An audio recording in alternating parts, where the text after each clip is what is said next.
Failure to comply with the code or report or take action in respect of unethical or illegal actions will be dealt with in accordance with the applicable disciplinary rules and procedure for bringing the NPA into disrepute. Do you confirm that? I confirm that, Chairperson. Yes. Sello, where are you ready? Is it PD 00026? Yes. Enforcement. Yes, enforcement of our code, the first paragraph, Madam Chair. Because we take our values seriously. Yes. But I just read the second sentence, starting from the second sentence. Would you please read it again? Okay, I'm just going to read it in its entirety, Madam Chair. It says, because we take our values seriously, we will take action against employees who do not abide by the conduct provisions of this code. As NPA employees, we need to ensure that we are familiar with this code of ethics. Failure to comply with the code or report or take action in respect of unethical or illegal actions will be dealt with in accordance with the applicable disciplinary rules and procedures for bringing the NPA into disrepute. In cases of serious infringements, this may lead to termination of employment. Do you confirm that? Confirm that. Yes. Confirm that, Chairperson. What I want is, I want to go to the values themselves. And in particular, at PD 00028.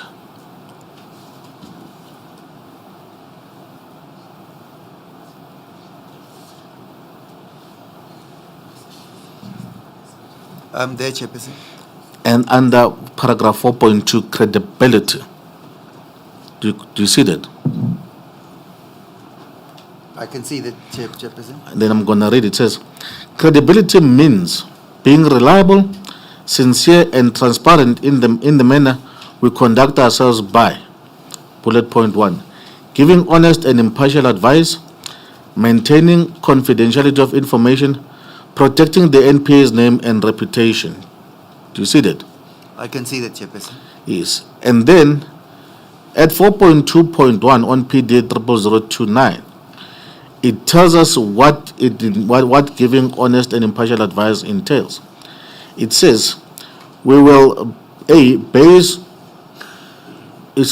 giving honest and impartial advice, we will base opinion on all available relevant information, evaluate information objectively, not make assumptions based on gossip or rumors, and evaluate only factual information. Do you see that? That is correct, Chairperson. Yes. And at 4.3.2, which talks about being honest, that would be PD 00030. PD 00030. 30.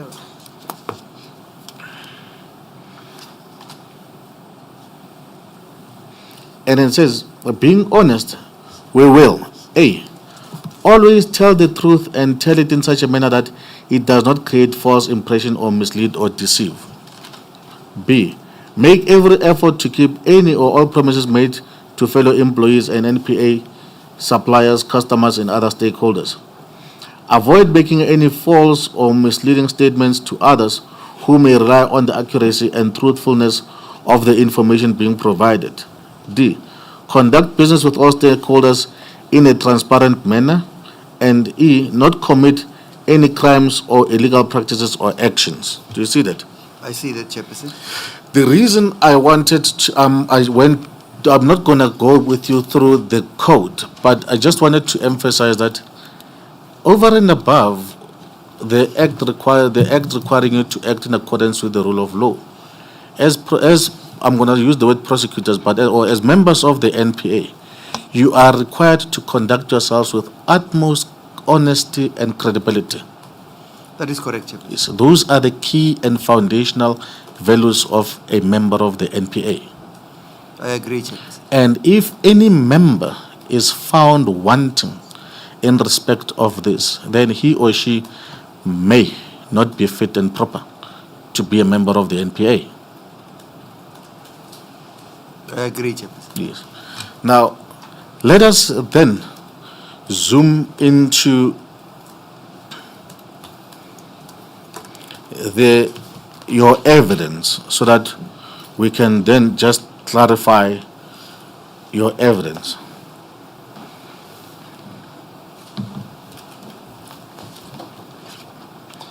Now, Mr. Maema, when I read and having listened to your evidence and having gone through your resume, I'm not going to say you come across, because that will be an understatement. You are a very highly experienced prosecutor. Am I correct?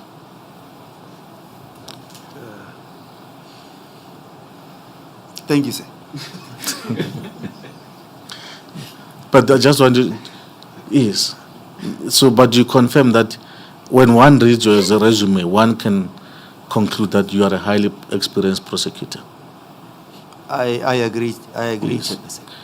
And your experience spans to a point that at some point you even acted as the head of your office for which you are appointed.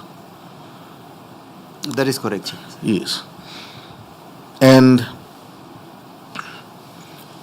also, you, when one reads your resume, as you set it out in your statement, you also have you've got you are experienced when it comes to racketeering matters. I agree, Chairperson. Yes. And in fact, you tell us that you believe you were roped in or brought into the prosecution team of the Cato Mena based on your experience. But it's based on the experience as well as a recommendation from the investigator, from General Mabula. Yes. But also, when one looks at the team members, your co-prosecutors, I'd call them your co-prosecutors, Advocate Mosing, he's also when one looks at his resume, he's also highly qualified, highly experienced prosecutor. That is correct, Chairperson. In fact, Advocate Mosing tells us this in his own words. In his affidavit, in his statement which he submitted at the state capture, Madam Chair, that you would find on LO. I know I'm going to be in trouble with this, but I still have not familiarized myself with the volumes.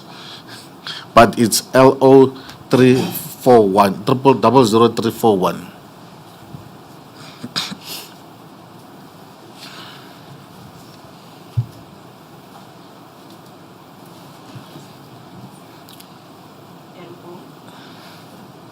It's LO3, it starts at LO340, but what I'm interested in is paragraph 26 of Advocate Mosing's statement.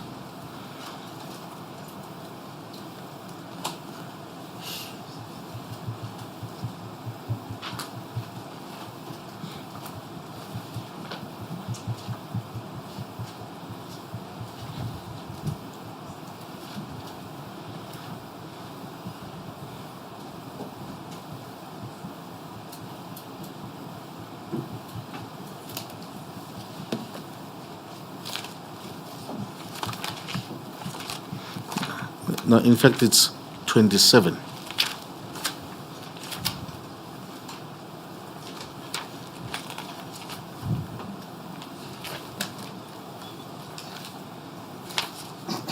You said it's paragraph 26. 27. Let's go to paragraph Oh, 27, 27. Madam Chair.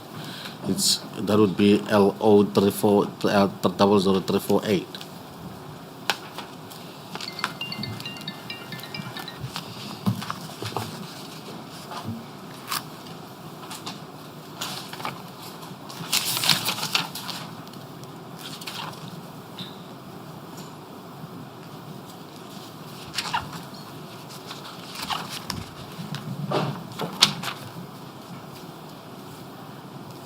Yes, Council. He tells us, you can read it at your leisure, Mr. Maema, but what is important is that Advocate Maema tells us, Mosing, sorry, I apologize, from paragraph under the heading NPA Head Office 2012 to 2019. And he says that, I'll just start from 26 so that, because it puts out the context, says, During 2012, the then acting NDPP called me to head the Special Projects Division, SPD, within the office of the NDPP, which by then was managed by the then Special Director of Witness Protection, Mr. D. Adam. This was to allow Adam to return to his responsibilities as the head of WP.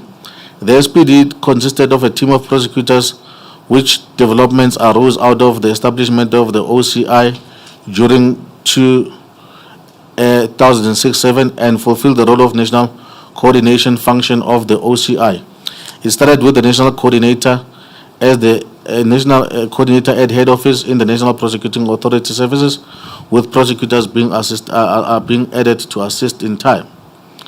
And then he says at paragraph 27, the mandate of this coordination function was to coordinate OCI by developing jurisprudence, primarily the implementation of POCA, providing training, assisting prosecutors with applications for the NDPP matters incidental to organized crime, such as stakeholder management with law enforcement entities. Do you see that? I see that, Chairperson. And at 31, he says, my team was very effective in dealing with all kinds of matters that required the NDPP's approval, including authorizations, including centralizations, racketeering applications, Section 105 applications, and Section 47(2) of RICA. From 2012 to about 2018, we dealt with over 100 applications for racketeering. Do you see that? I can see that, Chairperson. So basically, when one also equally reads Advocate Mosing's, what Advocate Mosing tells us, he's very highly experienced. That is correct, Yes. Chairperson. And I would take it that would also include the other members of the team you advocate for, Chanes, Yomlochos, and the others. They were very experienced. That is correct, Chairperson. So basically, this is a team that was put together based on its experience, and it was regarded as the team that would deliver on the mandate, that is to look at these dockets and, if need be, prosecute. Am I correct? Correct. That is correct, Chairperson. Yes. And in other words, one can then accept that you did not require to be babysitted or to be micromanaged. That is correct, Yes. Chairperson. And in fact, to confirm that, at paragraph 25 of your statement,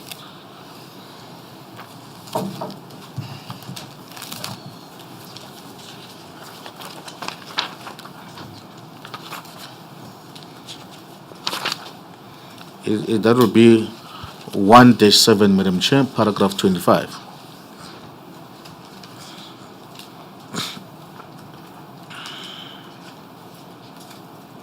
Are you there, Mr. Maema? I'm there, Chairperson. Sorry if when I say Mr. Maema, it does not mean that I'm disentitling you of your title of advocate. I accept that, Chairperson. Yes. Thank you. Yes. It's paragraph 5 of 25. 25. Yes.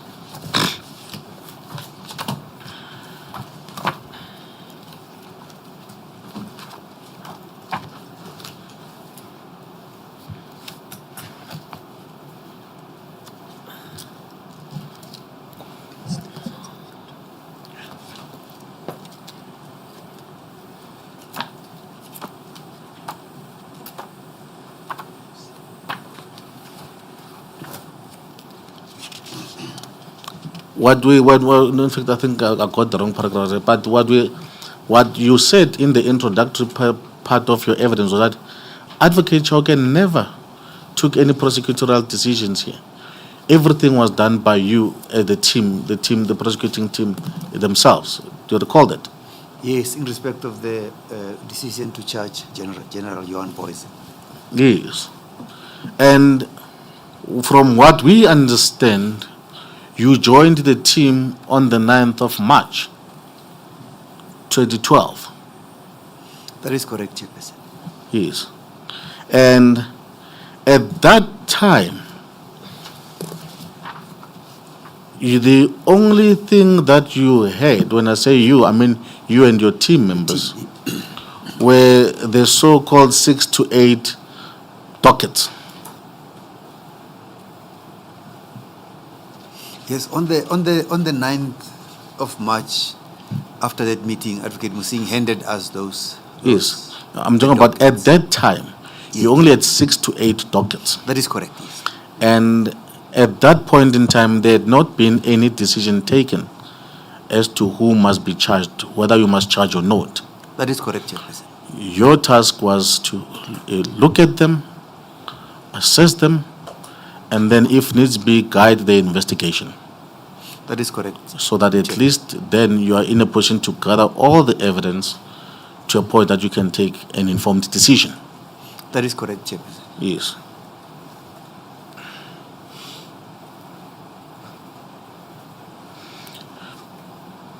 Now, you said to us that Advocate Chauke, I'm sorry for repeating myself, was the coordinator of the prosecution team. That is correct. Yes. Now, I just want to invite you to go with me on a journey so that we examine what is it that Advocate Chauke did in his coordinating role. And I think the best place to look at would be Advocate Chauke's own words. That would be his affidavit that he deposed to in the state capture as well, under paragraph at LO 243. Counsel, I don't mean to disturb your line of questioning the witness. You had earlier on referred us to paragraph 25, and we are still there. No, I said I went to a wrong paragraph, Madam Chair. I apologize. Okay. I wanted the paragraph where he had said that Advocate Chauke was playing a coordinating role. Yes. And then he confirmed that he testified to that effect in his evidence. Is that the paragraph you are referring to now? No, I'll find the paragraph and I'll refer to it. Okay.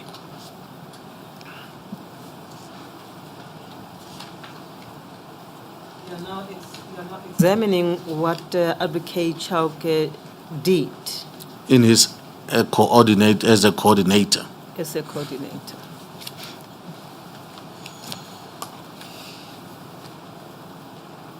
Advocate Mtweni, maybe to assist, you were on the correct paragraph. Paragraph 25 is just that it starts at line 4 of that paragraph. Thank you, Madam Advocate, Madam Mira. I see. Now, are you at Advocate Chauke's affidavit in Data Maema? That is LO 00243.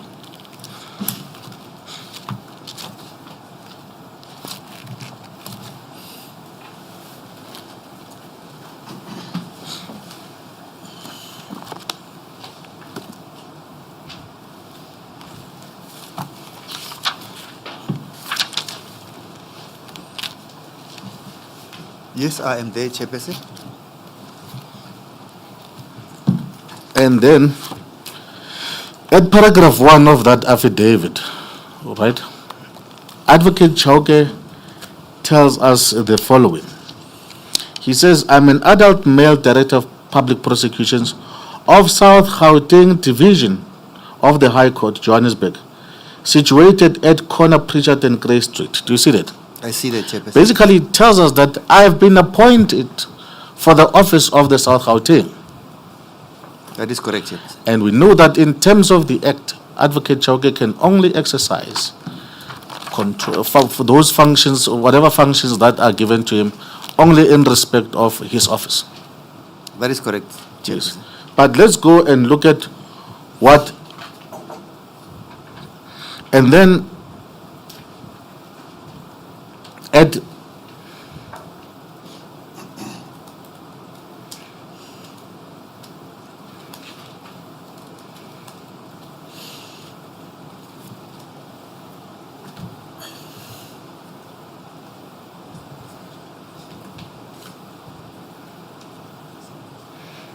if we then go to LO 267,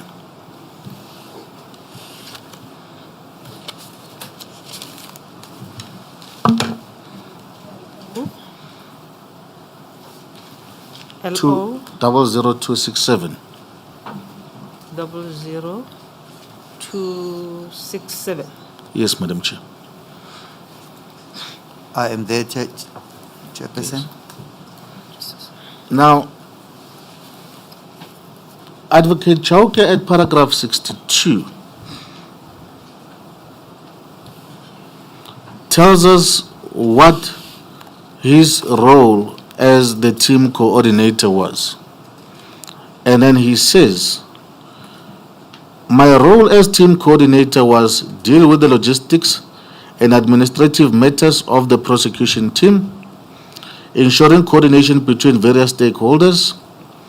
My involvement excluded taking prosecutorial decisions whether to prosecute or not, feedback on briefing team to JIBA, including the submission of documentation to the from the prosecution team to the NDPP. Do you see that? I see that, Chairperson. Yes.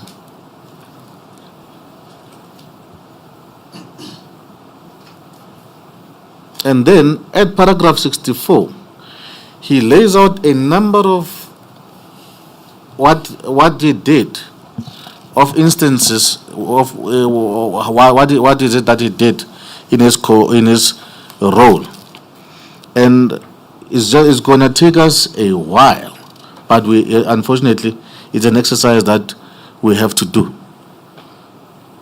First, he says at paragraph 64. On the 3rd of May 2012, I attended a briefing meeting with JIBA, during which it was arranged that the prosecution team brief her on the Cato manner on 18 May 2012. On 15 May 2012, I attended a meeting with the prosecution team to prepare for JIBA briefing. Do you see that? I can see that, Chairperson. And then... Sorry, I'm lost. Madam, paragraph 64. 64 of? Advocate Chauke's affidavit. That would be LO2. LO2. Yes. No, LO267. I'm not sure whether is it in that paragraph.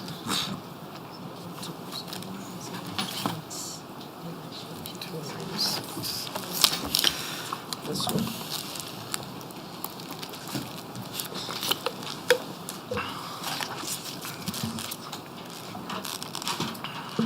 Okay, thank you.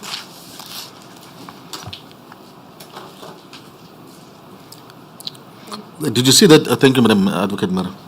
And then he then says, on the 17th, firstly, on the 3rd of May, he attended a briefing session with Advocate JIBA, during which it was arranged that the prosecution team will brief her on the Cato matters on the 18th of May. Do you see that? I can see that. And then on the 15th, he attended a meeting with you to prepare for the JIBA briefing. That is correct, Chairperson. Yes. Right?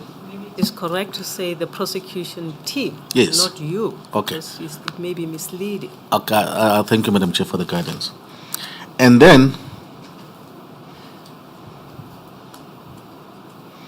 he then tells us at 65, it says, during the meeting on the 17th, May 2012, Maema and Matenja raised security concerns, and then their concerns were that the police suspects in KZN always had knowledge of the prosecution team's visit to Durban in the matters, despite such information being shared with JIBA. Mlojo and myself, they were concerned that one or all of our security were compromised. I reported the concerns to JIBA and the head of risk and security at NPA. Do you see that? I can see that, Chairperson. Then on the 22nd, he held a meeting with Mokwena, Angus, and the prosecution team where the security issues were discussed, because the Cato Mena team had similar experience about knowledge of suspects about the investigation.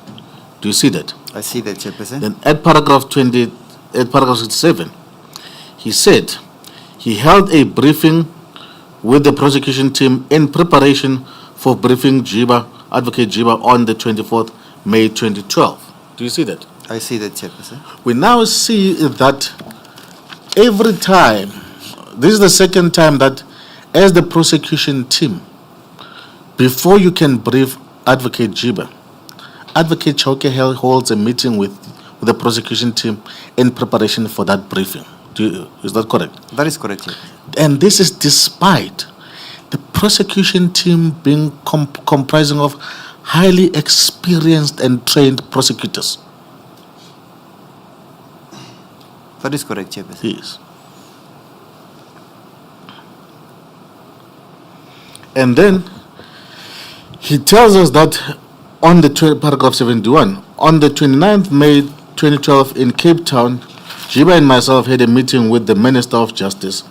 The Minister was provided with an update, I think it's what I want to say, with an update in the matter regarding the indictment, the nature of the progress in the case. The meeting was held for the Minister to understand the nature of this high-profile case. This in turn enabled the Minister to exercise his responsibility in terms of his mandate as the executive authority. Do you see that? I see that, Chairperson. He's he's no longer just dealing with the team, prosecution team. He's now gone as far as briefing the Minister on these matters. Do you see that? I see that, Chairperson. Yes. And then he says, on the 7th of June 2012, the prosecution team, Jiba and myself, attended a meeting at OR Tambo International Airport regarding security concerns raised as mentioned above and various issues regarding the progress of the matter. Do you see that? I see that, Chairperson. So basically, every time you're there to speak to Advocate Jiba, he's present. Do you see that? That is correct, Chairperson. To paragraph 71. Yes, Madam Chair. What you said earlier, I suppose you were paraphrasing paragraph 71. Yes, yes, Madam Chair. You say, Chauke then briefs the minister. No, I'm saying he's no longer involved in just managing the team. Yes. He's involved in meetings where the minister is being briefed. Where the minister is being briefed. Yes. Yes, thank you.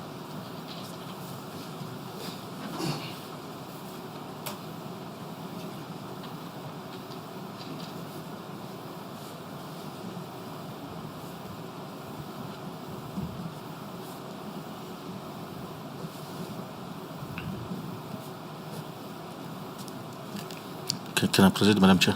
Yes. And then he then says again, on the 11th of It June... might just be helpful for the purpose of the record, just to read that paragraph. Paragraph 71? Yes. Okay, let me just, as per direction, says, on 29 May 2012 in Cape Town, Jiba and myself had a meeting with the Minister of Justice, open bracket, the Minister, close bracket. The Minister was provided with an update in the matter regarding, it says with an updated, I think it wanted to say update, but I'll just read, with an updated in the matter regarding the indictment and the nature of the progress of the case. This meeting was held for the Minister to understand the nature of this high-profile case. This in turn enabled the Minister to exercise his responsibility in terms of his mandate as the executive authority. Close quote. I'll then move on, Mr. Maema.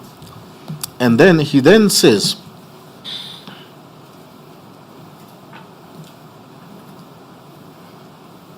on the 12th June, I held a meeting with the prosecution team and Major Mabula on the progress of the investigation and related issues. Do you see that?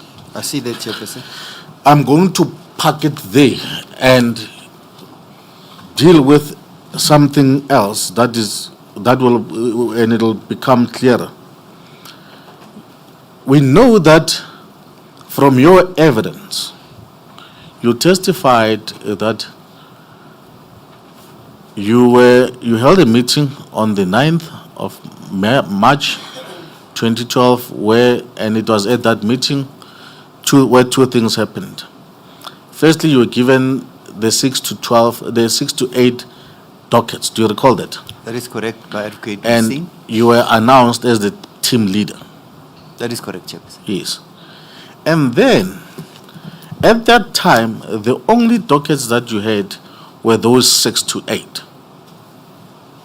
Am I correct? That is correct. And you then testified that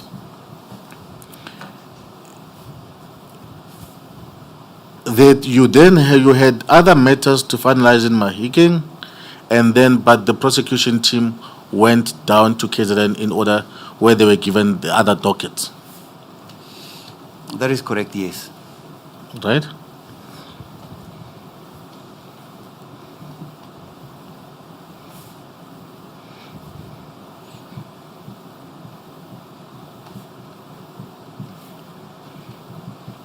And then you said, when they got those dockets, which were, and it was under the leadership of Matenja, they then started guiding some of the investigations in those dockets. Do you recall that? That is correct, Chair. Yes. And then you then joined the team for the first time in Durban on, okay, I'd assume it for the first time on the week of the 27th of May 2012. That's when you went down to Durban. That is correct. Yes. And then whilst you were there, you were given, that's when the team was given the rest of the dockets to sift through.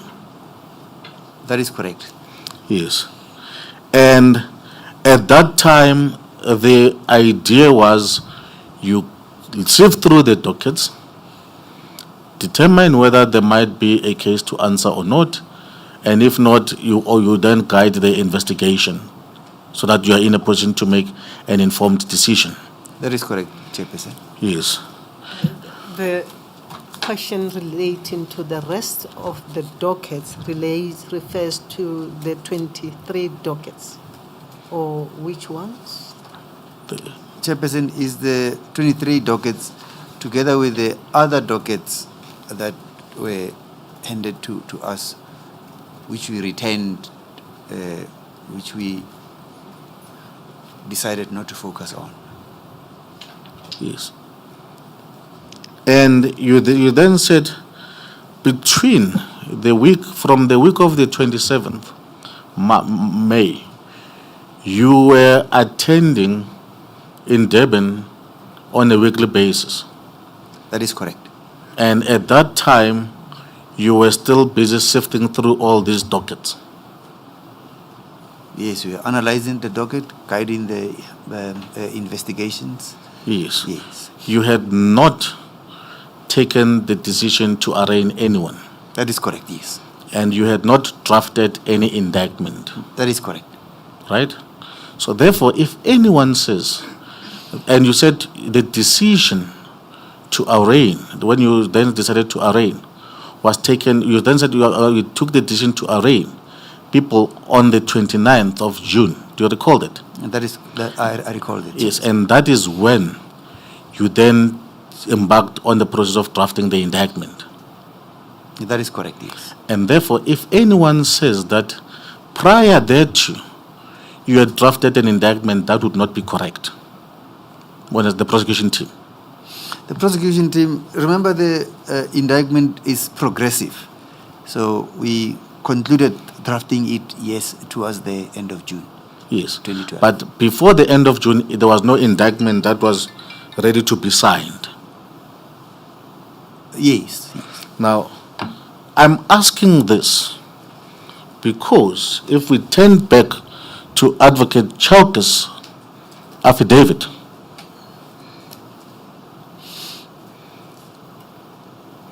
he says, on the 12th, June 2012, I received the draft indictment with summaries of the matters from the prosecution team. I forwarded same to Mlojo through my PA. Do you see that? Where? Paragraph 75. Oh, 75.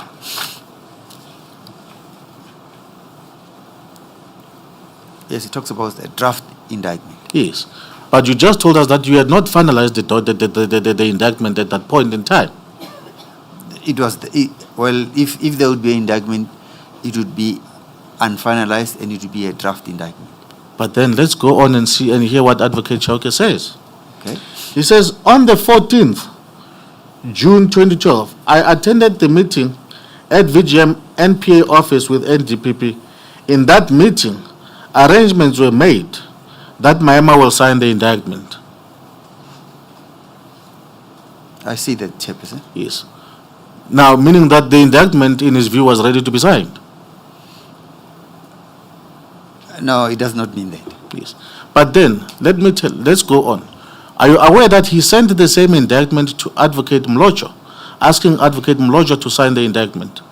I became aware here Yes. in the inquiry, and I also had the exchange during that was referred to in the state capture. And that was despite you, the prosecution team, not having finalized that indictment.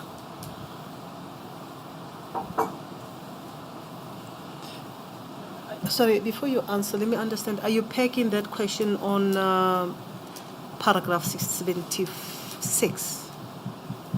Yes, it follows that to say, well, he says he received the indictment on the 12th, and then on the 14th, he was making arrangements for Advocate Maema to sign the indictment with Advocate Jiba.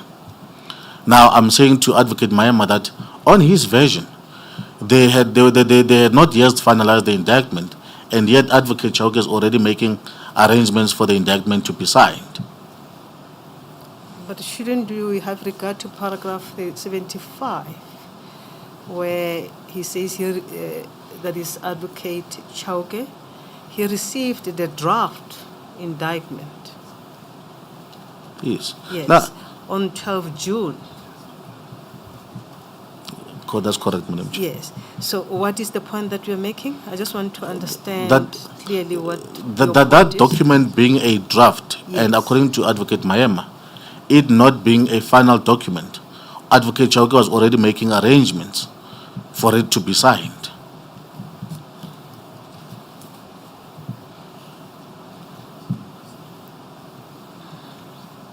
Would you just give me a second? Let me record your question.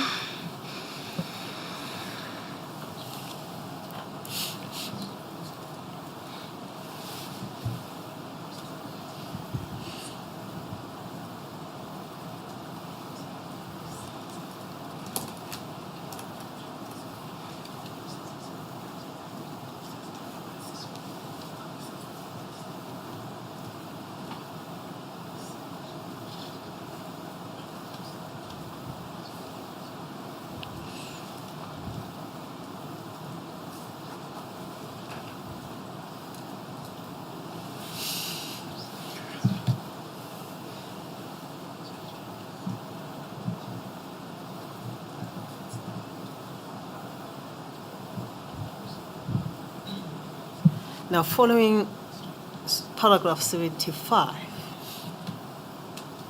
after receiving that draft indictment, on the 14th of June meeting at VGM, in that meeting, arrangements were made that Maema will sign the indictment. Is the Ye- point that you are making? Yes. And who had made those arrangements? It was Advocate Chauke making them with Advocate Jiba.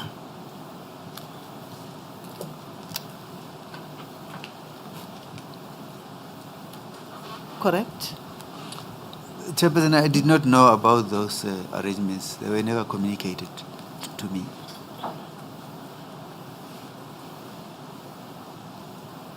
Madam Chair, could I just ask my learned friend to point us to the page where Mr. Chauke instructs Mr. Mlojwa to sign the indictment?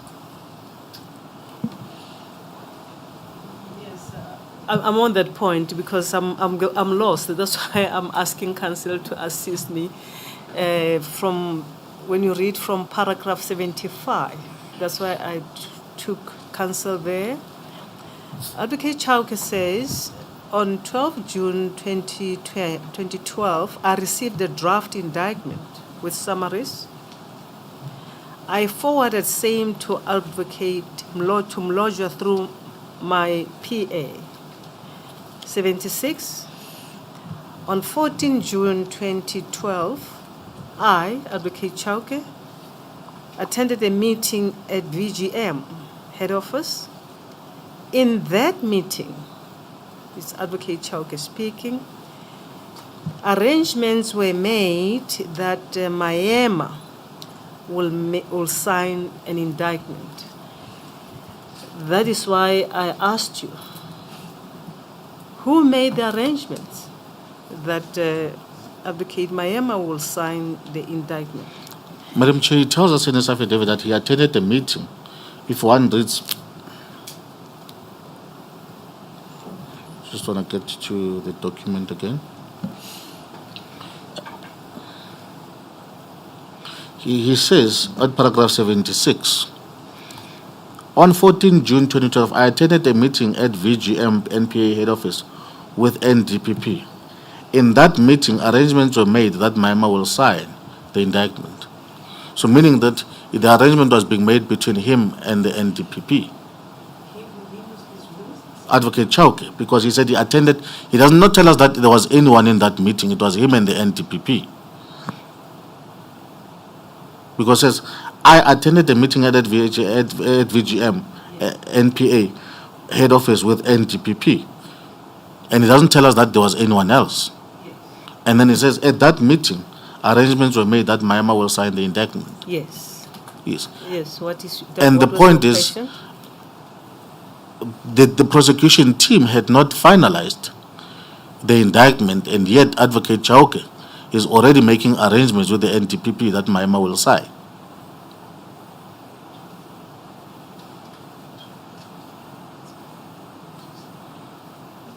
Just as a point of clarity, is there something wrong in making arrangements beforehand? Madam Balemere, it will become clearer once I've gone through this. If I can just ask that I'll note your question, and then you will understand very soon why we're dealing with that. I'm a bit worried because when you started your line of questioning, I know that my sister here asked you a question and you said she must be patient, and I take it she's been patient, but we haven't gotten to where you were going. We will get there very soon. Okay, thank you. Yes. So, I still register my objection.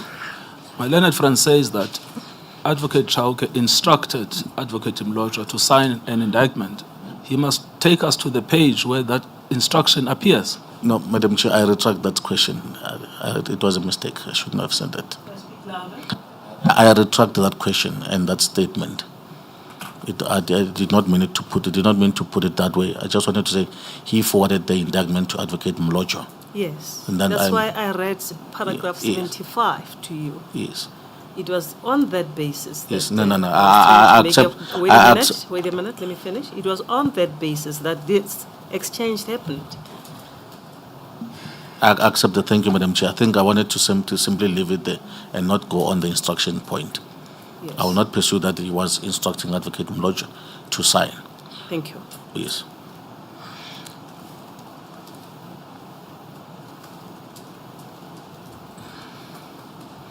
Now,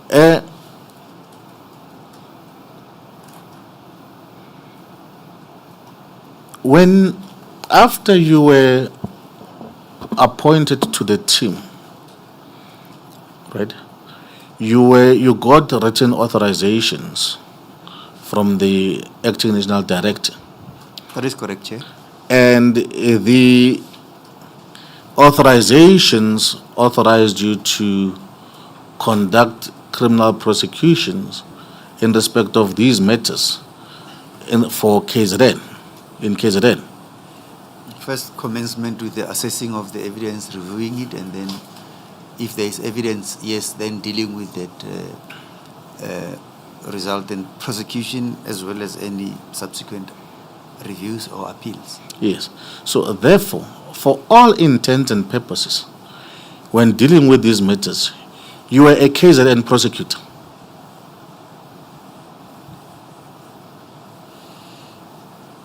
Okay, no, Chairperson, I was a prosecutor. Please, let's be very careful and advocate Mtsweni. You remember he was a head of a team, a prosecution team. So when you address these issues, address them to him as the head, who was working in collaboration with other members of Yes. the team. But because if you say you, I'll do my best. it might just confuse the record at a later stage. Let me just make a note so that I can always remind myself. Just put it here. Okay. Unless, of course, there is anything that you say him personally, individually. No, Madam Chair. I will not ascribe anything. If I have to ascribe something personally to him, I will tell him. Yes. Now, Advocate Maema, when all the prosecution team members got similar authorizations, am I correct? That is correct. We got authorizations as Advocate Matenjo and I from the national director. Yes. And the senior state advocates got their authorizations from the director of Yes. prosecutions, advocates in PM Lodge. Yes, but the prosecution team, when dealing with these matters, were for all intents and purposes KZN prosecutors. No, they were all authorized to deal with that prosecution in KZN. Yes. Yes, Yes. In relation to the Katomena matters, that is correct, Chairperson. it is important to Yes. go No, there the hence I said in these matters. in these matters. Yes. Hence I use the word in these matters. When I say it, just for the record, with these matters, I'm referring to the Katomena matters. I follow, Chairperson. Yes. And that, we know that KZN was under the leadership of Advocate Mlojo. That is correct. Yes. It's in PM Lodge. Yes. And hence you were authorized to go and prosecute in Advocates in PM Lodge and to conduct all matters necessary there too, the prosecution team. That is correct, Yes. Chairperson. Now we know that in terms of the NPA Act, the power to coordinate the affairs and matters relating to prosecutors, because now in this case, you through the authorization you have sort of seconded to Advocate Mlojo's office, the prosecution team. Secondment is a different concept than No, say assigned. Let me use the word assigned. assigned would be more appropriate. Yes. It accords with Section 24(4)(b). Yes, so you were assigned to Advocate Mlojo's office. You were assigned to deal with the prosecution of the Katomena matter, Yes, which fall under Advocate Mlojo's office. which should ordinarily have been dealt with in Advocate Mlojo's office. Yes, But remember, Advocate Mlojo is the DPP of KZN, that is correct. and he's in charge of all matters within the province, That is correct. right? So therefore, the Katomena matters were under Advocate Mlojo's jurisdiction. That is correct. Yes. Yes. And Was your answer to that question that the power to coordinate matters relating to Advocate Mlosha's office, was it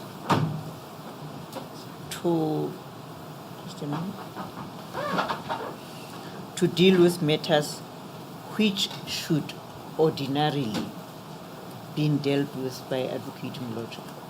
That is correct, Chairperson. That is the answer that you gave. Yes, I just wanted to check whether I heard that we should ordinarily.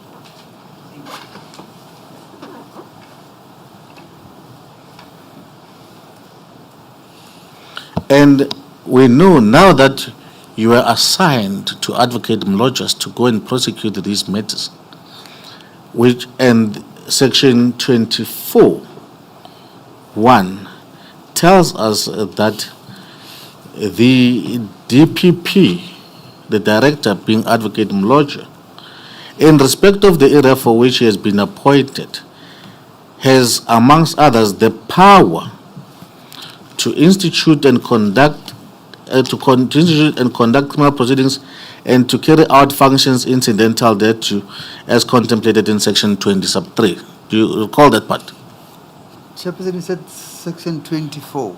I'm not sure whether Section 24(1) 24. of the NPA Act. I remember it so, yes.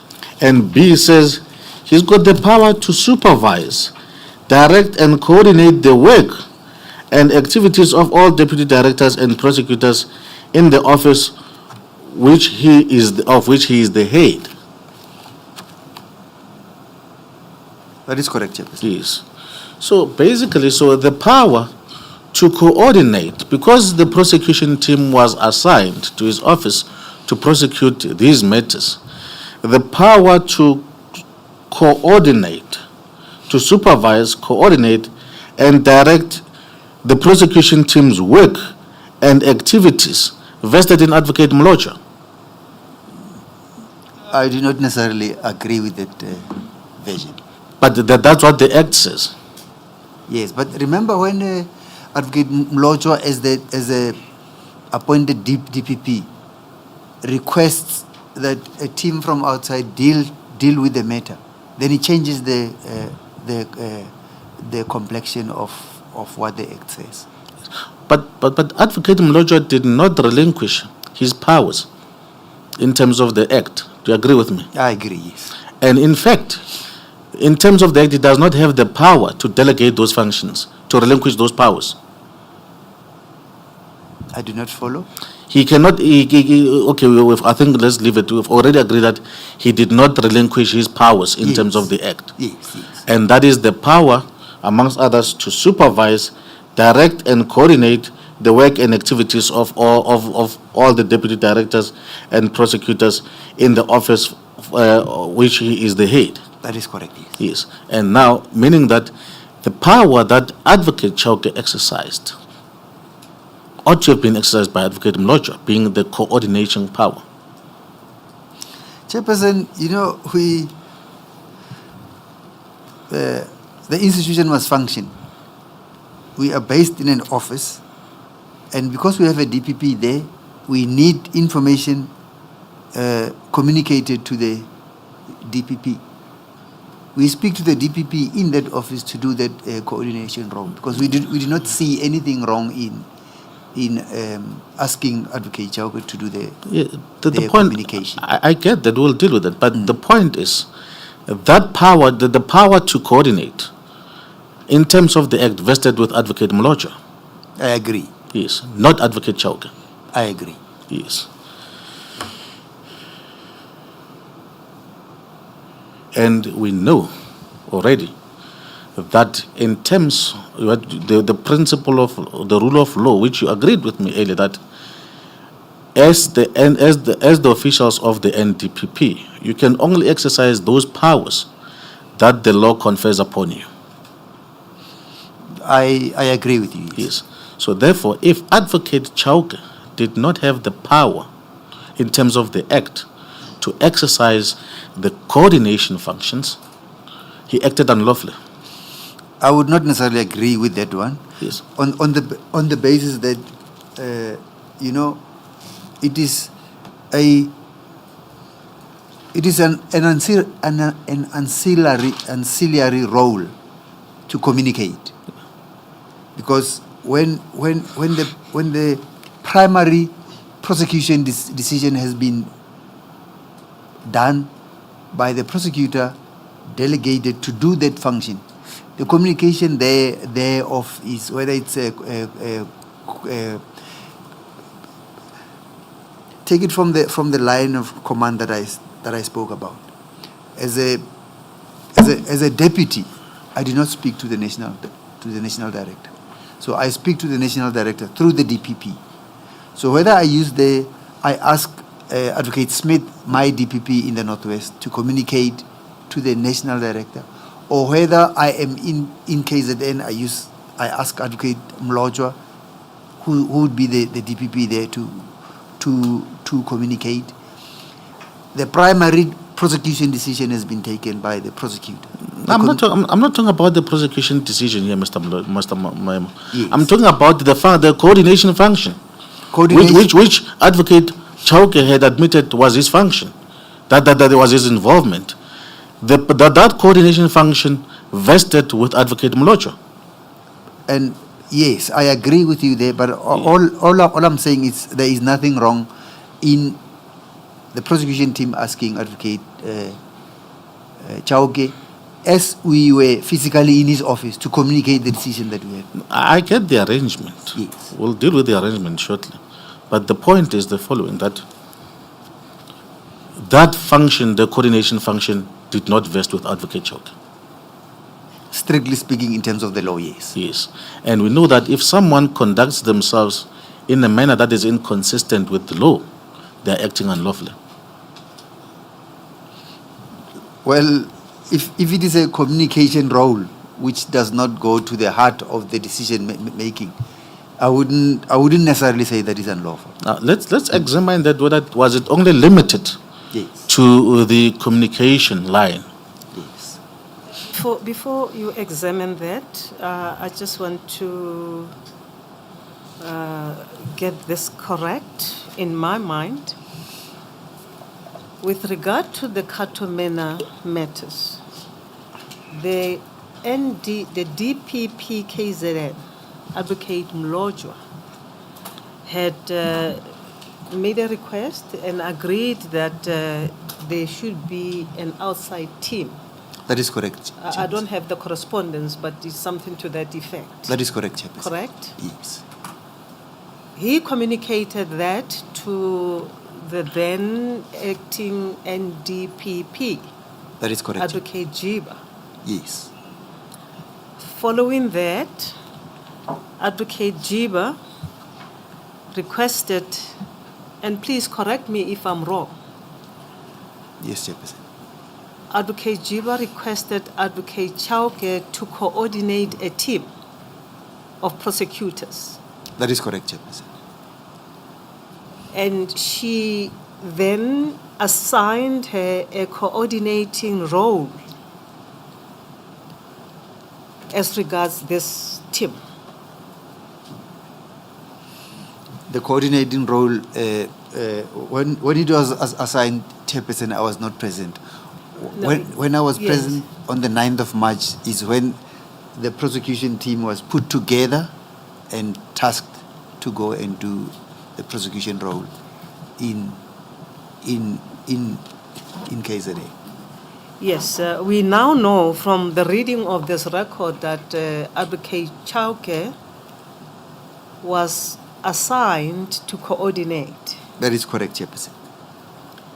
And he specifically said that his role was not prosecutorial. Yes, yes. That was read to you earlier by Advocate Mchweni. That is correct, Chair. Now, Council is dealing with those statutory provisions that tells us that a director in the position of Advocate Chauke had no such a power. This is against that background that I've just said to you. Yes, Chairperson. Had no powers to so coordinate because the legislation tells us so. That is correct, Chair. What should we make of that context, that background that I've now said to you, that the NDPP exercised her powers, the acting NDPP then exercised her powers following the request by Advocate Mlojwa to assign a team to deal with those matters in KZN. And Advocate Chauke was then, should I use assigned or delegated, to then coordinate those matters relating to Katomena. Chairperson, my understanding of how the system works. No, don't go to how the system works.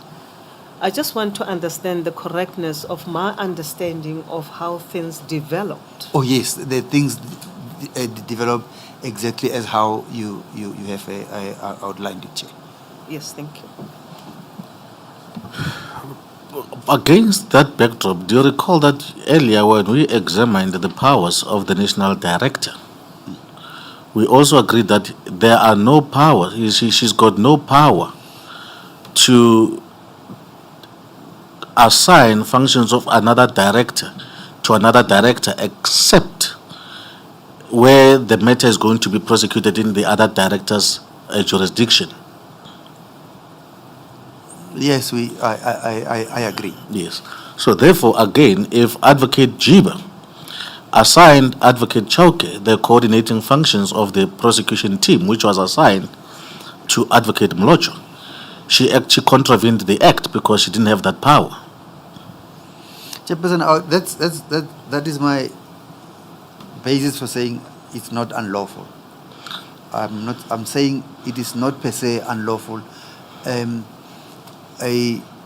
is nothing that prevents a national director to utilize his or her staff in any manner that she deems appropriate and in the interest of justice. So I didn't see anything wrong in that. But I'm talking about the power to assign functions of another director. Not talking about how she chose to run her office. I'm talking about the assignment of a power of another director to another director.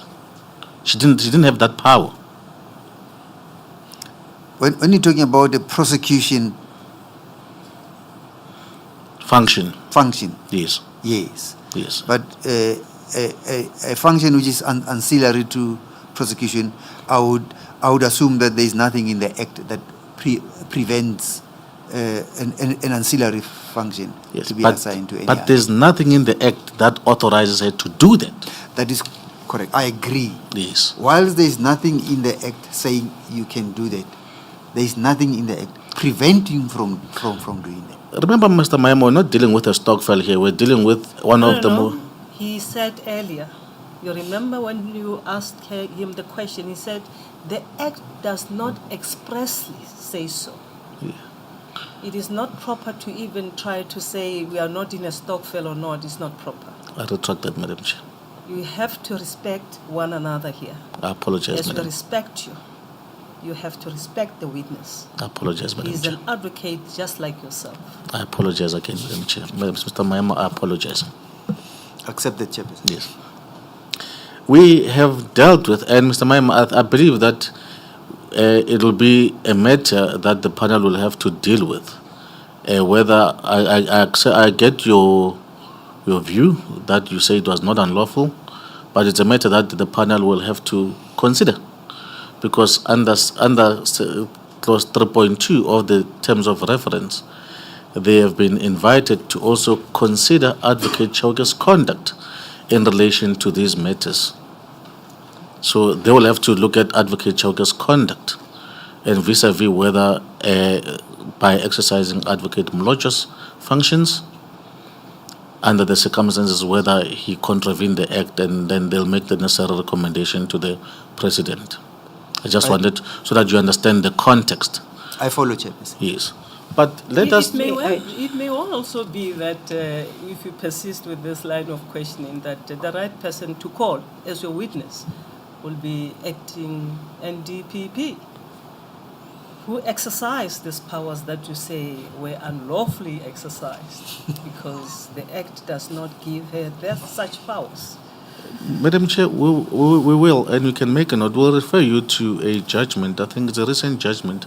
And I'm just saying it may well be in your interest as the evidence leaders, following this line of questions, to consider calling Advocate Jiba, who is the one who exercised the powers that you say she did not have. I thought so. We will consider it and Yes, thank you, Chair. I just want to ask one question, Advocate Maema. Yes, Chairperson. And that question is, where does a creature of statute derive its powers from? From the very enabling statute. Thank you.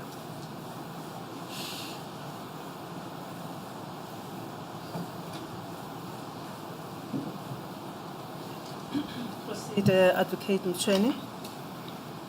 I made that statement because your earlier point was, so Jiba contravened the Act. That's why I made that remark. Thank you, Madam Chair. Sorry, Advocate Mchweni, just as a follow-up, Advocate Maema, Chairperson? let's assume for a second that the then acting NDPP contravened the Act by asking or by assigning Advocate Chauke the role to coordinate to be to oversee your team, your prosecuting team. Yes, Chairperson. Would it have been open to Advocate Chauke to refuse that assignment from the then acting NDPP?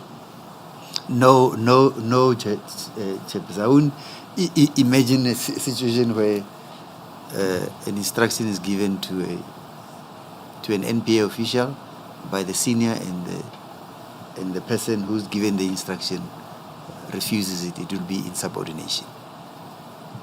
Thank you.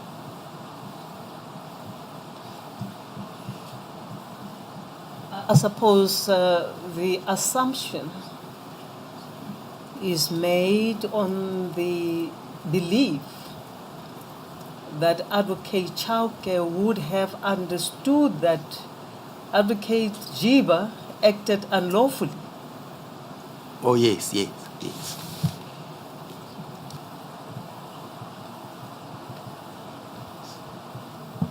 And I think you should understand, Advocate Maema, Yes, that Chairperson. there is no, thus far, definitive finding about the lawfulness or unlawfulness of Advocate Jiba's conduct. I follow, Chairperson. Thank you. you. Yes.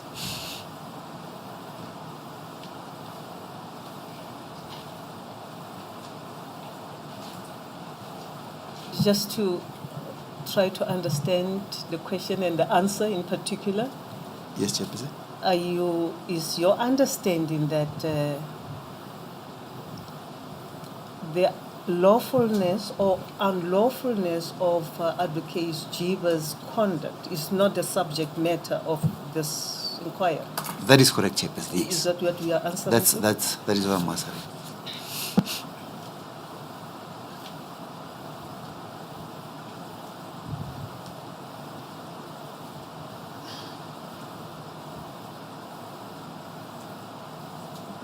You may proceed, Counsel. Thank you, Madam Chair.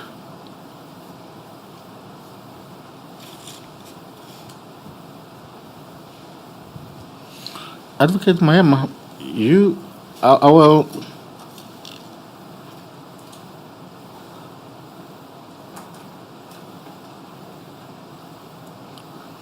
I think I've made the point about Advocate Chauke's.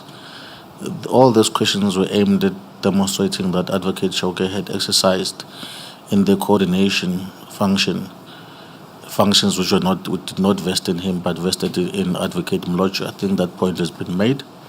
I just want us to move to the next topic, that of the centralization.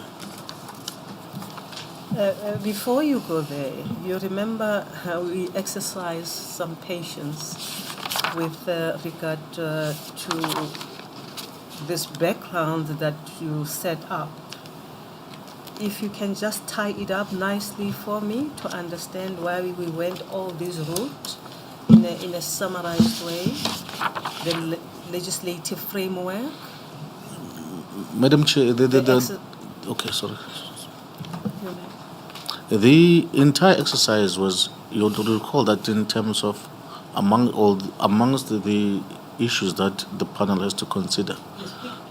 Now, amongst the issues that the panel has to consider is, in addition to whether or not Advocate Chauke was correct or not in supporting the prosecution, whether there was sufficient evidence or not, you're still invited under 3.2 to consider. You should go to the terms of reference so that we get it right. Yes, I just want to get to the... Just make your statement in accordance with the terms of reference so that we understand precisely where you come from and where you were going to.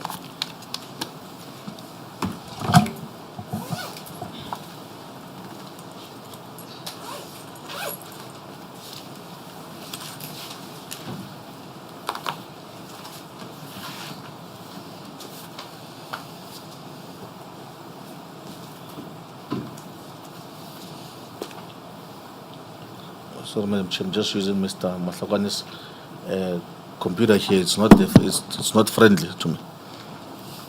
We will assist you with the terms of reference if this is what you are looking at. My researcher will, or if you have a copy, can have a look at that copy.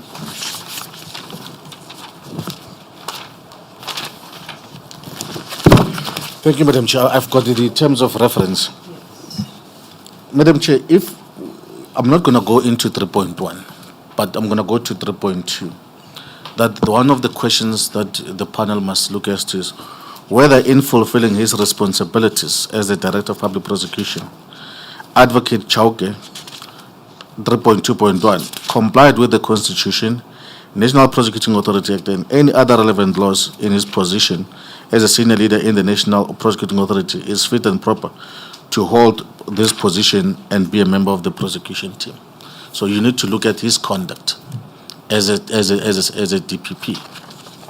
Against the legislative Again, and framework. hence we started off with the legislative background to say, well, that conduct must be looked at against the backdrop of what are the applicable prescripts within the NPA and what is expected of him. Yes. Yes, that was the basis, the background, Madam Chair. Yes. And that's how you took us finally to Advocate Jiba's conduct Yes. having been unlawful, Yes. that he contravened Yes. the act. Because, yes, Madam Chair, and just so that for the comfort of everyone, Madam Chair, we will at the end also avail to the panel authority that suggests that one cannot contravene the law on the basis that they were acting on instructions. And we will say that you must also find that Advocate Chauke, being a senior member of the prosecution team authority, was aware that he cannot break the law because he was acting on instructions. Yes, you remember my question to him the last question, that when she said that, as my sister said, assuming the conduct was unlawful, could he have refused to act as he was assigned? And the answer was no. Then I made a follow-up question saying, the assumption and the answer given should be understood on the basis that Advocate Chauke knew or believed that Advocate Jiba acted unlawfully. And he said yes. So it is against that legislative framework that you are setting up that why we are here. Yes, Madam Chair. Thank you. Now, can I continue, Madam Chair? You said your next topic is? It's the centralization. And I think the relevant part that we will discuss, you and me, would be at LO 843. Oh, 00843. 008.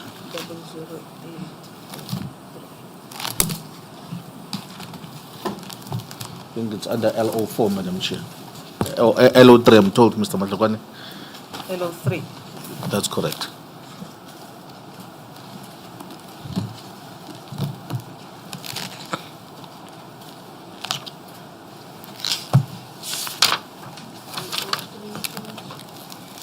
(843).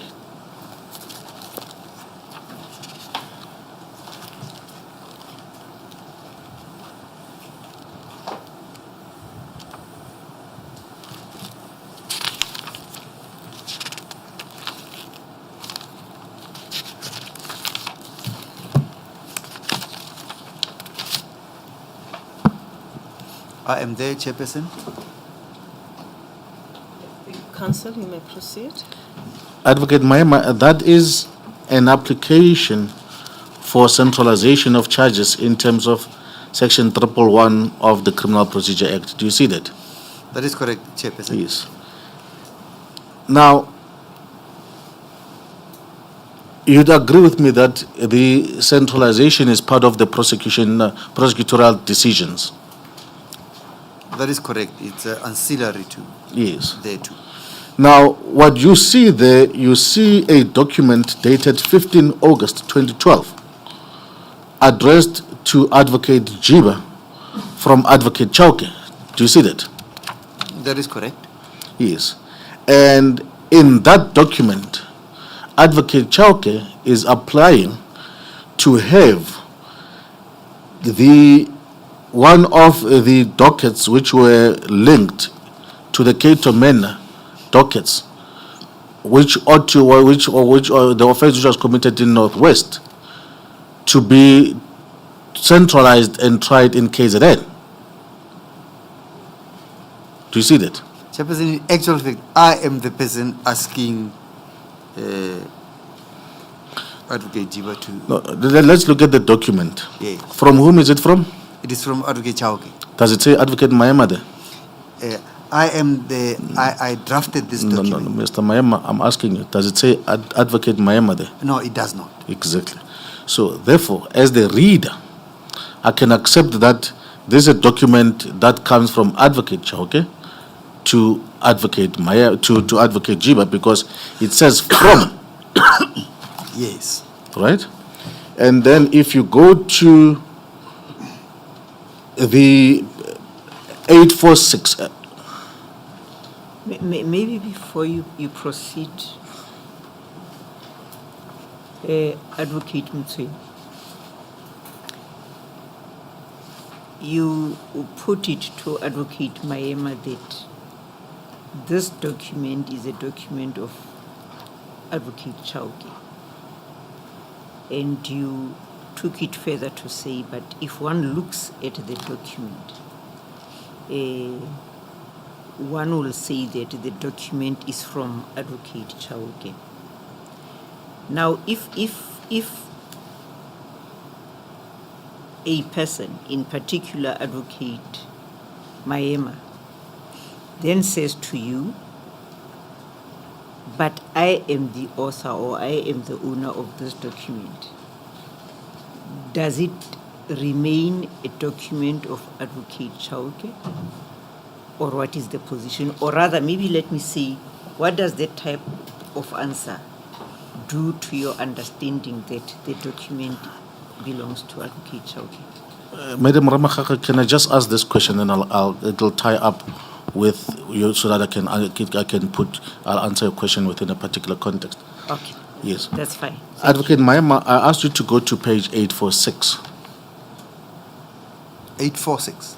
Yes, LO 846. I'm there, Chairperson. At the bottom there, Yes. right? Whose signature is that? There is a signature of Advocate Chauke. Yes.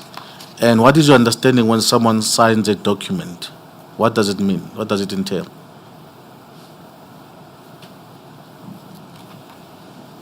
Well, it is a document.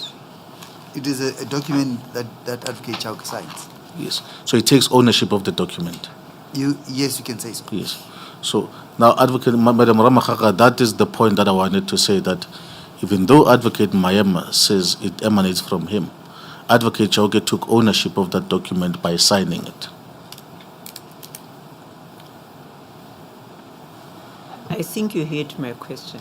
The question still remains that if you look at a document, you see it is written from Advocate Chauke's office, and then you take it further to see the signature of Advocate Chauke.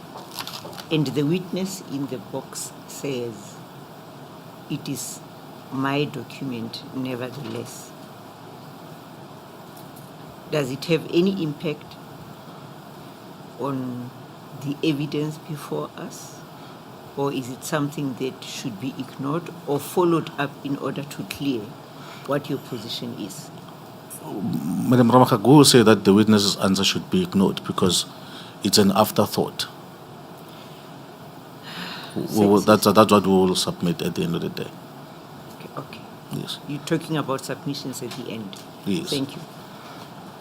But Advocate Maema, let's accept I've heard your answer, where you said it's your document. But do you accept that when Advocate Jiba or anyone who reads this document looks at it, There's nothing that says Advocate Maema there.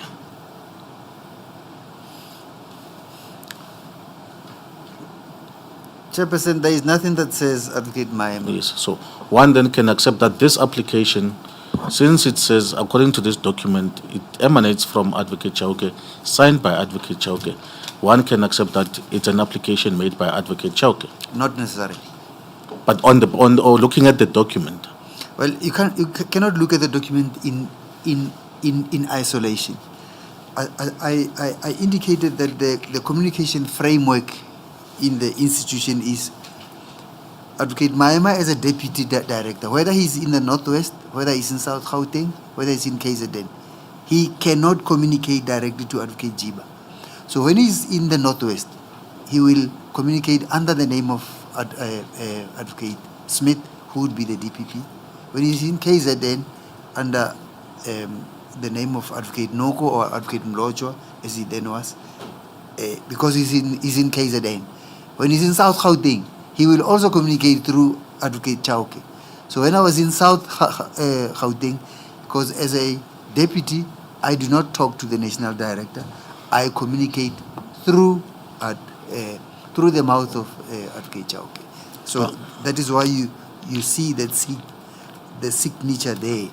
It is my document that I drafted, but I'm communicating to the national director.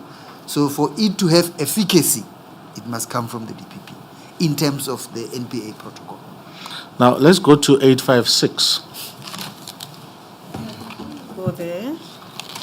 856. Before you go to 856, Council, let's go back to that document.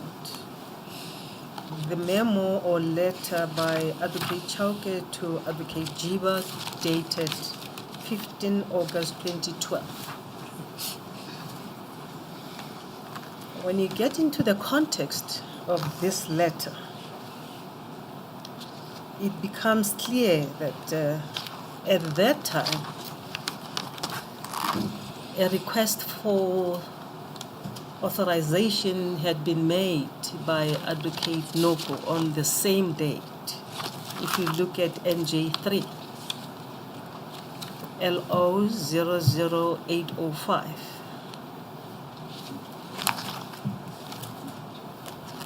Advocate Noko had written to Advocate Jiba on the 15th of August, applying for authorization in terms of Section 2.4 on that same date. Now, when you look at the contents of Advocate Maema's letter to Advocate Jiba, who had been asked to issue the racketeering certificate by Advocate Noko, you see in the contents of that letter, Advocate Maema had declined to prosecute in that matter. If you look at paragraph 9,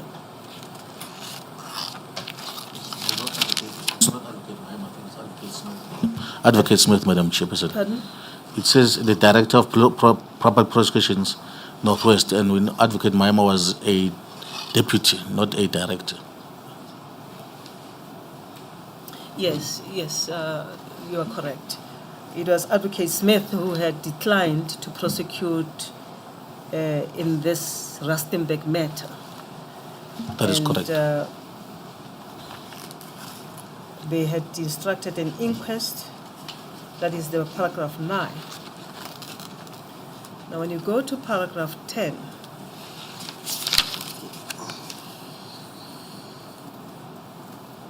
or rather paragraph 12, now the prosecution team prefers the following charges in respect of the Rustenburg dockets. They are making that decision, the prosecution team. And at 13, it says it is desirable and in the interest of justice that all the matters be held in one forum. This is Advocate Chauke, following what Advocate Noko had done on the same day, 15th August, to Advocate Jiba, requesting for authorization or issuance of the authorization certificate. And there is a memorandum there which is undated. Maybe I should just check with Advocate Maema.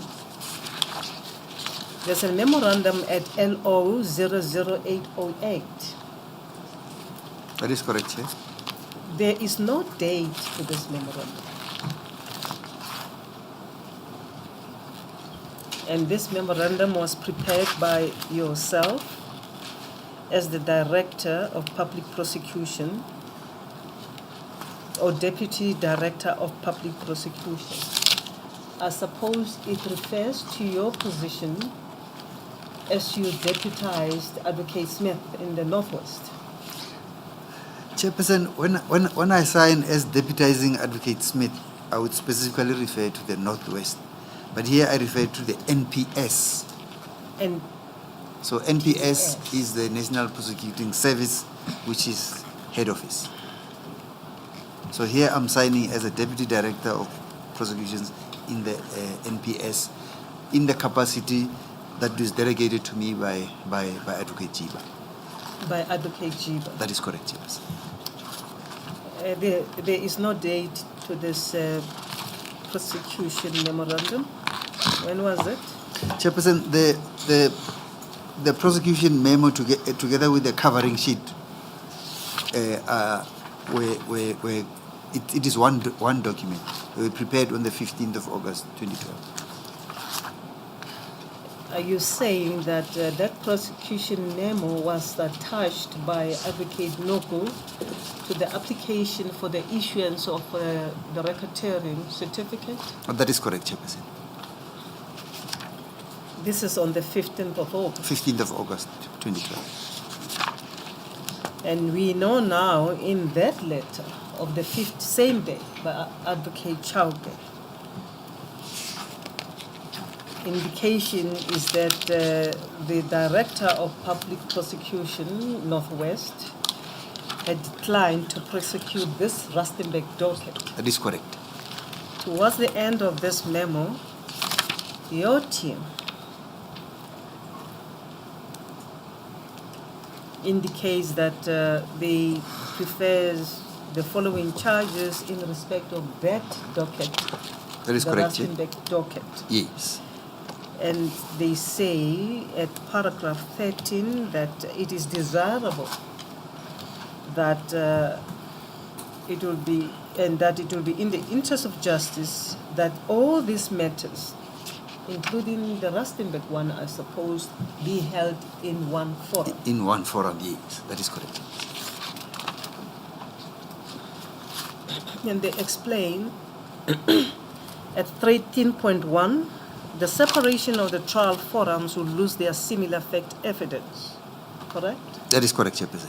13.2, all the accused are based in KZN or KwaZulu-Natal, therefore centralization will be cost effective. That is correct, Chair. Efficient, rather.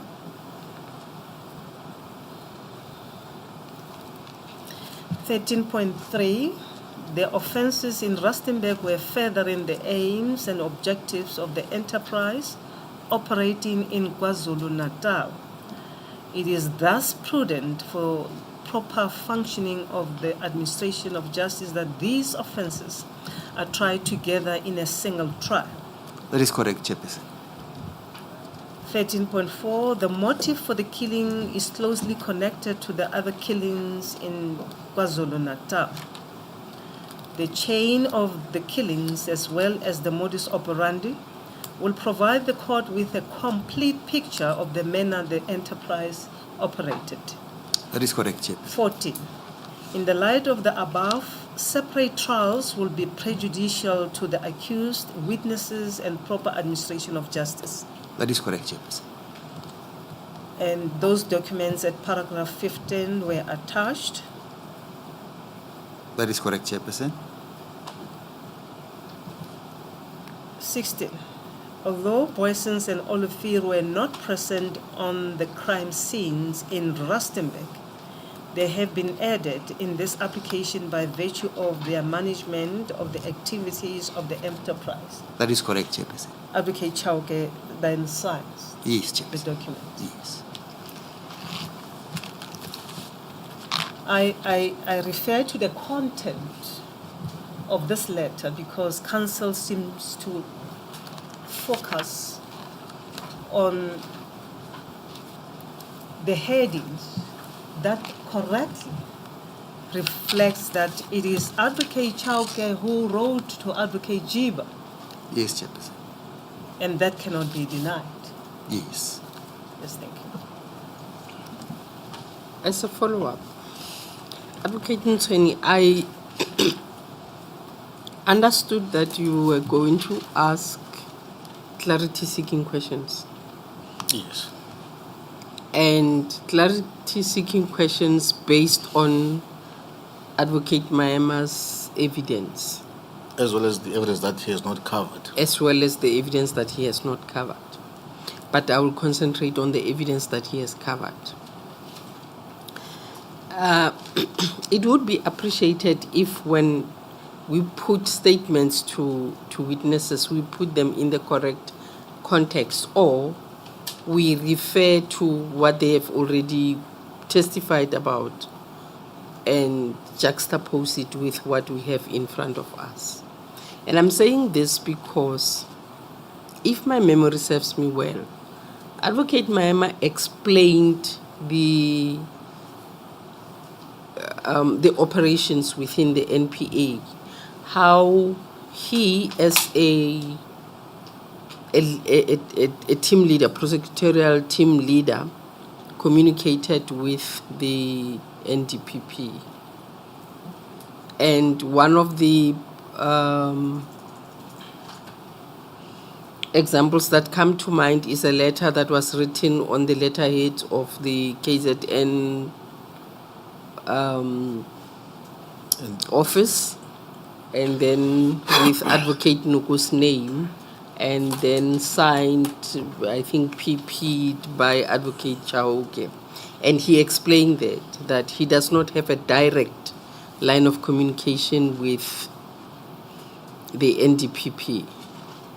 I would have thought, maybe that's me, that once he says, I'm the author, the next question would have been, and I think that's what my sister has been trying to say, that the witness answers, this is, I'm the author of this document.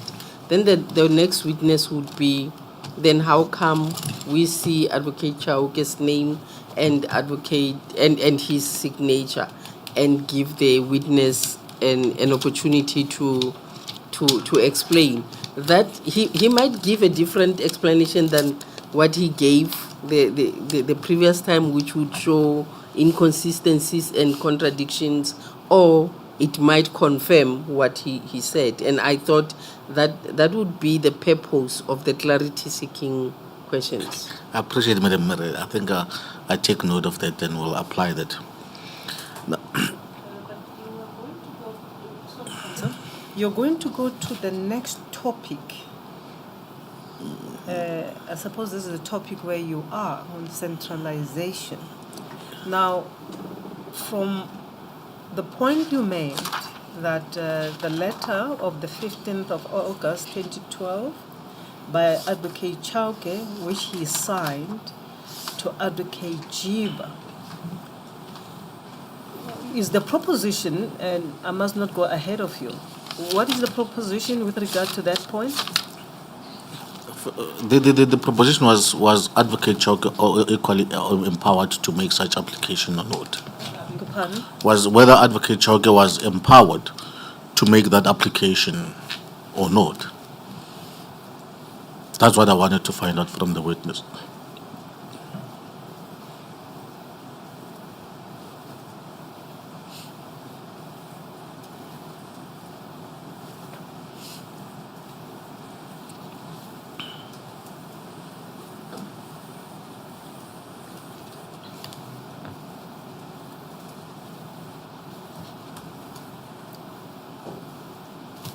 You understood the question now by Advocate Ntweni?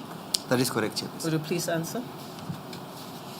The answer is, it is me who is asking Advocate Jiba to approve the centralization. me in my capacity as deputy, because now I'm in Advocate Chauke's office, I communicate through him, as I do not have direct first-hand communication line with the national director. So the mere signing by Advocate Chauke is to give it efficacy, because it is the DPP who communicates with the national director, not the deputy. Yes, thank you, Advocate Maema. Are there more questions from the panel before I proceed, Madam Chair? Give me a second, I'm just writing his... Okay.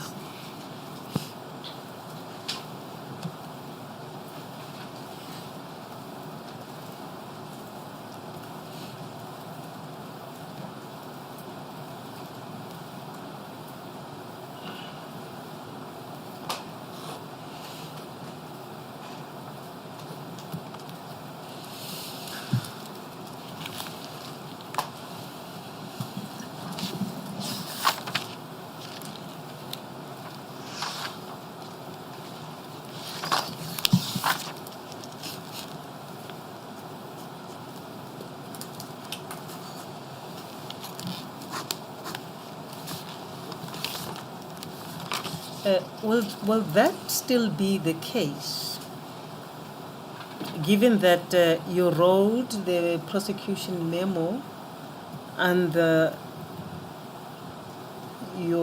whilst you're wearing the hat as the Deputy Director, Public Prosecutions, National Prosecution Service? Chairperson, it is still the same. It's in my capacity as a deputy, and then when I communicate in that capacity, I communicate through the DPP. If, Chairperson, I would have been deputy in NPS at head office, it would be different. But because I'm a deputy in the office of the DPP, then I communicate through the DPP. Effectively, what I mean is, if I would be at national office at that stage, then there wouldn't be a need to communicate through a DPP, because at national office there are no DPPs. So a deputy NPS would be able to communicate directly to the NDPP. But because you are a deputy, even if you are a deputy NPS, if you are in the office of the DPP, that communication has to go through the DPP.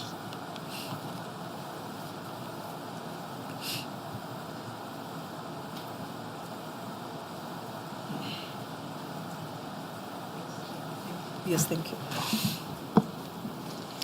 Madam Chair, I've been envying advocating with Toby every time he says, perhaps it's time for the tea break. Been wanting to say those words. So would it be appropriate that we take the tea adjournment now? My sister has just nudged me that somebody must have looked at her to say tea time. It is indeed tea time, and we will adjourn until 12:15. Remember, you are still under oath, Advocate Maema. That is correct, Chair. Thank you.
Good day, everyone. Advocate Maema. Good day, Chairperson. Advocate Chauke. You are still under oath. That is correct, Chairperson. You may proceed, Advocate Mchunu. Thank you, Madam Chair. Advocate Maema, you have explained to us that, in fact, the application for centralization dated 15 August 2012 was made by you. All that Advocate Chauke did was being a conduit. That is correct, Chairperson. Right? But now, if you go to 856,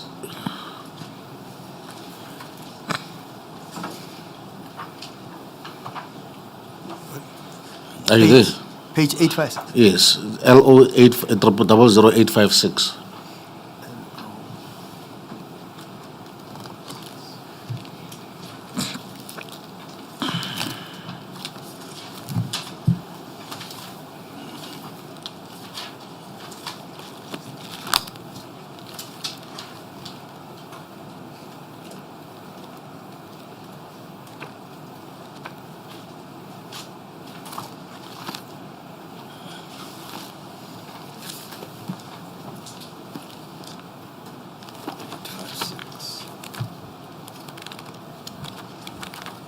The bundle is a legal opinion 3 of 4.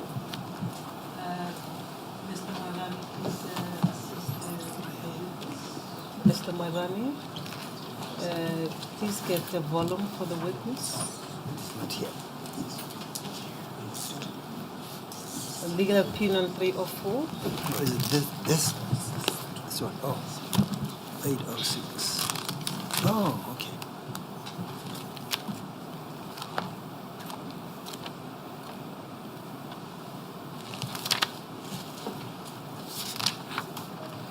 That is correct, Chairperson. I'm at 806. That is a similar application for centralization of the Rustenburg case 10909-2009. Do you see that?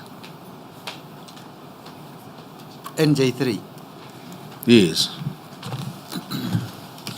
Do you see that? I see that, yes. And the wording is the same, except at the end of that document at 859.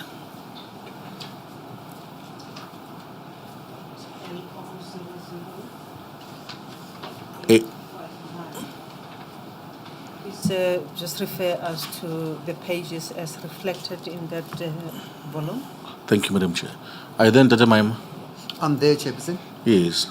But then, on LO 859, the signature is yours, That is correct, Chair.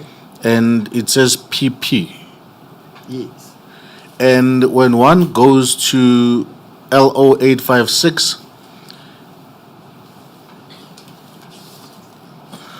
I'm there, Chairperson. the application LO LO 856, Madam Chair. 856. The application is now made in the name of Advocate Noko, the then acting Director of Public Prosecutions, KZN. Do you see that? I can see that, Chairperson. And you can read it word for word. The wording is the same as the previous, the one dated 15th August.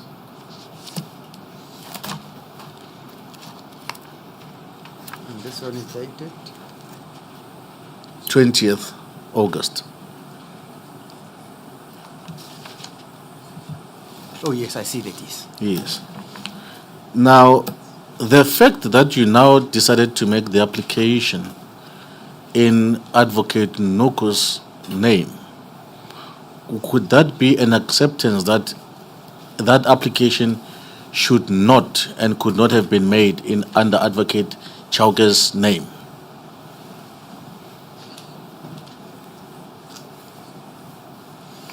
Well, I agree with you. What we did, we realized that even irrespective of us being based in the DPP South Gauteng, the application has to be made from from the office of Advocate Noko. Yes. And you had Advocate Noko's contacts, am I correct? Yes, I did. So you had a direct line to her. Yes. And even Advocate Simpium Locho. No. So you never had his numbers. No, I never had his number. Yes, but then after Advocate Noko became the acting DPP, you had direct access, you had a direct line to her. Yes, I had her numbers. You had an email as well. That is correct. Yes. Now, the question then is, and you now consider that this application resorted under Advocate Noko's jurisdiction because the matter was sought to be prosecuted in her jurisdiction, That is correct. and that in terms of Section 24(1), she's got the power to do this application, That is correct. not Advocate Chauke. That is correct. Now, with this realization in mind, why didn't you make similar applications and communications to the NDPP through Advocate Noko? Because you had a direct line, she was aware that you were the prosecution team, she was aware of your existence.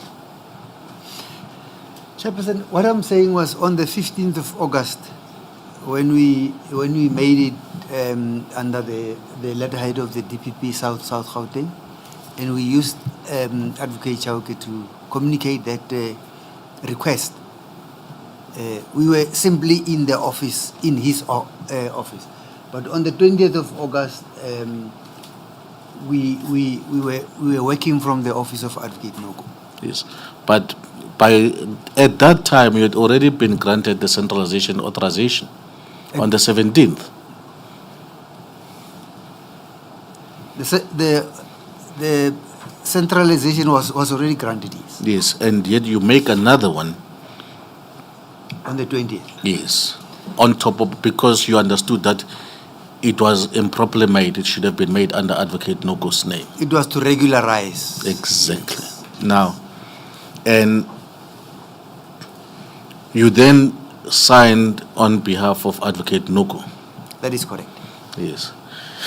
On the 15th Of August yes, 2012. yes, an application for authorization in terms of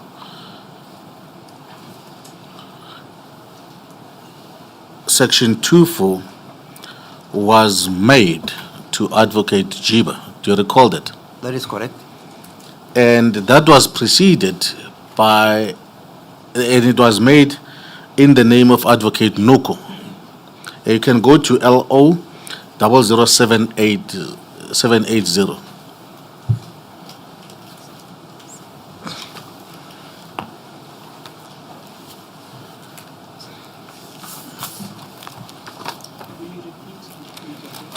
LO 00780.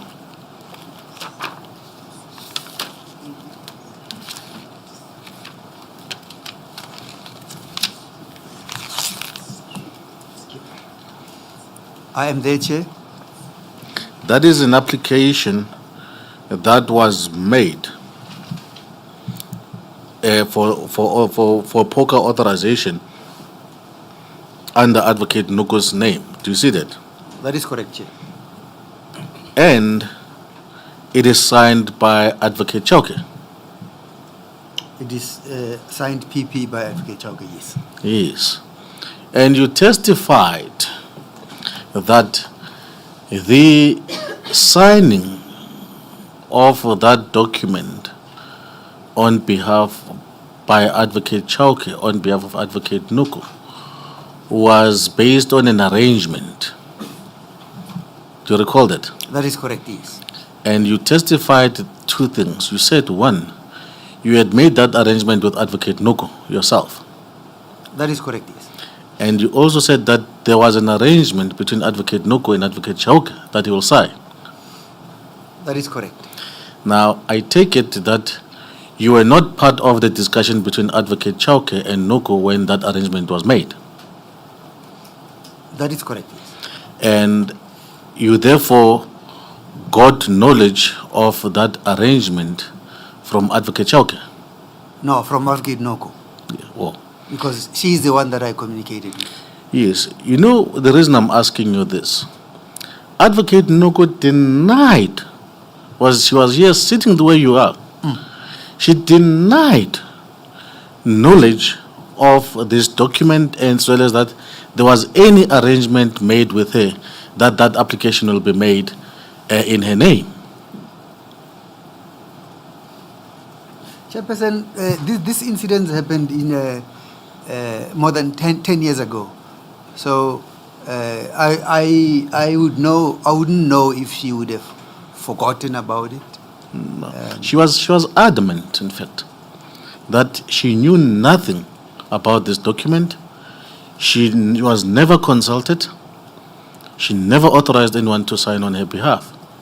I communicated with her, and that arrangement was made. So I remember that. Now, based on that, you'd agree that the version that you are giving us today and the version that Advocate Noko gave sitting in the same chair are two different versions. Yeah, I hear her version from you, but No, you can accept that. I do. If it was not, I'm sure that would have been corrected by now. Yes. So now, there being two versions before this panel, one saying, I know nothing about this document, I've never made any arrangement with anyone to sign on my behalf or submit this application in my name, and then you, in the same chair, through the same, saying that there was an arrangement with Advocate Noko. These two versions are not consistent with one another. You agree with me? I agree with you, Chairperson. And therefore, meaning that one of you is not telling the truth. One of us could be making a mistake. Yes, but remember, it's under oath. Yes, but what I'm saying is, I remember I made this Yes. arrangement. So if we accept your version, then it means that Advocate Nogo's version is not the truth. It's a possibility that she's making a mistake. Now, I recall, and I can take you there, during your examination in chief, Advocate Ngugai Tobi, when you were discussing the document titled Monetary Awards, made the following, where he said that if someone makes a false statement under oath, what does that mean? Do you recall that? Yes, I do. What was your answer? My answer was that person commits an offense. What offense is that? It's an offense of perjury. Yes. So therefore, can we say that either you or Advocate Noko is doing the same thing? Chairperson, perjury is with the intention to deceive. I would doubt if Advocate Noko or myself would have that intention to deceive. That is why my submission is, I submit she's making a mistake. Yes. Okay. Because of the lapse of time when these things happened, and now it's only now that we're dealing with them. In fact, A human mind is fallible. But I can assure you, she was adamant as you are. Oh, yes. Okay. Yeah. Now, we'll skip and move forward. We know that in 2014, in February, on the 23rd, the Corvin judgment was handed down. That is correct, Chairperson. And at that time, Advocate Ngasana, Mr. Ngasana, was now the new additional director. That is correct, Chairperson. Yes. And now, at that time, I remember during your evidence when you started,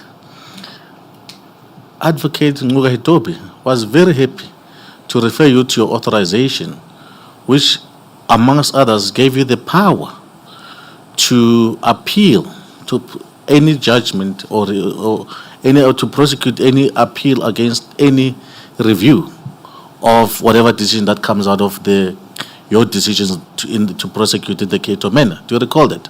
You're referring to the fact that The authorization authorizes the prosecution as well as the any subsequent proceedings, appeal review? Yes. Yes, yes. Yes. And now, you were not in court when that judgment was, when the matter was argued. That was your version, That is correct, yes. right? You then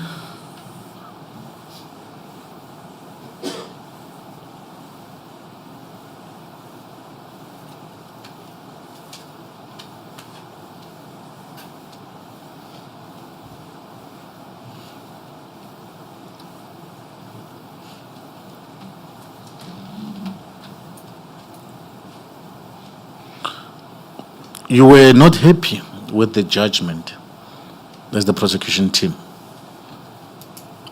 We are not happy with the outcome of the judgment. Yes. Yes. But nonetheless,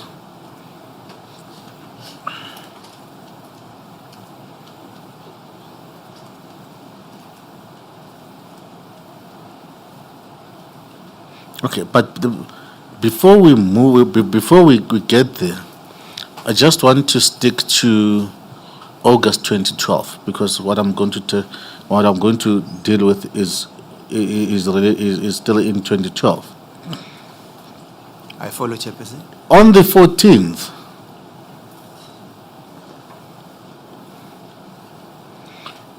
you circulated Advocate Mosing, 14th of what? August 2012, Chair, Madam Chair.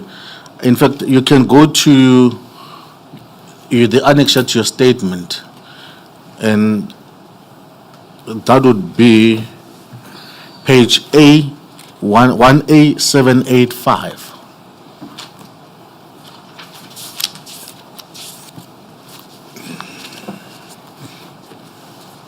I'm there, Chairperson. Right? Okay.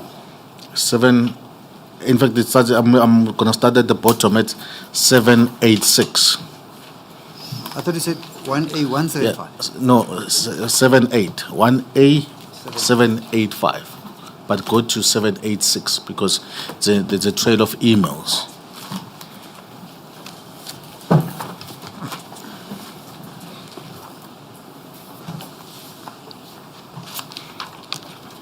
I am at 1A786. Yes. Can you refer us to the number of the exhibit? It's GSM something, I think. Is it not? GSM 778.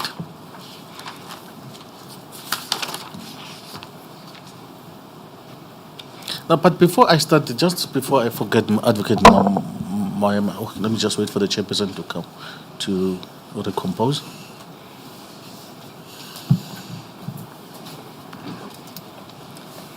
Yes, Council? You testified that there was a procedure that you cannot communicate directly with the national director as a deputy.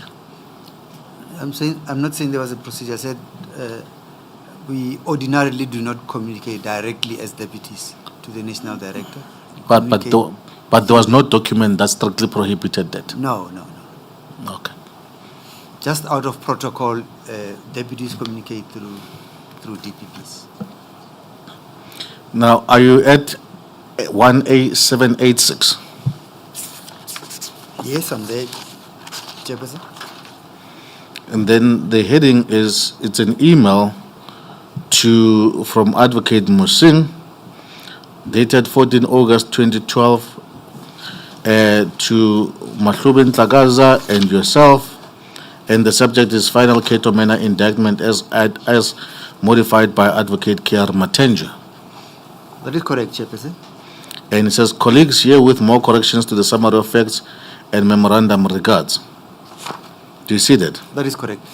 And then on 1A785, I'm there, Chairperson. on the following day, Advocate Ntlakaza says, these are minor changes on enterprise only. I think this we can get our certificates. I'm not sure whether Advocate Maema has printed hard copies. I'll be at the Constitutional Court today. Do you see that? I see that, Chairperson. Yes. And then you then respond, midday on the same day. I beg your pardon, why do you say on the following day or on the next page? Yeah, it's going up, Madam Chair. Yes. Yes, because the email from Tlakaza was on the 14th. You see at the bottom of 785.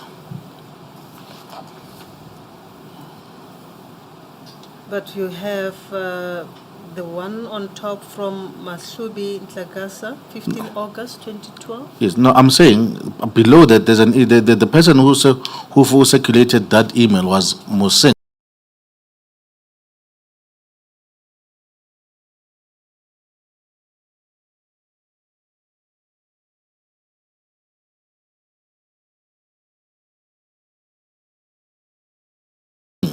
Yes, on the 14th. On the 14th. Yes. Yes. And you then respond on the same day, at midday, just after midday, to Advocate Musing and Matenja, and then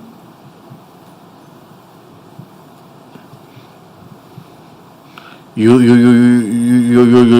then at the second last paragraph, the last sentence says, I've also done the prosecution memo on KZN letterhead, although our DPP will sign as arranged with the acting DPP KZN. Do you see that? That is, I see that. We've already dealt with that aspect.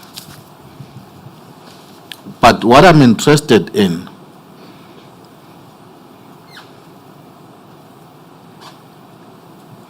is that if you move up to 784, 1A784,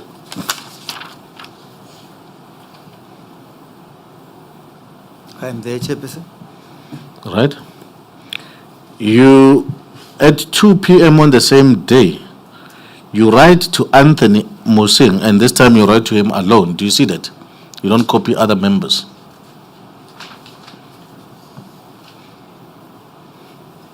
Where it says Sello Maema GS 15 August 2012 02:37 p.m. I see that. Yes. M78. Yes. If you can refer to those Okay. annexes.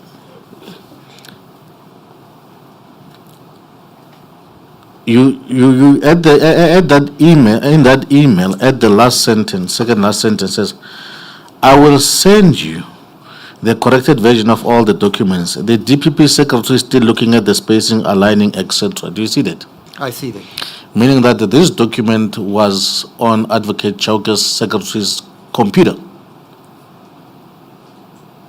No, it was never on her. No, you say the DPP secretary. Who's the DPP secretary? That's Mamiki. Yes. And you say the DPP secretary is still looking at the spacing, aligning, etc. Yes, what we do is to finalize the document, as it would be on my computer. We'll just call her to the boardroom, and she will correct it on my computer. Now let's go up to what Advocate Musing says to you at 0307. Do you see that? I see that. I have just received the document sent by the DPP for authorization. Yes. Remember, you had said that you are a very experienced prosecutorial team that does not need supervision or any inputs from the DPP. Yes. And yet you talk about you've received documents sent by the DPP for authorization, meaning that Advocate Chauke had an input in your documents. No, it doesn't say he had an input. But why would he send them to you if he did not have an input? No, remember that the documents are between myself and Advocate Musing. Yes, you say to Advocate Musing, I just received the documents sent by the DPP. So, Meaning that the documents that you say you've received was sent to you by the DPP. no, the documents were sent to Advocate Musing by the DPP. Yes, that's what he says. Yes. Yes. Now, why, if Advocate Chauke had no role to play or input, why would your document be sent by him to you? When I say to you, the prosecution team, in this case, Advocate Musing. No, remember, Advocate Musing is not part of the prosecution team. Is that so? Yes, he's not. Okay. He is at head office. Oh. Now, what are you doing? Remember, I said communication from prosecutors go through the DPP. Yes. Yeah. So Now- communication from the prosecution team would happen through Advocate Chauke's office. Yes. But let's look at what Advocate Musing then says. Yeah. We must just make sure that the DPP is happy. I see that. Now, if Advocate Chauke had no input whatsoever, why would his happiness be of concern to Advocate Musing? Well, Because he's merely a conduit on the version that you've given us. no, but it says the DPP. It doesn't say Advocate Chauke. But remember, you said the DPP in question, that you told when it was Advocate Chauke. No. When Advocate Musing talks about the DPP being happy with what? With the indictment. Yes. So now, we remember, Advocate Musing is based at the national office, Yes. and there are no DPPs at the national office. Yes. Now, therefore, it's either he could refer to Advocate Noko or Advocate Chauke, To the former. right? Because the former is the one from which the racketeering request has to come from. Yes, but we know that that document did not come from Advocate Noko. It came from Advocate Chauke, because you submitted it through Advocate Chauke. Because of the arrangement that was made for Advocate Chauke to sign the communication. Remember I said communication from DPP to NDPP?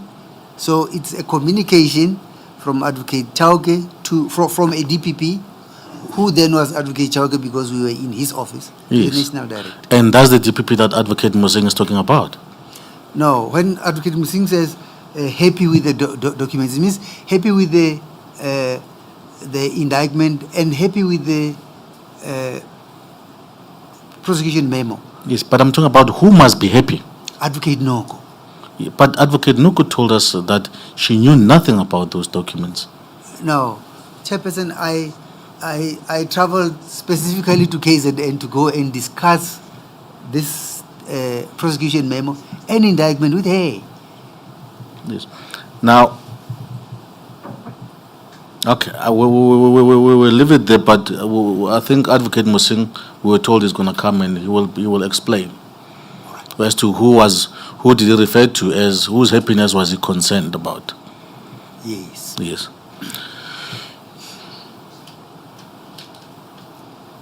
And the evidence, what you're putting to the witness is that the DPP there at the email of 15 August 2012 at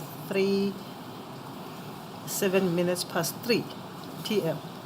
refers to Advocate Noko, according to you. No, according to the witness. But according to According to us, the witness. what we say, if one looks at the text of the email, starting from his email, from Advocate Maema's email of 237, where he said the DPP secretary, he was referring to Advocate Chauke's secretary. Now, the point is that any reference to the DPP referred to Advocate Chauke in that email. It was referring to Advocate Chauke.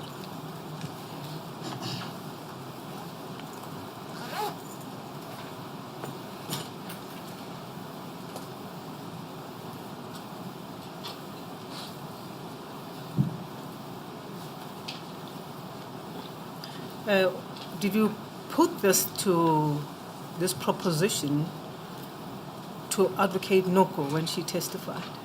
Madam Chair, could not put it because she denied any knowledge or involvement in the documents. She said You did not put it no, we to did her. not put it to because she said she knew nothing about the documents. She was never consulted. She never authorized anyone to sign on her behalf. But there's a document. You should have put it to her. No, but Madam Chair, if a witness says, I don't know this document, She said she didn't know this email. remember, Madam Chair, the document that is being spoken about here is the poker authorization. Yeah. And Advocate Nuku was asked about this poker authorization that I asked dated 15 August. And she said she didn't know anything about it. The first time she saw it was at the state capture. And I even asked her that, The record reflects that there was an arrangement that Advocate Chauke will sign on your behalf. She said she did not authorize Advocate Chauke to sign on her behalf. I hear what you are saying. I'm asking you now that you are now dealing with this very document, which is part No, of. we never put that document to You her. never put it to her. No. That's what I was asking. Yes. Thank you, Madam Chair.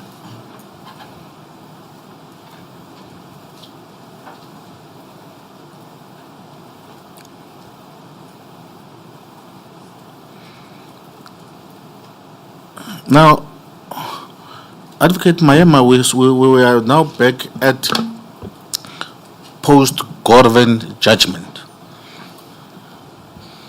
Yes, Chairperson. right?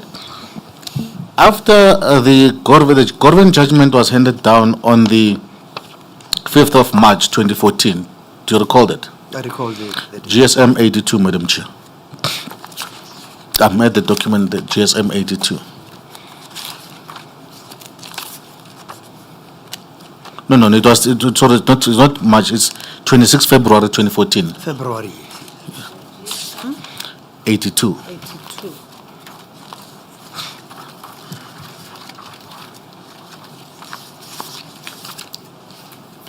And you earlier on referred the witness to that judgment, and then Then you I, asked whether he was happy with the judgment, and he said we were not happy with the outcome. Going back there? yes, I'm going back there, Madam Chair.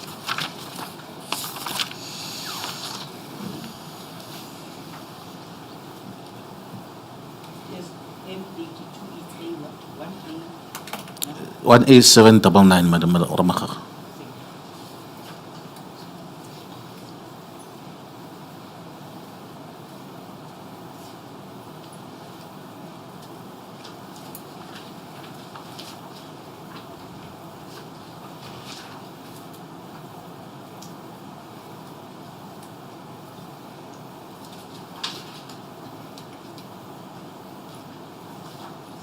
It's GSM.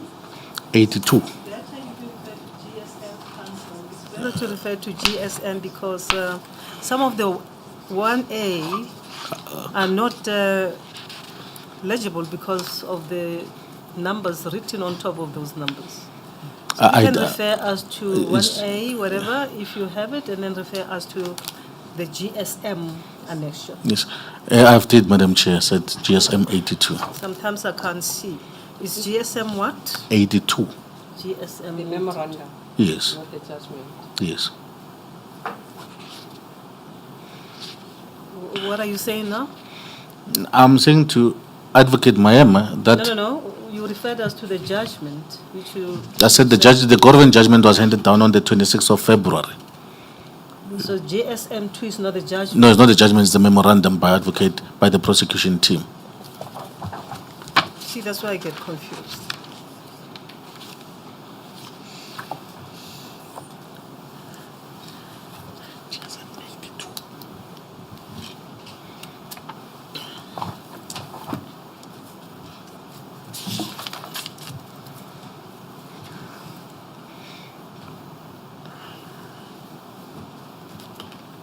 Advocate Msweni, would that tie with something that you left hanging up there about the appointment of Mr. Ngasa?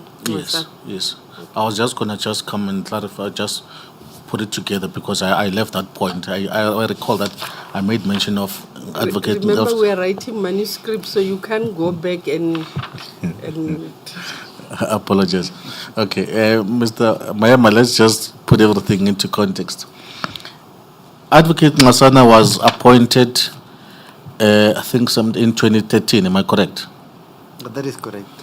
And after his appointment in 2014, February to 26 February 2014, the Gorven judgment was handed down. That is correct, yes. Yes. And as the prosecution team, remember you are the repository of the power to appeal or not. That is correct. Yes.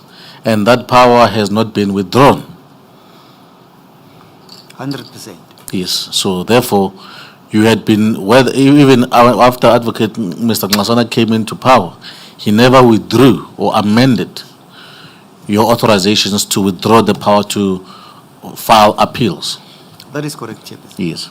And then aware and alive of that power, you then penned a memo dated 5th March 2014.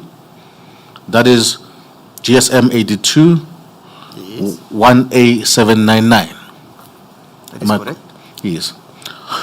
The memo is addressed to Advocate Chauke and it's from the Cato Mena prosecution team. Am I correct? That is correct.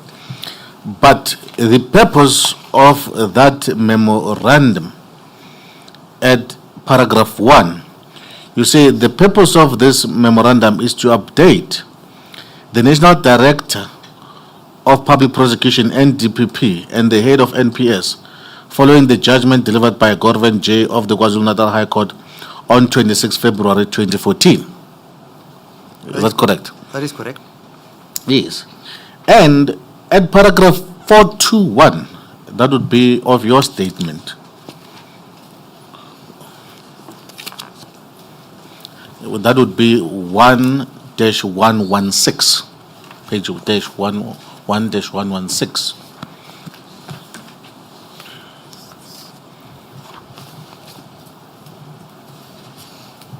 I'm there, Chairperson.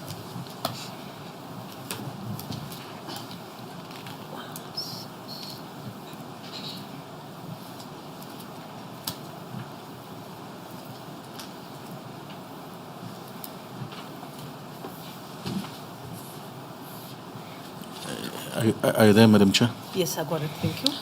You say to us, given that Mr. Ngasana was newly appointed, the prosecution team prepared a memorandum dated 5th March 2014 in order to enable Advocate Chauke to brief the NDPP.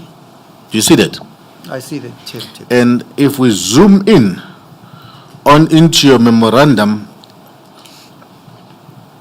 at paragraph 11, that is 1A801, still on Annex GSM 82.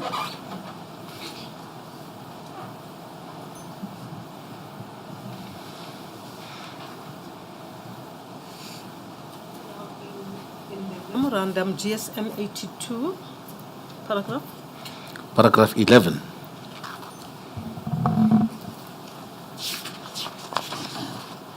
Yes.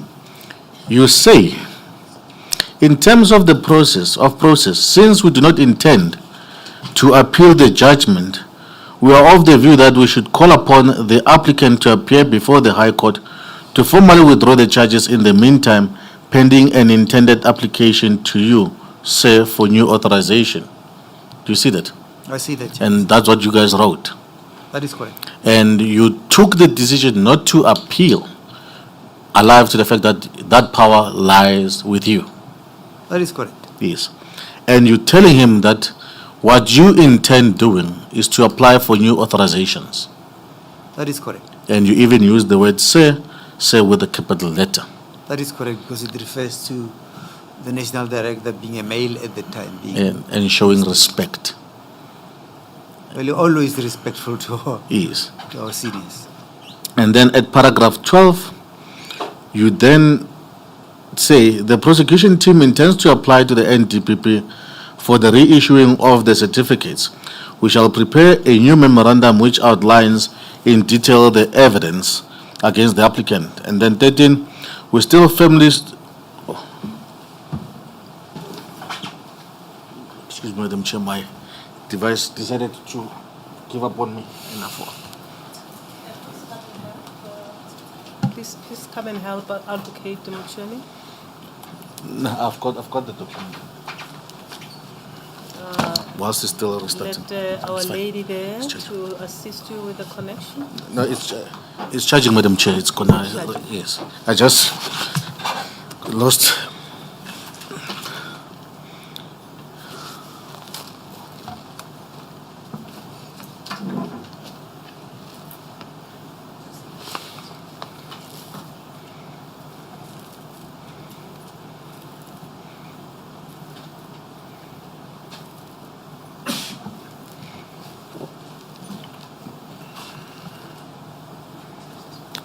I'm back, Advocate Maema.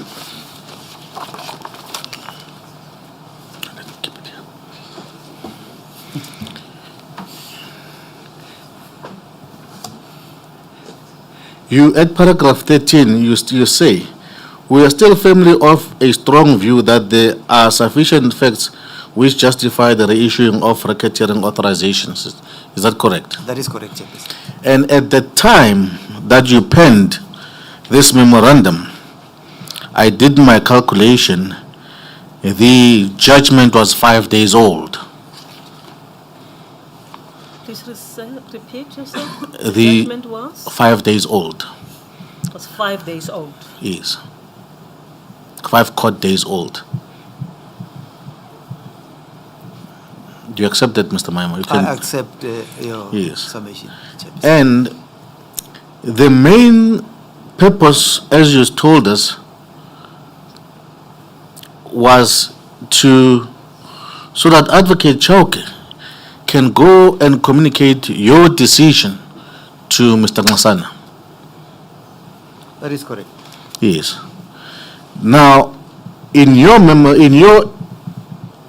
at paragraph 21, you tell us that given that Mr. Ngasana was newly appointed to prosecution team with Red Dead, and then we advised Advocate Chauke that based on the concession made by Horace SC, the team's view was that the judgment should not be appealed against, given that the court did not foreclose the door on the NPA to reissue the poker certificates. Do you see that on your statement? That is correct. So therefore,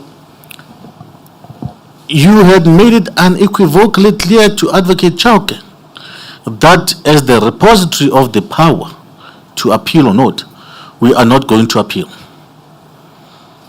Before the witness answers, Advocate Mshweni, you must help us. You read from different documents. Now you've just read from the witness statement. You don't even take us to the paragraph. Sorry, Madam Chair, I thought It that makes it so difficult. I for us to follow. apologize. Okay, let's just run through this thing slowly. Remember at paragraph 421, you told us what was the purpose of the memorandum, that it was to enable Advocate Chauke to go and brief Advocate Ngasana on your decision and what cause you intended what cause you intended adopting. That is correct. Yes. But then on the same paragraph you said, the third line, you said, we advised Advocate Chauke that based on the alleged concessions made by Hodes SC, the team's view was that the judgment should not be appealed, given that the court did not foreclose the door on the NPA to reissue the poker certificate. That would be that paragraph went over to page 117. Do you see that? I see that. So basically, Advocate Chauke knew as of the 5th of March 2012 that the prosecution team, being who've got the power to prosecute, do not intend appealing the judgment. That is correct. Yes. Now, what is surprising on 117, right? You at 422, paragraph 422, you said the prosecution team consulted with Hodes SC with regard to the concession referred to in the judgment, and on the 13th March 2014. Do you see that? I see that, Chairperson. Yes. But this is despite the fact that you said, listen, yes, there was this concession, but it is immaterial.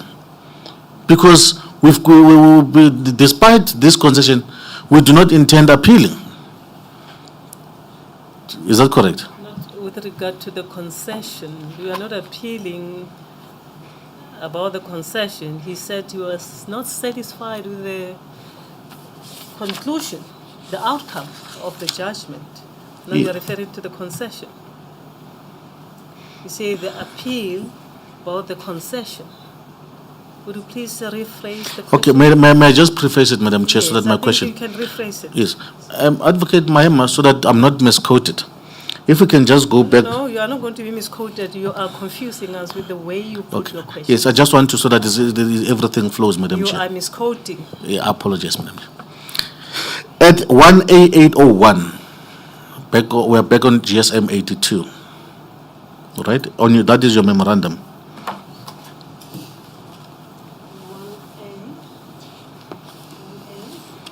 801.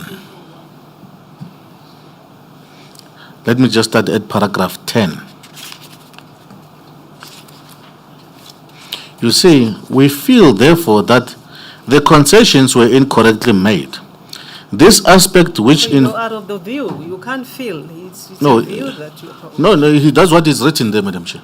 Where? The paragraph 10, Are you reading from GSM 82. 1A, GSM 82 Yes, at 1A801. at 1A 801? Yes. That is the prosecution memorandum, the Yes. memorandum from the prosecution. Paragraph 10. Yes. Yes. You say, we feel, therefore, that the concessions were incorrectly made. This is the aspect which informs us that it is undesirable to appeal this matter. Do you see that? I see the Chairman. Yes, meaning that in as much as you are unhappy with the concessions, you still not intend, you still don't want to appeal the judgment. In so much as we're not happy with the outcome. Yes, you still don't want to appeal the judgment. Yes. And that from or when we go to paragraph 4, back to paragraph 421 of your statement at 1-116, you stated there that we advised Advocate Chauke that based on the alleged concession made by Holders SC, the team's view was that the judgment should not be appealed, given that the court did not foreclose the door on the NPA to reissue the poker certificates. That is correct, Chairman. So meaning that Advocate Chauke knew that irrespective of how you feel as the prosecution team of the concession, you still don't intend appealing the judgment.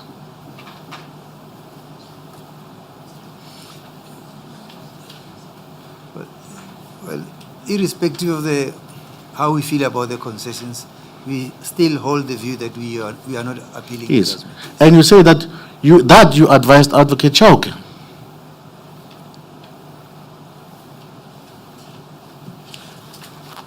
We briefed him. Yes. We So, informed him. Yes. so he knew. Your word is that you advised him. I think you can go back to 421. Yes. The counsel is correct. You advised Advocate Chauke. We advised, yes, on 421. That's Yes. Now, what is then surprising, Mr. Maema, is that paragraph 422 at -1117, your statement, you then tell us that on the 13th March 2014, you held a consultation with Advocate Holders SC, and that consultation regarded the concession referred to in the judgment. Do you see that? I see that. Yes. So despite the fact that you felt that in as much as the prosecution team is not happy with the concession, we do not appeal against that, you find yourself in a consultation with Advocate Holders SC regarding the same concession. That is correct. Yes. And remember, you had all penned that memorandum so that Advocate Chauke can go and brief Advocate Mr. Masana of your position. That is correct. And we do not hear from your statement that that briefing took place. Which The briefing by Advocate Masana by Advocate Chauke to Mr. Masana. You do not tell us that Advocate Chauke did go and brief Advocate Mr. Masana. yes, I do not talk about it as it is not. Remember, it is he who then consulted with Mr. Masana. Yes. Not- But between the 5th of March, Yes. being the date of your memorandum, and the 13th of March, being the date on which you find yourself in consultation with Advocate Holders SC, that briefing had not taken place. The briefing by? Advocate Chauke to Mr. Ngasana. I do not know whether it had taken place or not. Yes. Let me tell you why I'm saying it did not take place. On paragraph 423,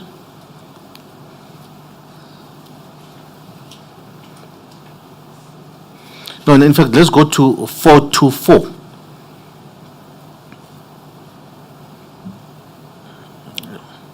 Of your statement. You then tell us that shortly thereafter, I'll come and tie it up very shortly. Mr. Ngasana issued an instruction that the application for leave to appeal must be withdrawn. Do you see that? I see that, Chairperson. Yes. So basically, Advocate Ngasana, Mr. Ngasana, agreed with your stance that you should not appeal. That's why he issued an instruction that the leave to appeal should be withdrawn. That is correct. Yes. And therefore, but now what happens is, on the 13th of March 2014, you found yourself at the consultation with Advocate Hodes SC. And at that consultation, the following happens. A decision is taken despite you having made your position clear that you do not intend appealing this judgment. A decision is taken that you must file an application for leave to appeal. Remember, when we filed the application for leave to appeal, it is precisely just to deal with the DS indicia, to prevent the filing of a condonation But application. on the 5th of March, you had said it's not necessary. We're not going that route. So why should you be concerned about the DS indicia? Because you, as the repository of the power, had said we're not appealing. Yes, but remember, in a high-profile matter, when we update the national director, at that stage we did not know on which side of the fence he would be. So Yes. rather to be safe, you file a notice of appeal that you know that if he agrees with us, we can simply withdraw. Yes. And therefore, meaning that at that time on the 13th, when the prosecution team found itself consulting with Advocate Hodes SC, Yes. you still did not know what Mr. Ngasana's stance was. That is correct. And Advocate Chauke was present in that consultation. That is correct. And as the person whom you had tasked to go and brief Advocate Ngasana, had he consulted with Mr. Ngasana, he would have told you that I've briefed Mr. Ngasana and this is his stance. He did not do so. Well, yes, he did not do so. So therefore we can accept that as on the 13th of March, Mr. Chauke had not briefed Mr. Ngasana. I cannot say that because he did not say that. Yes. But now let's look at what you say Advocate Chauke said in that meeting. In that meeting, after... Sorry, before you move to that, I'd like to ask just one point of clarity from Advocate Maema. Yes, Chairperson. As at the 5th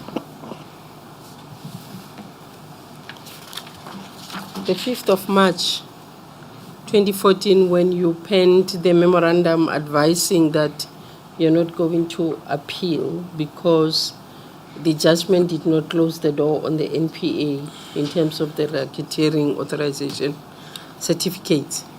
Yes, Chairperson. Did you know the reason why the concessions were made by Hodes SC? We did not know at that stage.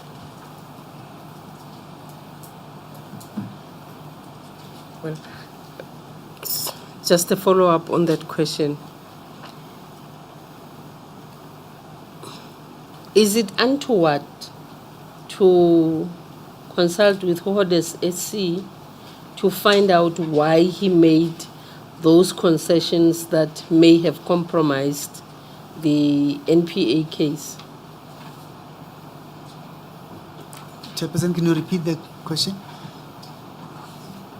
Is it out of character? Is it untoward? Is it No, Chairperson, I follow now. abnormal Yes, for no. you to meet with Hodes SC to get an explanation on why he made those concessions which might have compromised the NPA case? Chairperson, it was in order, it was appropriate that we bring that to a logical conclusion by understanding from Advocate Hodes self how and what led to the concessions being made. Yes. But now, you said at that meeting, he told you he never made those concessions. No, I didn't say that. I said he didn't say anything about. You're saying no. At the meeting of the 13th of March, Who you did say Hodes SC advised that he did not make a concession referred to in the judgment.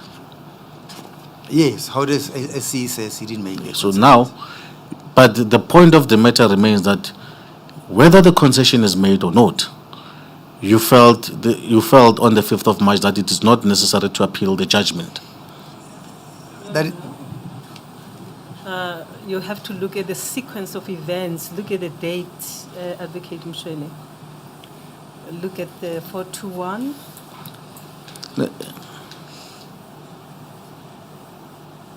When he advised Advocate Chauke that the team was of the view that they would not appeal. 422, they meet Advocate Hodes, that is on the 13th of March, and he, Senior Counsel Hodes, advised that he did not make the concession Yes, on the 13th. yes. That is following their Consultation. the view that they had presented to Advocate Chauke. Yes, Now go to 423. yes. Now following. Oh, You you want can to- you can continue, Madam Chair. You Sorry. may. No, now, Mr. Maema, when I read your statement, one thing that I picked up was that you did not have a direct line to Advocate Hodes SC. Am I correct? no, with the instructed counsel, we are communicating through Advocate Chauke as well. Yes. But you see, what is also missing in your statement is how and at whose instance was the consultation with Advocate Hodes SC arranged? Would I be correct that the consultation was arranged by Advocate Chauke? I cannot remember who arranged it, but when we had the outcome of the matter, we were not happy. Yeah. We No, were no. not happy. I'm talking about the consultation. So ordinarily, we would have informed Advocate Chauke, who then we would have requested him to arrange that we meet with Advocate Hodes. But in this case, you do not tell us that you requested Advocate Chauke to arrange that consultation. No, I do not. Yes. So the fact that you do not say that means that you did not arrange it. You did not request it. No. You never requested the consultation. And I'm saying the fact that I did not say it does not mean we did not ask Advocate Chauke to arrange a meeting for us. So are you saying that the consultation was requested at your instance, at the prosecution? It should have happened at our instance, yes. Yes. Now, when you asking him to arrange the consultation, did you ask him whether he had briefed Mr. Ngasana as per your request? When you asked Advocate Chauke to arrange the consultation with Advocate Hodes SC, did you also ask him if he had briefed Mr. Ngasana? I follow now. No. You never asked. No, we didn't ask. But what we know is that it became clear at the consultation that the NDPP had not yet taken a decision, a position on whether or not to appeal. That is correct, yes. Yes, and for that reason, you were persuaded to change your mind as the prosecution team to file an application for leave to appeal. Now, remember, the leave to appeal, it is not a matter of persuasion. The only filing of the leave to appeal was to prevent the DS and DKI from running. Yes, but In case the national director were to... You must wait okay, so and let the witness finish. In case the national director were to say, I think your initial decision to appeal was correct, then you don't have to file a condonation application. But you'd agree with me that the fact that the DS have run past does not close the door from you filing the application. Of course it doesn't, but you will require to file a condonation, isn't it? Yes. And it is for the court, not Mr. Ngasana or the prosecution team to determine whether good cause has been shown for the condonation to be granted. They must show it. No, but I'm saying whether it has been shown.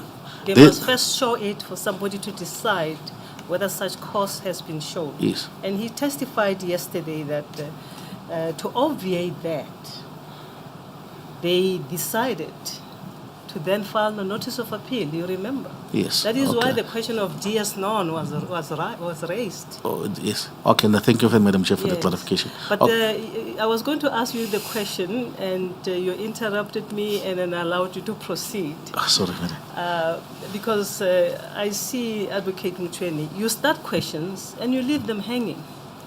So I said, let's start from 2421 and look at those paragraphs in sequence and look at the dates. 421, it deals with the advice, expressing an intention not to appeal. At that stage, there was the alleged concession. That's correct, Madam Chair. 422, there is a consultation with the senior counsel. Yes, as you are looking at the time, we still have a lot of time. No, Madam Chair. Mr. Ngwaido promised me something if I finish in an hour. So I'm trying to see if I'm still within that hour. He's not in charge, you must ask us. We are in charge and we'll give you as much time as you require, counsel. Thank you, Madam Chair. Yes. So I lost Now- out on the wager that Mr. Ngwaido had put up. You can waive his offer. At 422, they consulted with the senior council holders, and that is on the 13th, where he advised them that he did not make a concession. Now look at 423. They are now considering their position. Following what Advocate Holders has told them, they are considering their position.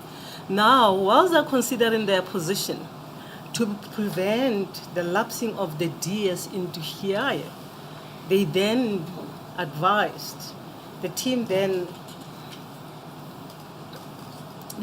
Advocate Chauke instructed the state attorney to prepare application for leave to appeal, to have it delivered urgently. And then Advocate Chauke undertook to brief the national office. The application for leave to appeal was then filed on the 16th. So that sequence, we cannot disregard it. I accept that, Madam Chair. Now, can I continue, Madam Chair? Yes, sir. But what is clear, Mr. Maema, was that as at the time that, because I want to move away from this point, what is clear is that as on the 13th of March, the 13th of March, Mr. Ngasana has not yet taken a position. We do not know whether he has taken a position or not. No, because you say that while the NPA was properly considering its position, Yes, and the NPA here you're referring to the NDPP. that is correct. Yes, so, and it was for those reasons that you acted out of caution by by asking that an application for leave to appeal be filed. That is correct, Chair.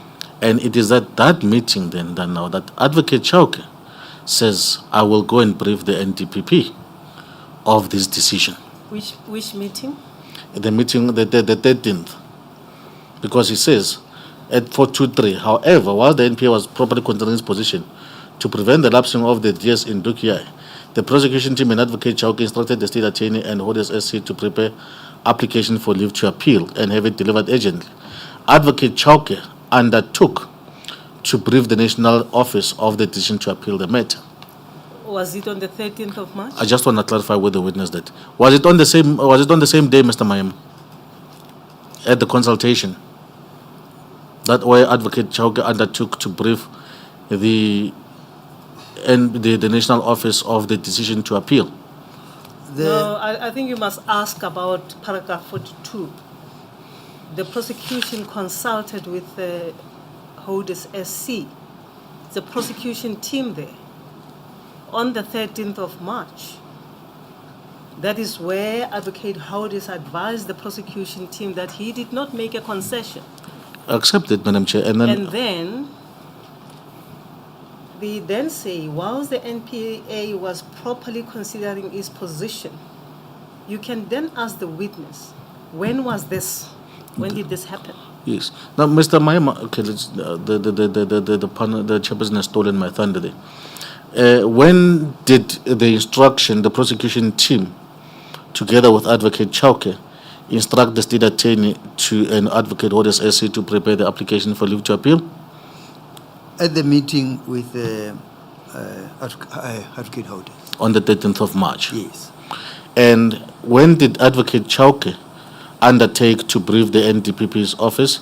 Now, when I say when, I'm not talking about the date on which he was going to make the briefing, but the date on which he made the undertaking. Would it be at the same meeting? Yes, it would be at the same meeting. On the 13th? Yes. Yes. And Is my understanding correct that with regard to the meeting the prosecution team had with Advocate Holders SC, Advocate Chauke was present?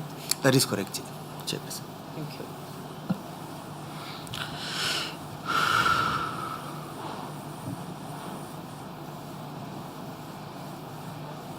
Yes, proceed.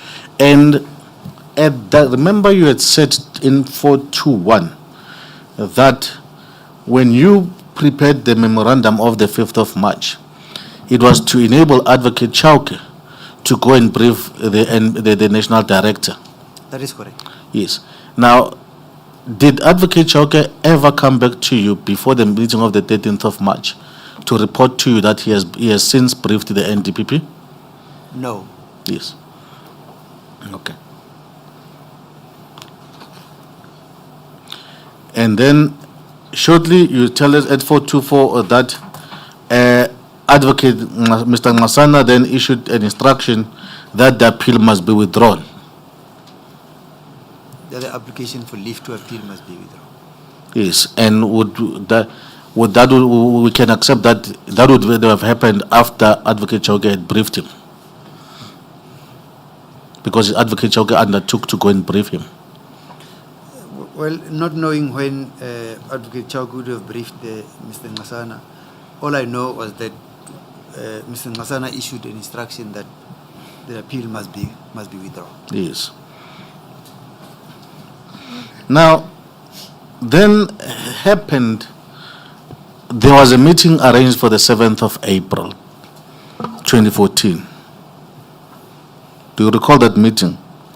That is a meeting to brief the national director, yes. Yes. You can take the witness to the paragraphs that you are reading. It's 425. I'll do It that. will also help us to see where you are getting the statement from. Is that the one That is correct, Madam Chair. You said then, at paragraph 425, at page 1-117, the prosecution team was then called into a meeting with Mr. Ngasana to update him on the matter. The meeting was scheduled for the 7th April 2014. Is that correct? That is correct, Chair. Now, the discussion as to what was going to happen at that meeting took place much earlier. That would be around March 31st, between 28 March 24, as far back as 28 March 2014. And you can go to LO 9000947.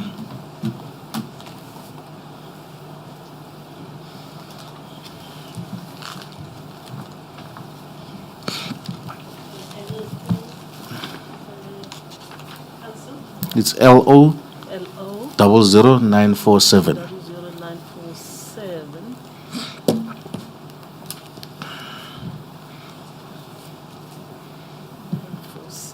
Yes, it's this one.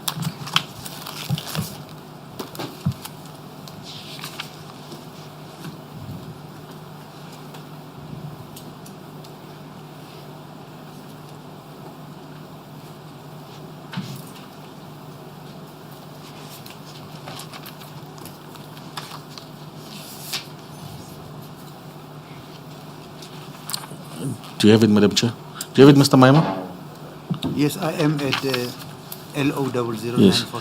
And the purpose of this briefing session would have been to update or brief Mr. Ngasana of the Cato Mena cases. That is correct, Chair. Nothing else. Sorry, I have a wrong volume. That will be opinion LO 404. I have LO 304.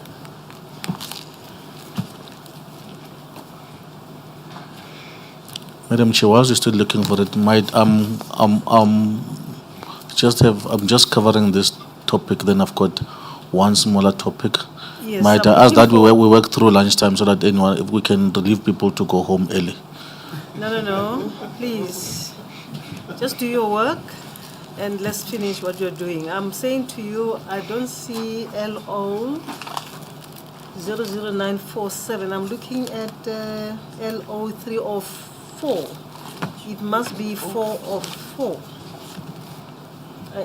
Is it 404? It should be 4. It should be 4, Madam Chair. 404. So it is helpful if you do that. 404.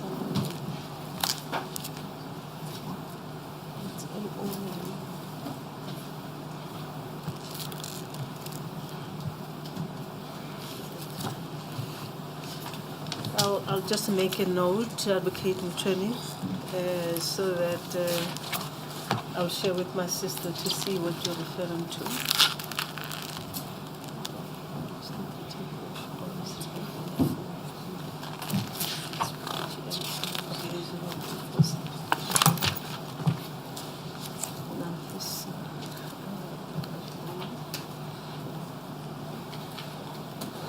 Yes, I'll look for that volume.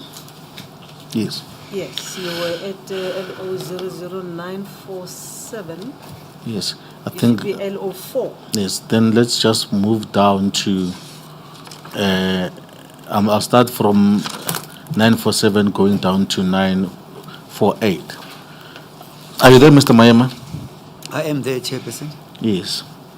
Remember, we know that these matters, they fall under Advocate Nogo's authority, jurisdiction. Do you recall that? That is correct, Chairperson. Yes. Now, on the 28th, March 2014, you addressed an email to Ms. Nuku and Advocate Chauke, and where you copied Mr. Matenja, Mr. Mlochwa, Mr. Mahlubin Tlagaza, Ms. Fuchane, and Patience Muleko. Do you see that email? That is correct, Chairperson. Yes. And there, in that email, you discuss, amongst others, the question of mutual assistance relating to Mr. Tanikas. That is correct, Chair. Yes. I do not intend discussing Mr. Tanikas with you because I do not intend covering that part with you. You've already testified on that. But what I'm interested in is the effect of the amount of authority that Advocate Chauke exercised over the prosecution team. And let me tell you why I'm saying that.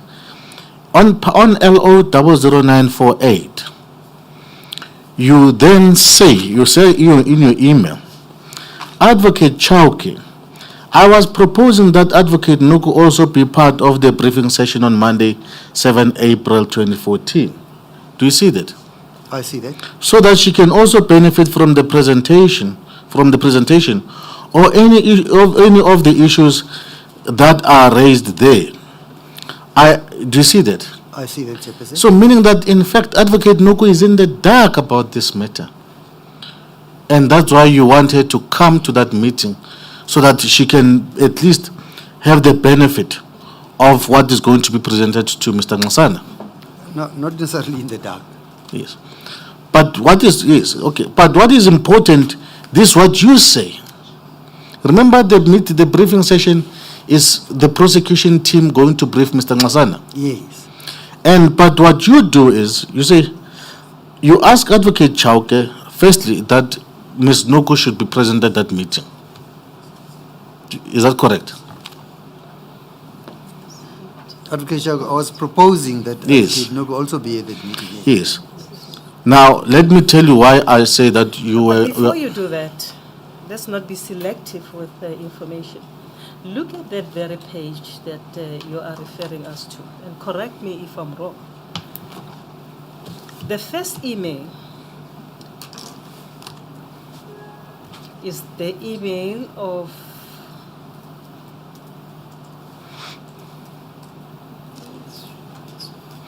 the 28th of March 2014 at 11:56.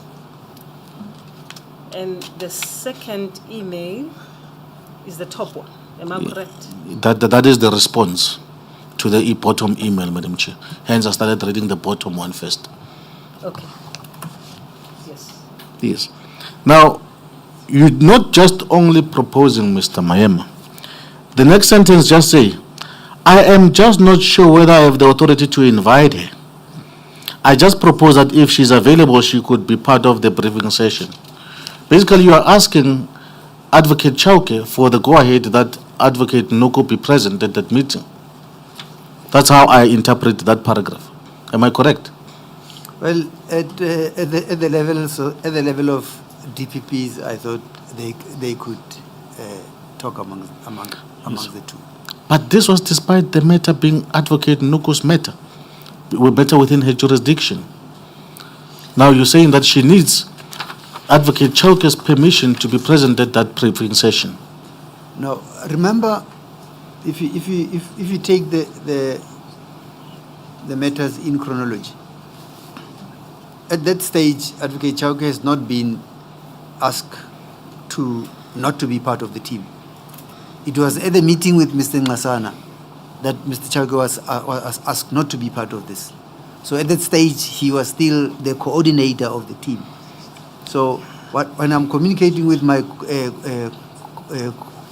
coordinator, I'm proposing as well that Advocate Nogo also be part of the Yes. meeting.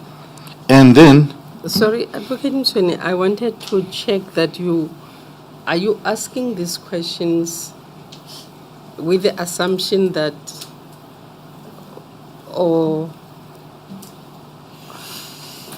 not accepting that the former or one of the former NDPPs had appointed Advocate Chauke to oversee this prosecution team?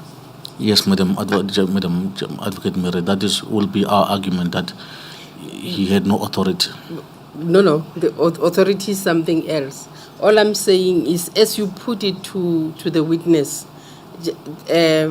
preface it with your understanding and your assumption, because as far as the record is before us, the Advocate Jiba had appointed Advocate Chauke to oversee this team, and up to this stage, Advocate Chauke was still in that position until maybe the next meeting on the 7th when Mr. Ngasana removed him. So, because the record might be confused that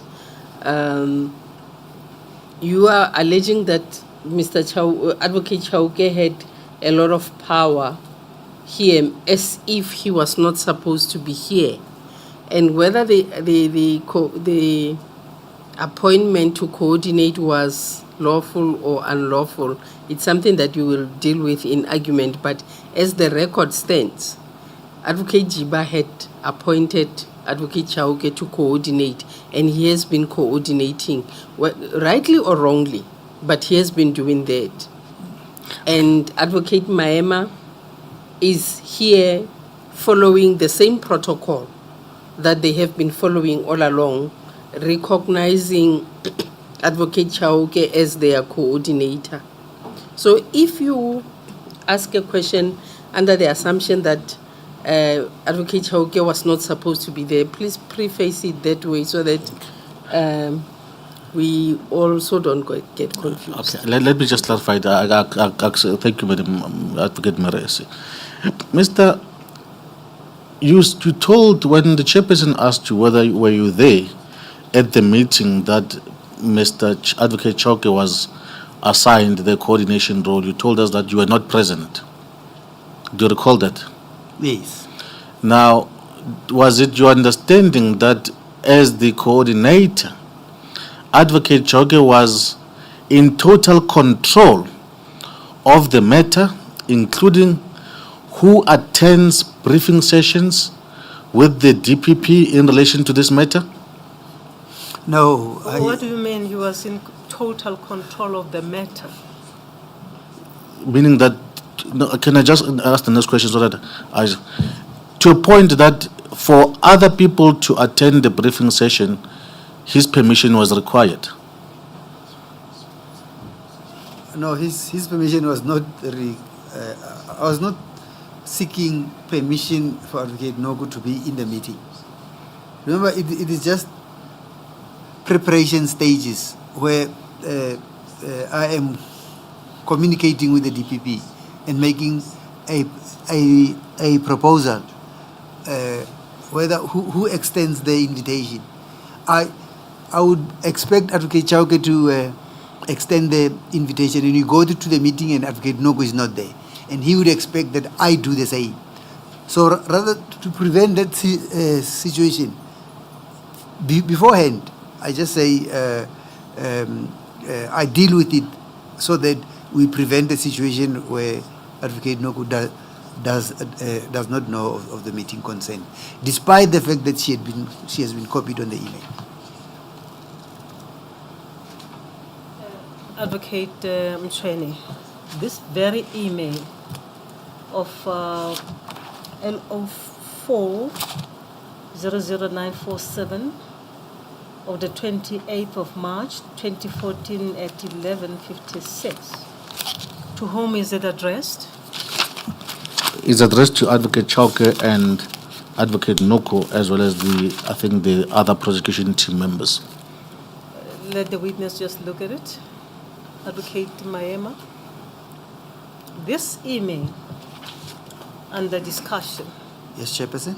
is actually addressed to the following: to Muipone Noko, semicolon, Henry K.M. Chauke, That is correct, Chair. and then CC the rest of those people mentioned there. Who are the members of the prosecution team? So the email is addressed to Advocate Noko. That is correct, Chairperson. Can I proceed, Madam Chair? And you are saying in that paragraph that was read to you, Advocate Chauke, I was proposing that Advocate Noko also be part of the briefing session on Monday, 7 April 2014. Now that which appears in that paragraph will come to the attention of Advocate Noko because the email is addressed to her. That is correct, Chairperson. You may proceed. But in the main, the reason you copied Advocate Noko, we find on 947 on the third paragraph. Can you look at that? Where you say, Advocate Noko, may you please peruse the affidavit that the team has drafted on your behalf. Where at 9? At 947, LO. Or at LO00947? Yes. So basically, the affidavit serves two purposes. That's why Advocate Noko is copied there, because what you are sending to him, you say to her, Advocate Noko, may you please peruse the affidavit that the team has drafted on your behalf. I'll come to Peter Marisburg on Monday to have the statement finalized with you. I thought that the charges are withdrawn against Boyden on Monday.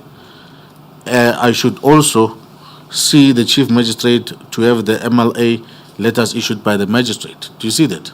I thought as the charges are withdrawn. Yes. Yes. So basically, the email that was in the main to convey an affidavit to Advocate Noko. That's why she's also copied there. Not because you wanted her to be invited at the meeting. Say again? I'm saying when one reads the email, the reason Advocate Noko is copied in the email was not because you wanted the proposal for her. She is not copied. She's not copied. No. The email She's is addressed- wait a minute. sorry, sorry. The email is addressed to her. Sorry, I used the word copied mistake erroneously, Madam Chair. The reason you addressed that email to Ms. Nuku was, amongst others, in the main, to transmit to her the affidavit that you the team had prepared for her. It was not to convey the proposal for her to be at the meeting. That's the main reason. The email dated 28 March 2014, 11:56 to Advocate Moipone Nogo as well as to Advocate Chauke deals with the mutual legal assistance. It doesn't deal with the meeting. Yes. Yes. Advocate Ntweni, how do you remove the last but one paragraph from the email and say it was not intended to convey that message? I'm lost, really. Because this is one email. It's got 1, 2, 3, 4, 5, 6 paragraphs, and those 6 paragraphs convey different things. But you isolate this one paragraph where I think Advocate Nuku is made aware that there is a proposal to Advocate Chauke, or there is a request to Advocate Chauke for Advocate Nuku to be part of the briefing. So why do you sever it from the whole email? In fact, Madam Advocate Meresi, you just submitted up that it was to convey to her that there is a request, a proposal, in a form of a request to Advocate Chauke that she attends that meeting. That is the whole point that I was trying to drive home, that for Advocate Nuku to be there, a proposal is made that she should be there, but Advocate Chauke's authority or approval is required for that. Where do you find that? Are you reading something in No. that letter? If you look at the last paragraph, the paragraph that we're talking about. No. Well, I'm asking you, where do we find that Advocate Chauke's approval was necessary? Look, if Madam Chair can look at the paragraph, that's what I'm trying to direct you to. Yeah. Says, I am just not sure whether I have the authority to invite her. I just propose that if she's available, she could be part of the meeting. So basically, Mr. Maema is not inviting her, he's proposing, but he doubts that he can invite her. He's got the authority to invite her. So what's wrong with that? To say, the point is, why would she need Advocate Chauke's approval for Advocate Nuku to be present in her own matter, at the briefing where her own matters are going to be discussed? That's the whole question that Yes. I'm trying to understand. I'm not answering for the witness, he will answer for himself, but Advocate Chauke, as at that time, is a coordinator. Well, if that's Wait a the minute. He answered earlier, said, remember that at that stage, Advocate Chauke had not been asked not to be part of the team, the prosecution team, at that stage. Well, So he was still, and that's the point my sister was trying to bring to your attention, Advocate Musweni, that they were following protocol. As at that time, Advocate Chauke had not been asked as yet by Advocate Nkasana, I think, to oust himself from the team. okay, may I But just let him just clarify it himself. But that's how I understood his answer. Please send Tate Maema. That is correct, Chairperson. At that stage, Advocate Chauke was still the coordinator of the team. He had not been removed as coordinator. now earlier you testified about the. Before you go about that, let's go back to that very point. No, I think I accept the answer, Madam Chair. Then I'll leave the point. So you are leaving that point. Because that's how the panel understands it, cannot take it beyond that. And that's how the witnesses answered Do it. you understand it differently yourself? I understand it differently. That's a matter of argument. But it's not about me, how I understand it. It's about the panel because... Well, you have put it to the witness. I want us to tie it up. No, Madam So Chair. I was saying that he answered that very point, and I'm saying to you, does it rest your case here, or you want to pursue that? Now, I will matter? not pursue it. Thank you. But just on the question of protocol, which from the email we understand to be saying that you required Advocate Chauke's approval as the coordinator of the team. For you to speak to Advocate Noko regarding the prosecution, the poker authorization application being made in her name, did you first seek Advocate Chauke's approval before you can speak to Advocate Noko, or you went on your own and spoke to Advocate Noko? No, I spoke to Advocate Noko on my own. You did not need Advocate Chauke's approval? No. Okay, thank you. Now, we then go to the meeting of the 7th, where you say that Advocate Chauke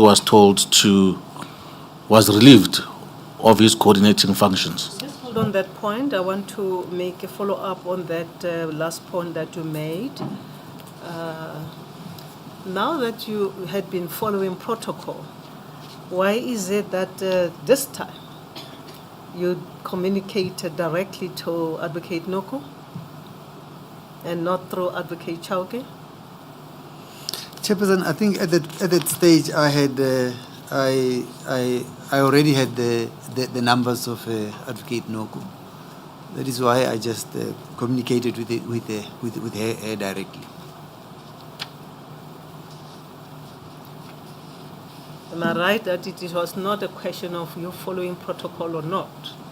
You had been in KZN with your team and you decided to communicate with her directly? at That is time? correct, Chairperson, yes.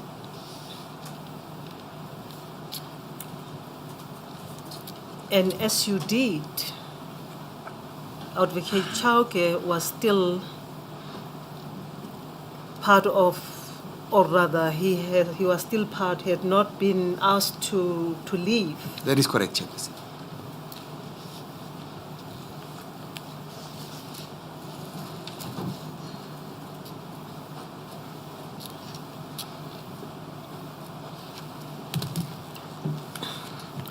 It is not clear to me that similarly, this the inconsistency of you following protocol, and sometimes you follow it, sometimes you don't follow it. Chairperson, if one looks at that email, I see I directed it to Advocate Moipone Noko. And then I also added Advocate Chauke so that he knows. It is sent to both of them, so that both of them are aware of where I am with the mutual legal assistance of Mr. Danikas. Yes. But I thought Advocate Mchweni was now asking you about you having spoken directly to Advocate Noko when the issue of authorization came up. Did I understand you? That is indeed so, Madam And Chair. you said that this time you spoke directly to Advocate Noko. You didn't speak through Advocate Chauke. Chairperson, I only spoke to Advocate Noko once the issue of the authorizations was completely dealt, was final. Remember, it was finalized on in August already. Now, in August 2012. Now, in March 2014, when I speak, because Advocate Moipone Noko was already the coordinator of the team, I was speaking to her directly.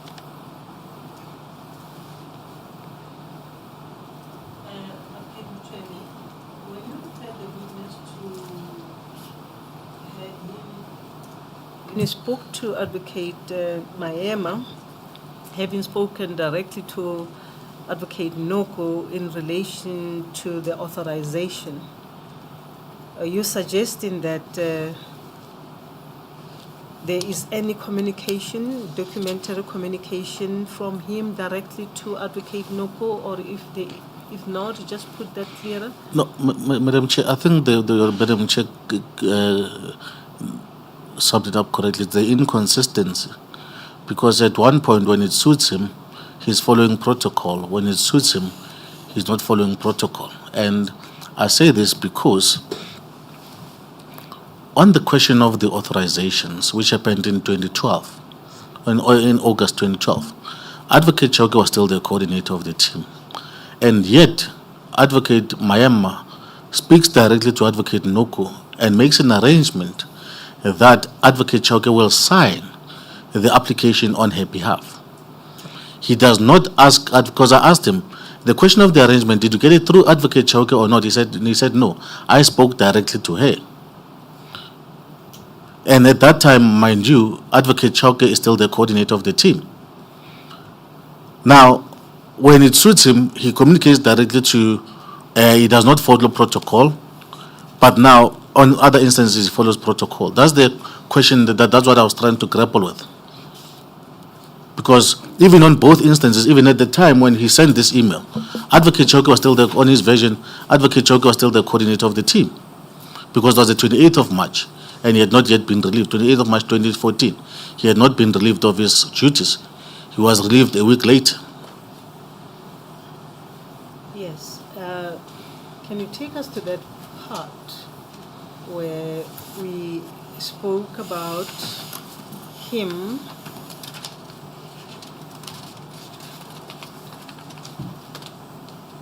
I can't remember now where we spoke about an arrangement being made that Advocate Noko will sign, or is it Advocate Mlocho? It is that Advocate Chauke will sign on Advocate Noko's behalf. Would you take us back to that document if you remember?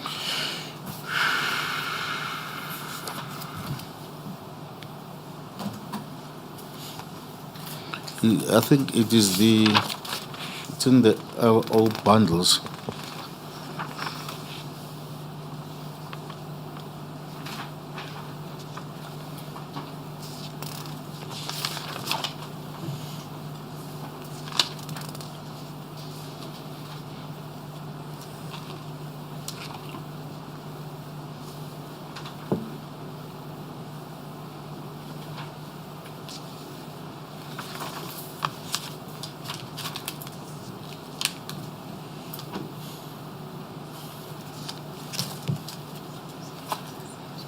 Yeah, Madam Chair, it's LO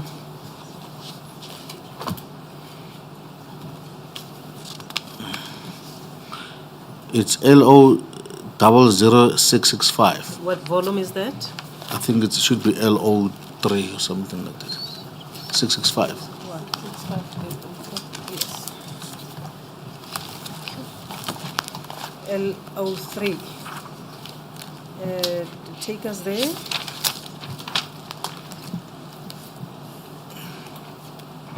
It's LO 665, where it is the application for authorization, which is made in Advocate Noko's name, but Advocate Chauke signed.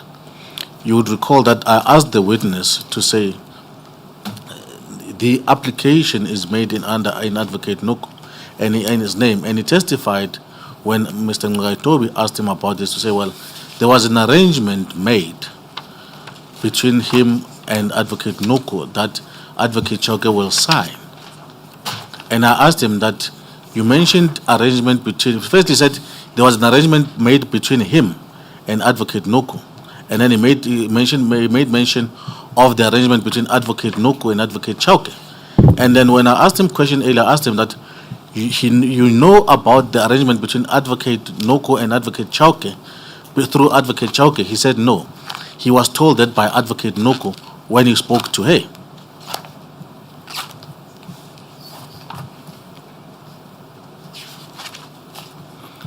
Madam Chair, we don't accept that rendition of the facts, but I don't want to interrupt the cross-examination, just to register that we don't accept that our learned friend is correct in the recordal of the facts. The record will speak for itself, Madam Chair.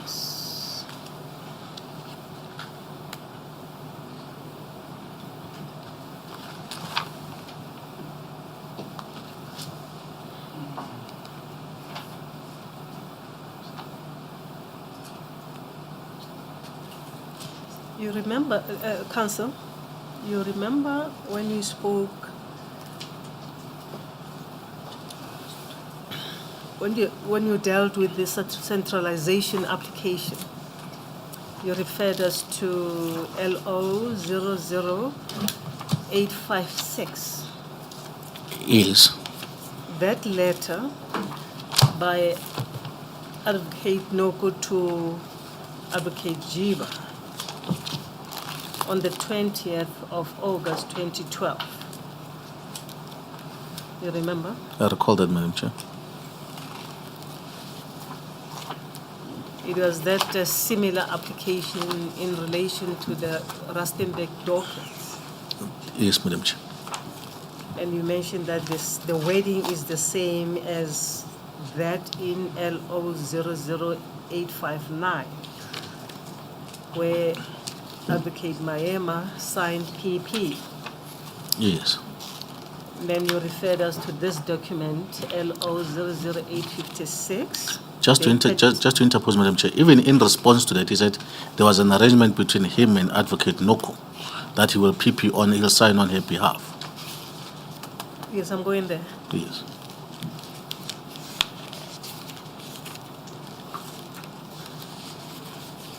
And then you said you had made an arrangement with the Noko and Chauke that you sign, asking the witness.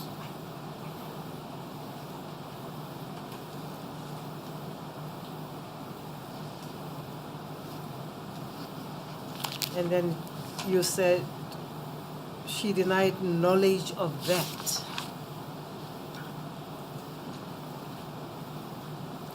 That the application was to happen in her name. And then you said actually she was very adamant that she knew nothing about that. Yes. And of course you referred to that document entitled Monetary Awards. But that arrangement point, you remember there was a page where it is stated that an arrangement was made that someone will sign. It's an email. It's an email. It's an email from Advocate Maema. It pertains to this. Yes. Take I us think he can, just cannot recall where the document is. If you can ask your junior behind you, the NPA team, to assist us, or your attorney next to you, I'm looking for that document because we spent a bit of time on it.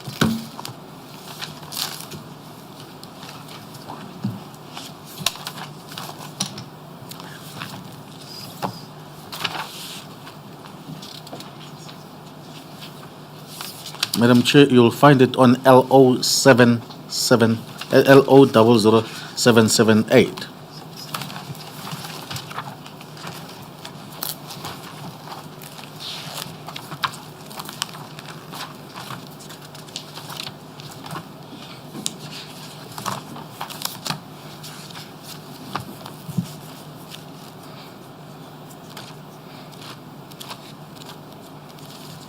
Yes, I see that, but this is not a document. Now, if you read the email in the middle there, where I think it's from Advocate Sello Maema, dated 15 August 2012, where the second paragraph on this email, the last sentence, it says, I have done the prosecution memo on the KZN letterhead, although our DPP will sign as arranged with acting DPP KZN. Yes, I see that, but there is a part that we dealt with at length earlier on. But we may proceed, I'll find it. But I think, Madam Chair, just so that we could just clarify, so that we can just put this matter to bed. You wanted to say something, Madam Ramaga? Yeah, maybe through the chair. Sorry I for think taking over. This issue, Chair, that relates to this document, this LO665, was dealt with in the evidence of Advocate Noku on the date. But then where she actually totally dissociates herself from the document, and that's when she gave evidence that she informed the evidence leaders of the Zondo Commission that she did not know that document and she was not the scribe of the document. Let me just check the date of the evidence presentation.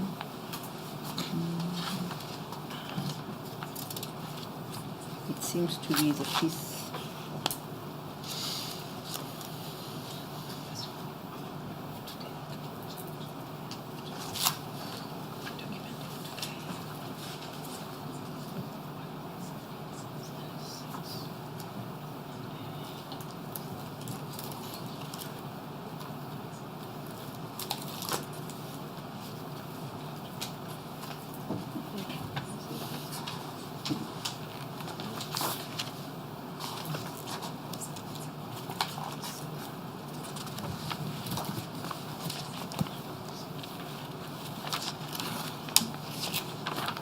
Yeah, please bear with us. There's many documents here. 786.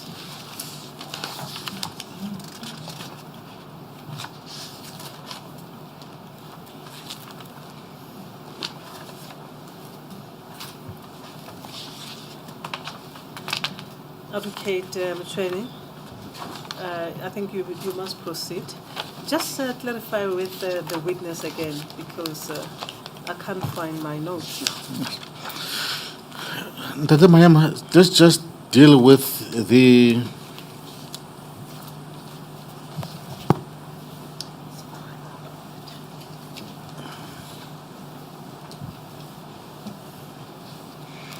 firstly on LO856. 856. Yes.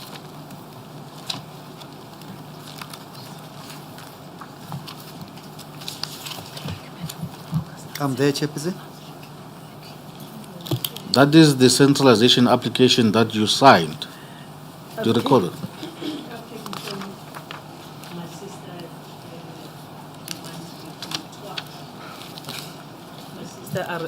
Reminded me twice that we should take a comfort break. How long are you still going to be with the witness? Now, after this, Madam Chair, I won't be more than 10 minutes.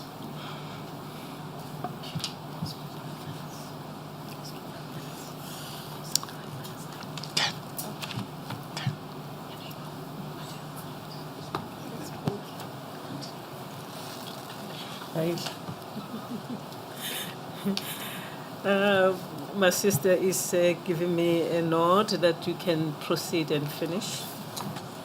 Okay. You may proceed. This.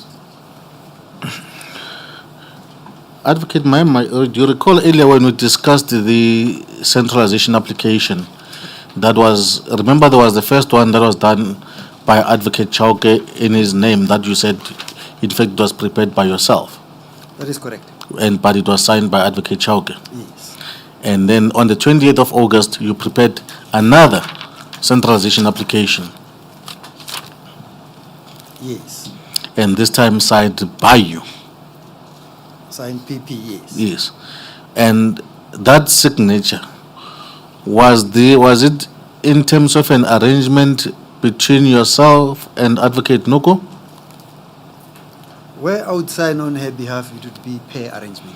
Yes. And that arrangement would have been struck between yourself and her directly? Yes, telephone. Yes. Not through Advocate Chauke? No. Yes.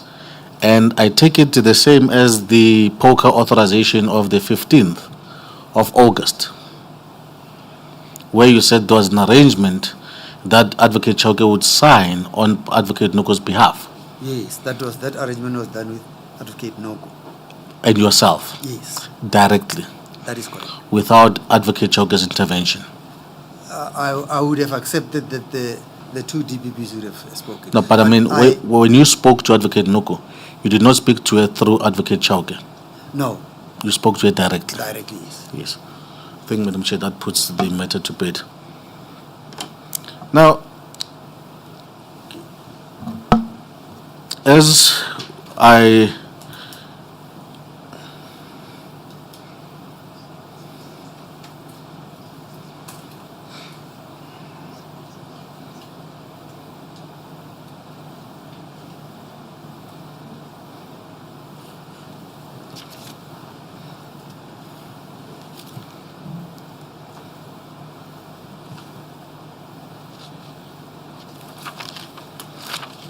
we know that on the 7th of April, Mr. Ngasana eventually withdrew whatever 2nd April of what? 7th April 7th April 2014 at the briefing meeting. Do you recall that? I recall what happened. That at that meeting, Advocate Chauke was relieved of his coordinating duties. Oh, yes, yes. And then on your version, he stood up and left because he was sitting next to you. That is correct. Yes. And we know that Advocate Ngasana eventually vacated the office in May 2015. And on the 18th of June, Advocate Abrams was appointed as the NDPP. Yes, he was appointed later. I cannot Yes. put But- my hand on a date. But after his appointment, the decision by Mr. Ngasana that Advocate Noko should run with the matter, coordinate the matter, was still standing. That is correct. Advocate Noko was never relieved of her coordinating duties. That is correct. And that would mean that Advocate Chauke had no authority moving forward to be part of this matter, of the Cato Mena matters. That is correct. Yes. Now, you see, I'm asking this because if you go to LO 00990, What is the volume? should be volume 4, Madam Chair. 990. Yes.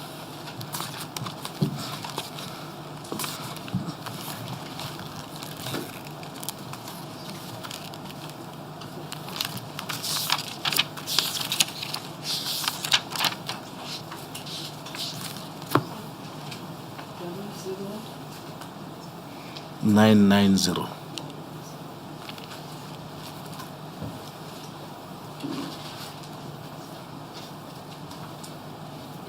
And take us to the page. It's LO 00990.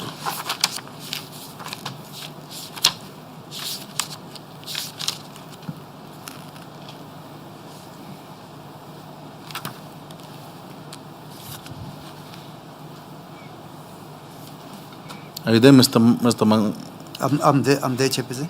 Yes, those are the minutes of a meeting that took place on the 16th July 2015. Do you see that? That is correct. And the way a year after Mr. Ngasana had told Mr. Chauke to never be part of the Cato Mena matters again. You see, Aren't you using, strong language? To never be part. Okay, so okay, let me just. Where he had relieved Mr. Chauke, Advocate Chauke, of his coordinating duties.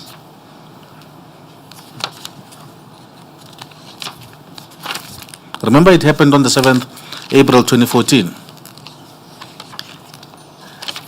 Chairperson, when I look at the names of the person who are present at that meeting, 16 July 2015, you see the DNDPP is No, Mr. Maema, I never asked you about the people who were there.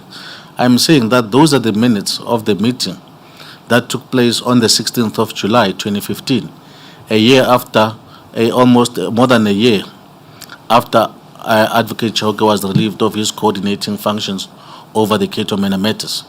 That's the question. Yeah, but I'm No, talking it's about. not more than a year, some months. Remember, It the was- meeting was on the 7th of April 2014. Yes, and the meeting is on the And 2015. this one is, July 2015?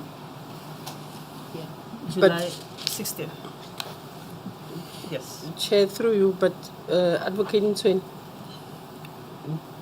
also factor in the intervening action that happened. When you talk 7th April 2014, that was Mr. Ngasana, but now we are at 16 July 2015. I'll come to that, Madam Chair. I know where you're going, Madam. Yes, I'm saying when you put it to the Yeah. witness, Yes. make sure that you recognize the intervening Yes. action that happened. Now, Mr. Maema, we know that Advocate Abrams came into office on the 18th of June 2015. Do you recall that? I remember it was in 2015. Yes. Now, insofar, and at that time, you are still part of the prosecution team. Yes.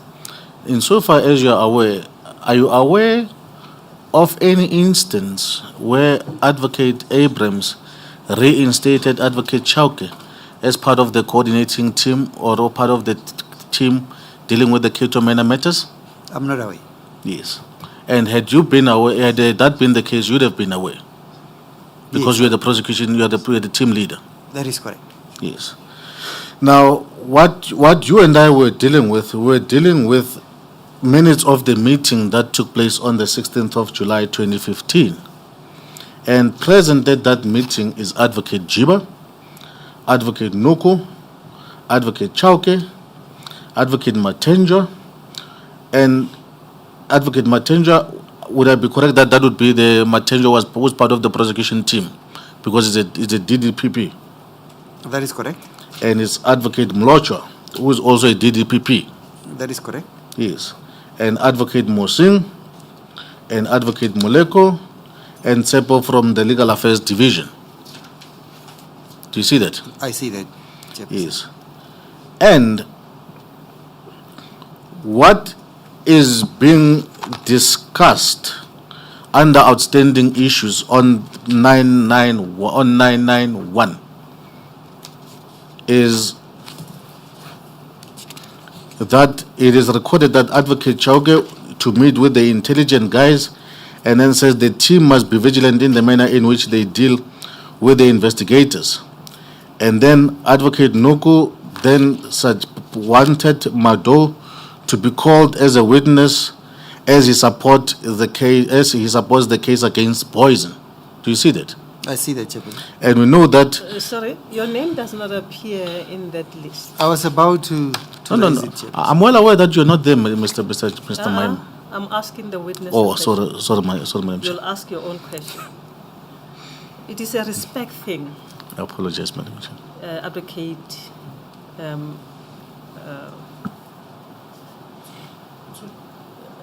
Counsel. You don't get into the the mouth of anybody. You'll have your questions, you'll have your time, but don't interpose like that. I just ask because I look at this list that you are referring us to, and I want to verify with Advocate Maema whether he was present at that meeting, and he says he was not. Am I correct? That is correct, Chairperson. Were you aware of it?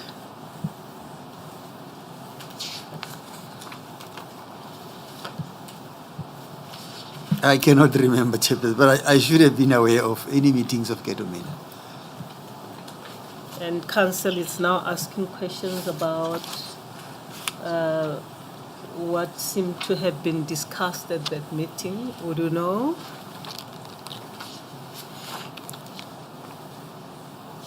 Chairperson, because of my absence, I was waiting for the question to see whether I can deal with it. But You may proceed, Advocate Ntweni. Thank you, Madam Chair. The point that I was trying to point to you was that it appeared, okay, let me just take you through I've taken you through what it was suggested Advocate Chauke was to do on 991, and then we go to 992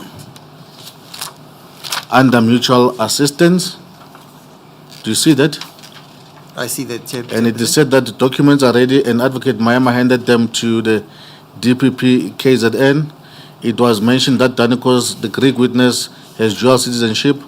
Other methods to bring the witness other than MLA to bring the witness discussed. Witness willing to come to embassy on condition is afforded protection. It was suggested or concluded that MLA must proceed whilst waiting to try other options to bring him to the embassy. Fresh application for authorization for poison. Do you see that? I can see that, Chairperson. Now, I don't want to take you through the whole thing, but the point of the matter is, in light of the fact that Advocate Chauke had been relieved of his coordinating duties, do you recall that? Yes.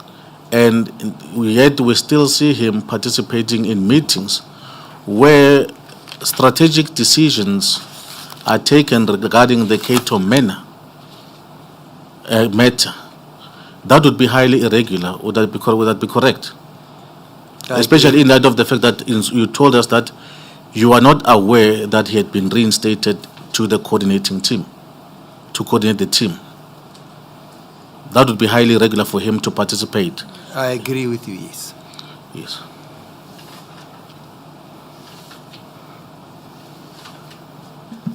As a follow-up, Advocate Maema, was Advocate Chauke barred from ever attending any meeting that would discuss the Katomena case? No.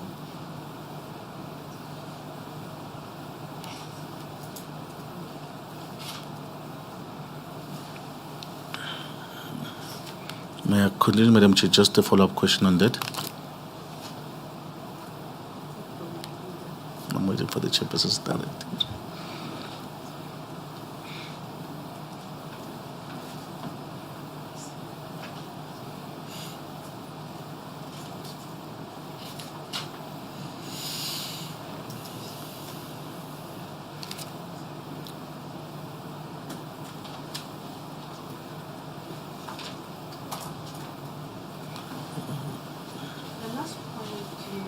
The last point you are making about the documents being handed to someone, where are you reading it from, Council?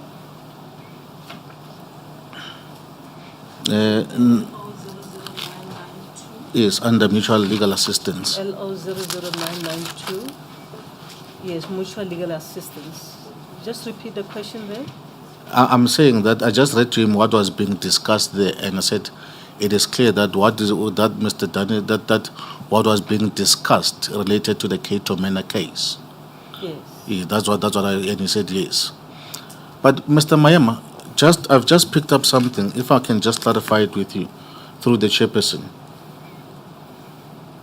You may. If you go to 994,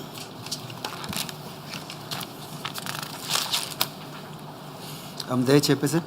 under Captain Botha, do you see that? I can see that, Chairperson. Can you read that into the record? Advocate Maema indicated that the team should look into the charging of Captain Botha with defeating the ends of justice for giving statements to the opponents. Now, could you have indicated could you have made such statement if you're not at the meeting? It's impossible. In fact, I'm shocked about this.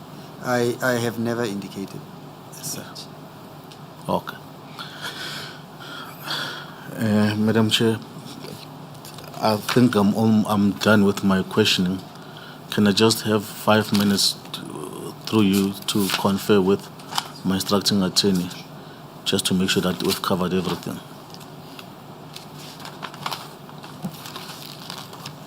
I sorry to interrupt. I do not intend going to the record hearing issues. Mr. Maema has testified extensively on that. Yes. I just want to make a follow-up on these very documents, the minutes. You referred us to page LO00990, reflecting the people who were there. Mr. Maema was not there. And the minute itself then tells us at LO 00994,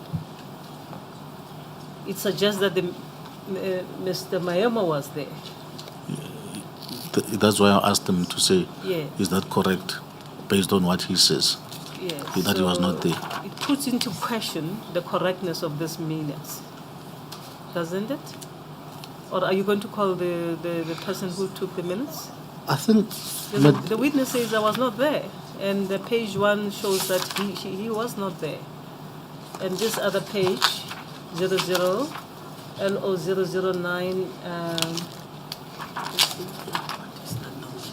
994 says Maema, Advocate Maema indicated that the team should look into charging Captain Botha. Madam And Chair, then the meeting agenda, and then in bracket, Advocates Jiva, Chauke, Noko excused. yes. Madam Chair, we'll look into calling one of the people who whether we'll do an investigation on the minutes, and then if needs be, we'll call someone to talk to the minutes. Is the point you're raising with the witness with regard to this document that he was present? No, I'm not raising it with him. It was in relation to Advocate Chauke's participation at that meeting where Cato Mena matters are being discussed. Oh, yes. Whether that was proper or not. Yes. Yes, that was only in relation to that. But then these minutes are now revealing something that is worrisome, where the witness is not reflected as having been present, and he testifies to that effect. But then the very minute says he was present.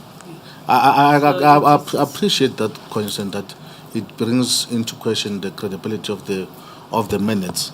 So, but what we would ask is that the chairperson provisionally accepts the minutes, and then we'll find if during our investigations it turns out that the minutes are inaccurate, we'll place it on record, and then we'll ask that any evidence in relation to these minutes be ignored.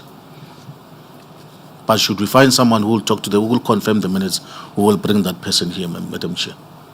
Because at the end of the day, there's an inquiry. It must have all the facts and decide the matter. So for us to say that you should not have regard to them now, and then later that they are confirmed, then that would mean that the inquiry would be deciding the matter on scanty evidence. So hence I'm asking that for now, let that evidence be allowed. But then if we will be honest with this inquiry, that if we talk to people who says there was never such a meeting or anything, we'll bring that to the attention of the panel, and then we'll ask that those parts be struck off. My further concern with this minutes is it doesn't show. I mean, if you look at LO 00994, right at the bottom, it says the meeting agenda and the following were excused. Then, meaning the meeting continued. And then it has a further heading, directive to the team. And then there is the team that remained behind to draft a memorandum, but we do not see the ending of that.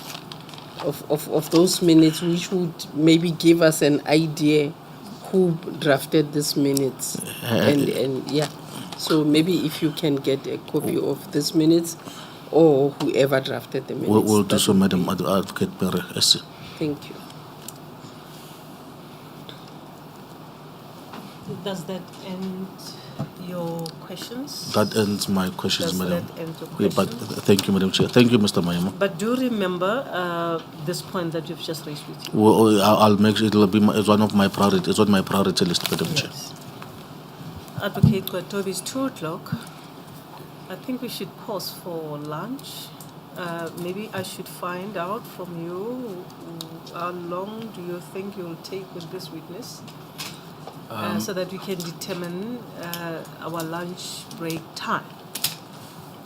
Madam Chair, I will not be longer than 15 minutes.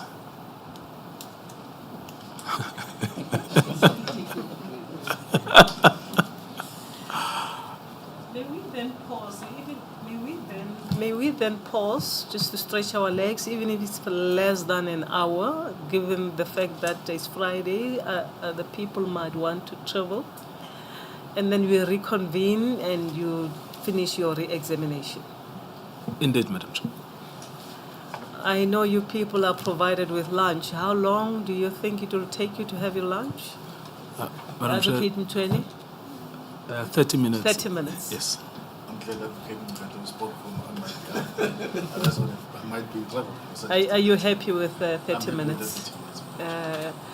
Yes, we will adjourn for 30 minutes, and that is until 2:30. Advocate Maema, you are still under oath to come back and finish. That is correct, Chair. We will pause for a very brief lunch. Thank you.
A very good afternoon to you all. Good afternoon, Advocate Maema. Good afternoon, Chairperson. Advocate Chauke. Advocate Goitobi. Advocate Maema, you are under oath. That is correct, Chairperson. Thank you, Madam Chair. Good afternoon, Advocate Maema. Can I start with Good afternoon, sir. Section 24 of the NPA Act?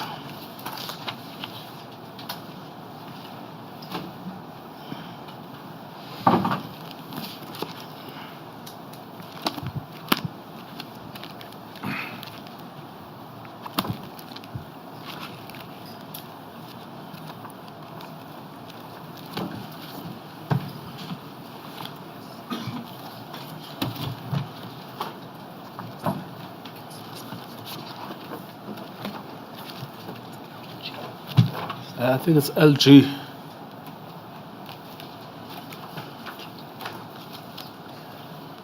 I'm there, Chairperson. Yes.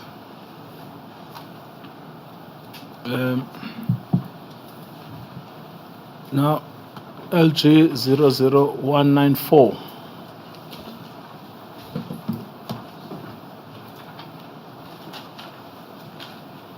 Yes.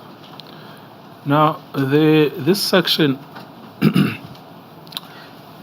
is applicable, according to its headings, to directors and deputy directors, correct? That is correct, Chairperson. And those are what we've been referring to as DPPs and their deputies. That is correct, Chairperson. Now, the first thing is, what is the relevance of this in the racketeering case, which is a national jurisdiction, NDPP, let me not use national. Well, Section 24 sets out the duties and the Yes, now powers. we know what it deals with. I'm asking you a different question. Oh, What is its relevance to a charge like racketeering, which is subject to the NDPP's jurisdiction? well, Chairperson, directors and deputy directors would prepare the documents relating to the request for racketeering authorizations. I understand, but who makes the decision on those? Whether to prefer a racketeering charge or not? The DPP, the national director does. Yes. Now, this is the point.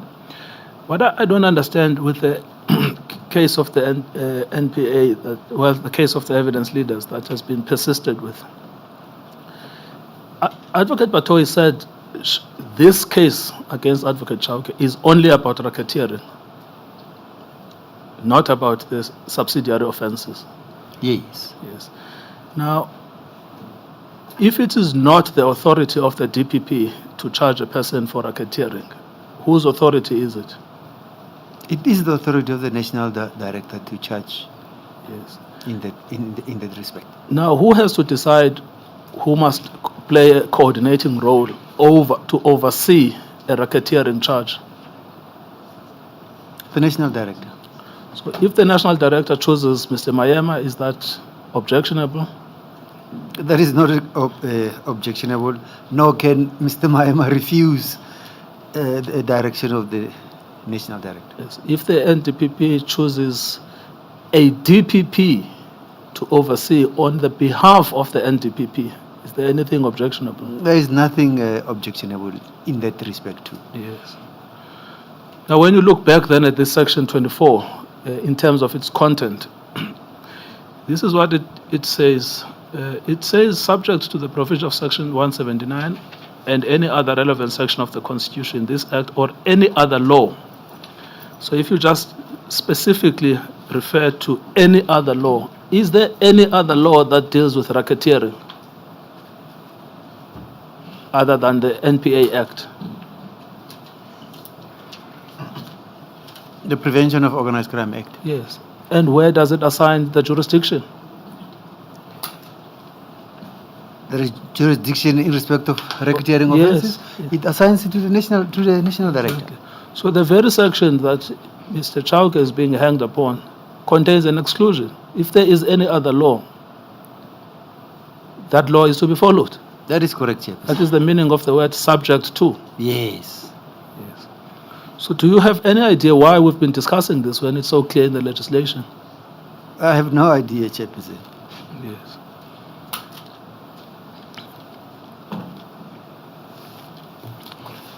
Now, I want to ask you then something else. Do you have the charge sheet, the terms of reference, in front of you? Yes, I do. Yes.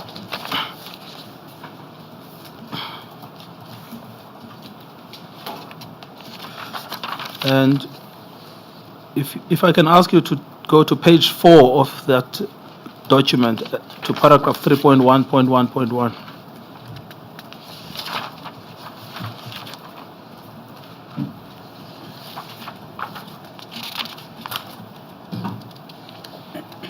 Oh, yes, I am 3.1.1 on page 5. Yes. Now, this is what Advocate Chauke is charged with, is for supporting a decision to prosecute the accused, notwithstanding that there was no evidence justifying the decision. Have you been asked any question about the existence or otherwise of evidence by the evidence leaders? No, Chairperson. Have they even put it to you that there was evidence or there was no evidence? No, Chairperson. Yes. Have they even put it to you that there was insufficient evidence or there was no sufficient evidence? No, Chairperson. Yes. Now then it says, and he sought to improperly have the acting director of public prosecutions of KwaZulu-Natal sign the case dockets. Now, did anyone sign the case dockets in this case? The signing of the case docket does not make sense. No one signed any case dockets. Case docket is not something that is even signed. Yes. And then it says, and or prosecution memorandum. Who signed the prosecution memorandum? Prosecutors sign prosecution memorandum. And in the Cato Manor case, who signed it? I signed the prosecution Did memorandum. Advocate Chauke have any role to play in trying to get you to sign it, or trying to get Advocate Mlotshwa to sign it? Not at all, Chairperson. Yes. And then it says, detailing the alleged evidence implicating the accused on which the decision to indict had to be made. Now, let me also tell you something. When I cross-examined Advocate Batoyi on this charge, she said the word docket or prosecution memorandum are wrong. It should be indictment. In other words, the charge should be that Advocate Chauke tried to force Advocate Mlotshwa to sign the indictment. That's what she said. Now, the most astonishing thing is that today I asked in my objection for evidence that of the instruction by Advocate Chauke to Advocate Maema.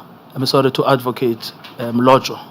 Can you remember the response that came from the evidence leader to that objection? No, I cannot, Chairperson. Well, the response was that he withdraws the question and that it was a wrong question. Oh, yes, earlier on today. Yes, today. Yes. Yes. No, now I understand you. So even the evidence leaders cannot find the instruction that Advocate Batoyi is talking about. That is correct, Chairperson. Now, you see what gets worse here? If I can ask you to look at the signed statement of Advocate Batoyi at page 74.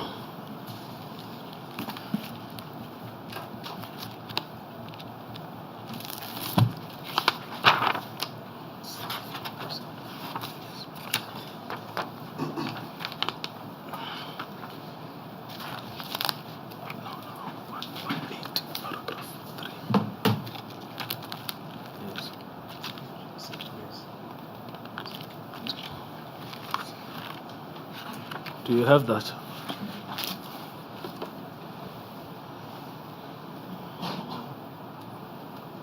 I am at page 24, Chairperson. At paragraph 180.3.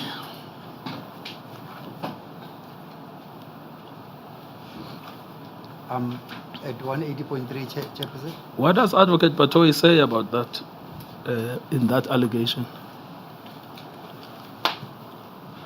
Advocate Chauke attempted to force Advocate Mlojwa to sign the Boysen's indictment in June 2012 without providing him with dockets or summary of the evidence allegedly implicating Boysen, which Advocate Mlojwa had specifically requested from Advocate Chauke to enable him to consider the evidence and to decide whether to authorize and sign the indictment.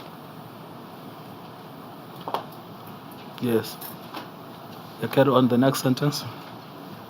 When Advocate Mlojwa refused to sign the indictment without a docket or a summary of the evidence, Advocate Chauke threatened to report Advocate Mlojwa to the NDPP and the Minister of Justice if he did not sign the indictment. Yes, now you can just stop there because thereafter it's their own commentary. But factually, the accusation is that there was an attempt to force Advocate Mlojwa by Advocate Chauke to sign an indictment, which was, they attempted to put it to you today, and we asked for it. They say they withdraw the question. I mean, why would they put something under oath which they cannot establish on evidence? It doesn't make sense at all. Yes, but what are the implications for Advocate Vatoi, who has written the affidavit? Well, it has serious implications. She has made a statement with, in my view, appear to be false. And you said that what distinguishes a perjury from a negligent false statement is what? Say again. I'm saying what distinguishes a crime of perjury from a negligent false statement is what? Because there is an intention to deceive. Yes. Here, is there an intention to deceive, just reading from this? It is clear there is an intention to mislead, yes. Thank you very much. Now, we've gone through that first paragraph because the questions seem to revolve around that. Now, you were also asked at length about Advocate Chauke purportedly exceeding his jurisdiction to get involved in KZN matters. You remember that? That is correct, Chairman. Now, you had told us when you started that you have read the terms of reference. Is That is there correct. anywhere in these terms of reference where the President wishes this panel to decide the question of the excess of jurisdiction of Advocate Chauke? No, there isn't, Chairman. Yes. So much so that the best that the evidence leaders could come up with is paragraph 3.2.1 to justify why they were questioning you about Section 24 of the NPA Act. Yes. But there is no section there of the Constitution, no section of the NPA Act, no reference to the Code of Conduct, or any clause in the Code of Conduct, rather. So how would anyone know how they should defend themselves against a nebulous charge like that? It makes it very difficult, Chairperson. Yes. Now, thank you. Now, if you just go back to where it is more specific, 3.1.1.2, 3.1.1.3, 3.1.1.4, and 3.1.1.5. You can tell me if you disagree, but when we began these proceedings, the chairperson used the phrase, the golden thread that connects all of those charges is that the NPA alleges that the decision to institute the charge against the Ketumano accused was based on no evidence. Would you accept that characterization? I will never accept it at all. No, I'm saying, would you accept that the charges require the NPA, the evidence leaders to prove that there was no evidence? Yes, it does. Yes. And how do you respond then at the fact that there is not a single attempt to establish that there was no evidence? Well, it leaves one to beg, where does this assertion come from? Yes. Is it correct that you spent 3 days in your own evidence establishing the evidence? That is correct, Chairperson. Yes. And we're talking about ample evidence, not just evidence. Yes, thank you.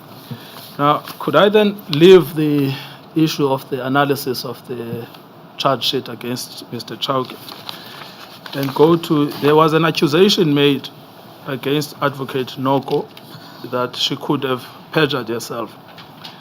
Now, a perjury charge is a serious charge, especially if made against an advocate, or a perjury accusation.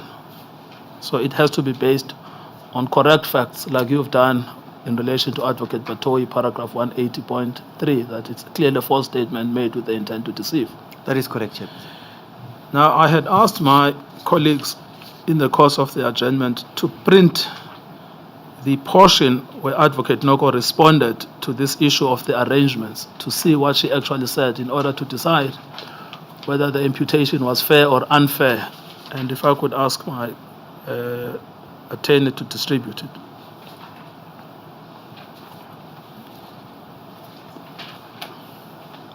Thank you. Now, that document in front of you is a record of the evidence given by Advocate Noko on the 5th of February 2026. And if you look, initially it starts with Advocate Mtsweni and then Advocate Noko, yeah. Now, there is a specific question by Advocate Mtsweni. What does it say on line 6? Chairperson, it says, was there an arrangement between yourself and Advocate Chauke that he would sign documents on your behalf? And what does Advocate Noko say? Advocate Noko then responds, no, I did not have that arrangement with Advocate Chauke in that respect. What was put to you this morning? Was this the same question or was it a different question? It was a different question. Which was? Which was there an arrangement between myself and Advocate Noko? Exactly. Is this the question she was answering then? No, it was answering a different question. Yes. So now when it is claimed that she could have perjured herself, is that a fair claim? No, it cannot be a fair claim, Chairperson. Yes. Then there is also the last point I want to check with you is around the involvement of Advocate Abrahams.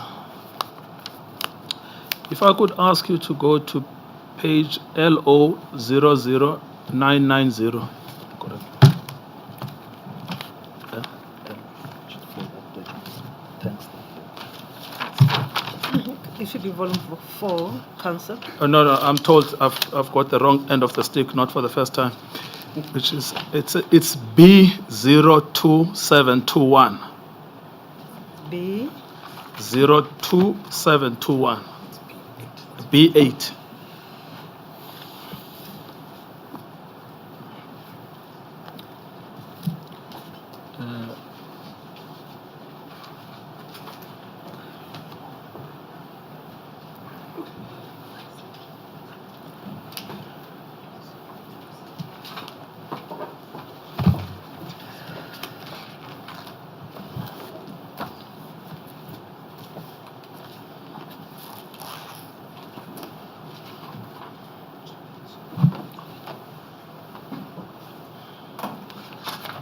Thank you, Chairperson. I'm at B02721. Yes, let's just give a second to the panel to get there. B02721. Is that correct? Yes, Madam Chair.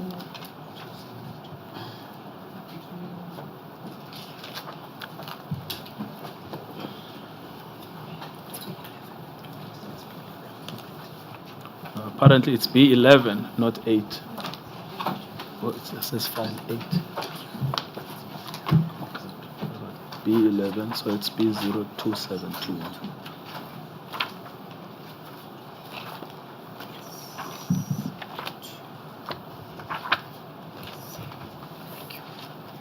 Thank you, Council.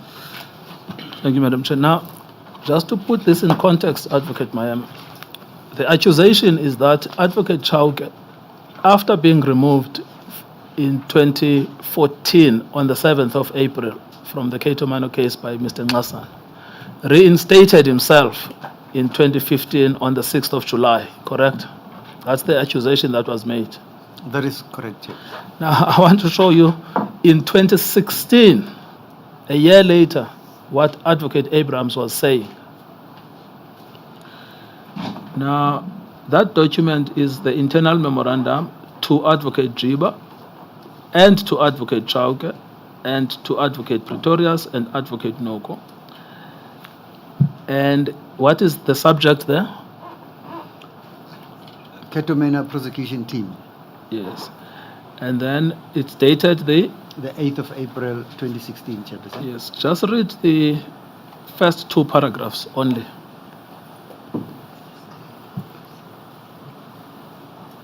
Dear colleagues, as you are aware, the Priority Crimes Litigation Unit, brackets PCLU, reports directly to me. The three deputy directors of public prosecutions seconded to the PCLU will be the prosecutors in the Ketomena matter, namely Advocate Sello Maema, Raymond Matenjo, and Jabulani Mlojo. I would like to take this opportunity to extend my deepest and sincerest gratitude to Advocate Chauke for his leadership and assistance during his involvement in the matter, as well as to Advocates P. Fuchani, M. Ntakaza, and P. Muleko for their very sterling work and commitment. Yes. Now, what do you make of this? Because this is now a year later. What is the NDPP saying about the involvement of Advocate Chauke? Is he endorsing it or rejecting it? He's endorsing it and applauding the members for the contributions they made. But specifically applauding Advocate Chauke. That is correct, I Chairperson. mean, he calls it a sterling work. Yes. So do you understand why the NPA now has an issue about the involvement when actually the NDPP at the time was very enthusiastic about the involvement of Advocate Chauke? It doesn't make sense at all.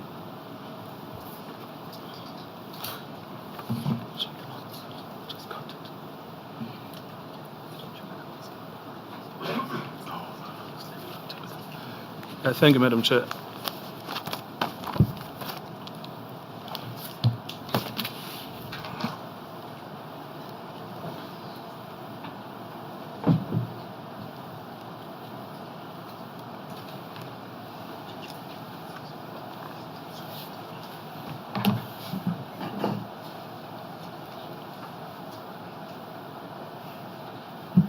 Councillor, should we understand this communication by Advocate Abrams to Advocate Jiba, Advocate Chauke,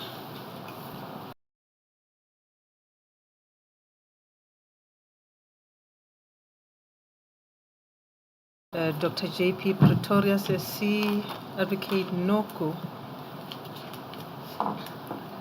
to constitute a reinstatement of Advocate Chauke to the position he held before this period? No, Chairperson, I do not understand it in that way. Remember, he was excused from performing the functions that he had been assigned by Advocate Jiba. That is correct, Chairperson. He was relieved of the functions. That is correct. In 2014, I think?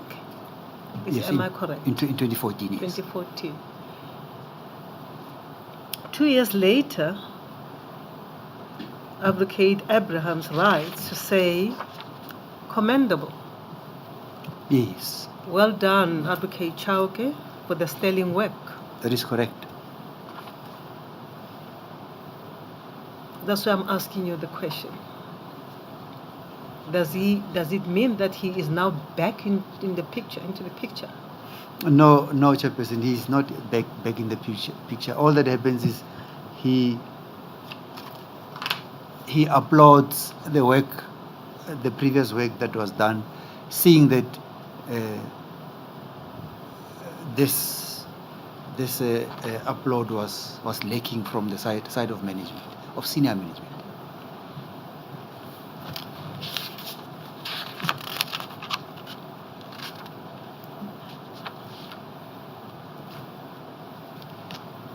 Advocate Katobi, there is that issue about the minutes that were referred to us, that seems to be confusing.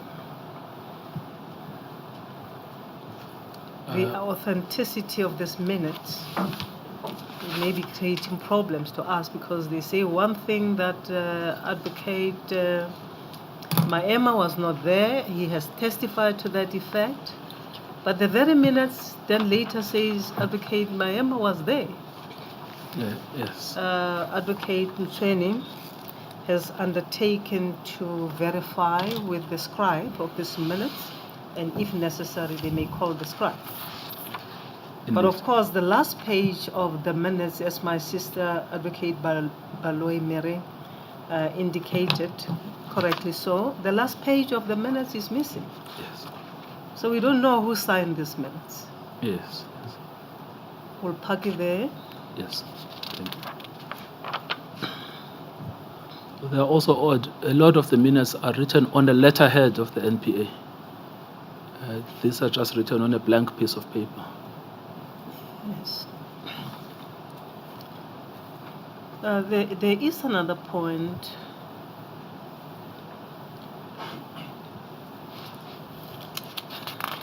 That was made.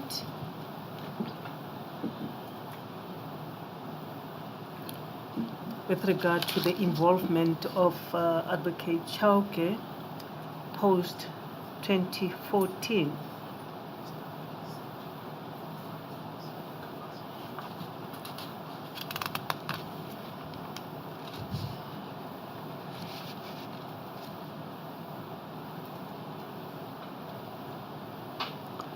Yes, I think you've covered it. Yes. It is that point regarding Advocate Noko Yes. that Indeed. you started with. Thank you.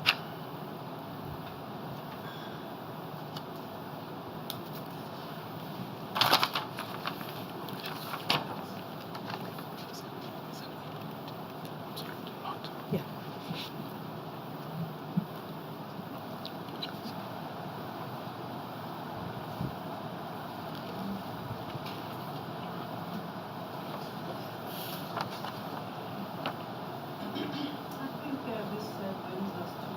This brings us to the end of your testimony, Advocate Maema. Thank you, Chairperson. It has been a long slog indeed of sitting on that chair, helping us to ascertain the truth with regard to the issues raised in the terms of reference. That is correct, Chairperson. That is where the mandate of this inquiry lies. Yes. And we would like to thank you sincerely for having made time to come forward as a responsible former DPP or deputy DPP who was directly involved in the prosecution relating to the Katumena matter. Of course, it has not been an easy road, not only for you, but for all of us. But we take this opportunity to thank you sincerely for having made time. You are going to be excused now, and we will proceed with the business of the day. That is correct, Chairperson. Thank you. You are excused, sir. Thank you, Chairperson.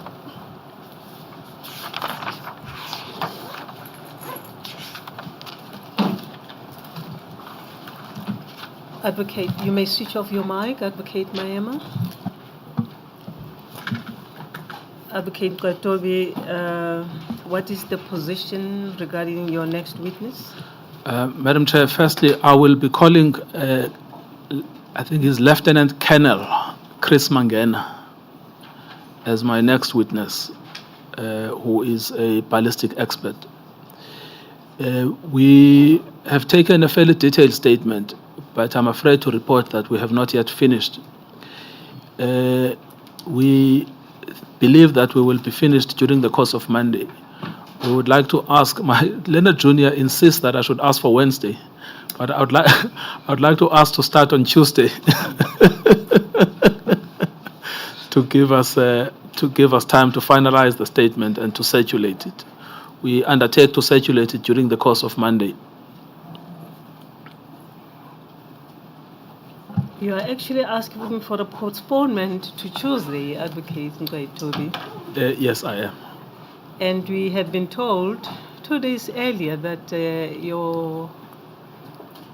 your juniors had been preparing the statement of Lieutenant Colonel Mangena. Yes. We all know by now, having read his expert report, which forms part of these bundles. Yes.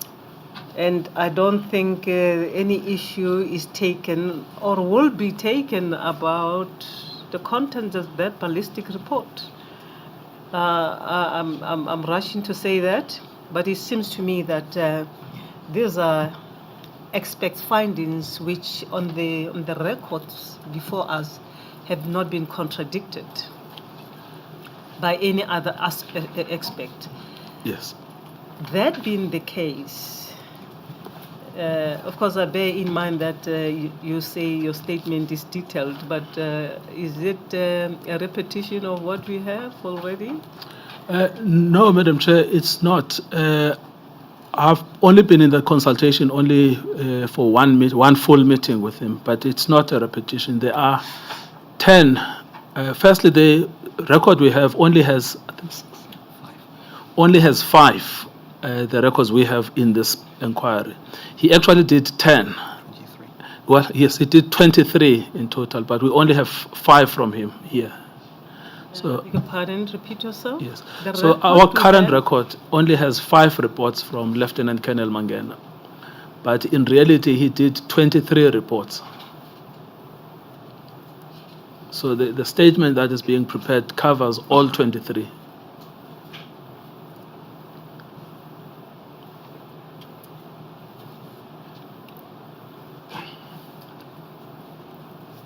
Does he have those remaining 23 reports, Yes, he has them. which do not form part of these bundles? Yes, they were copied.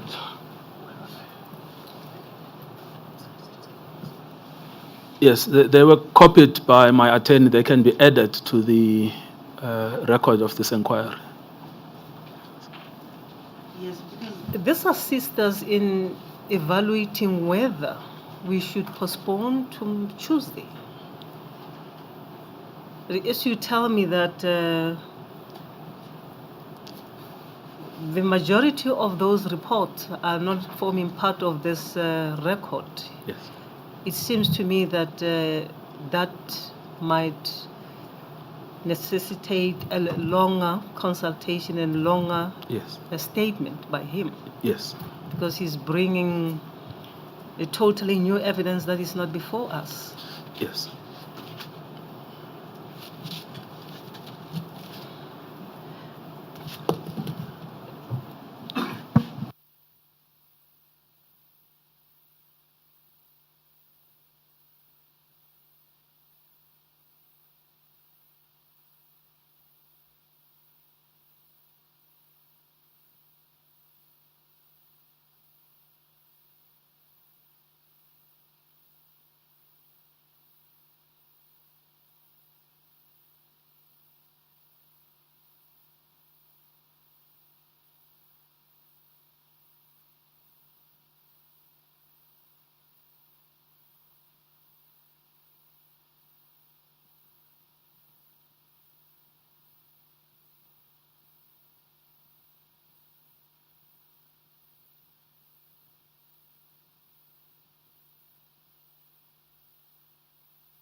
Advocate Nkabinde,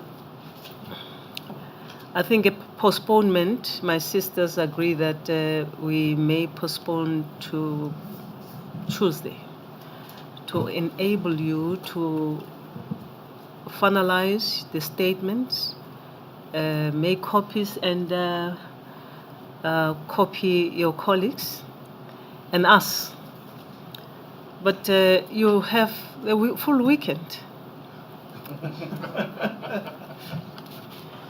Your juniors should run around this weekend, Advocate Nkabinde, by order.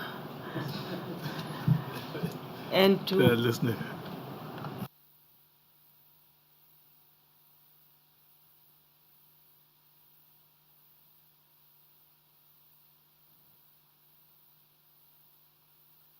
saying this is a weekend, juniors. You have no weekend. We would like you to finalize these documents, and we should have them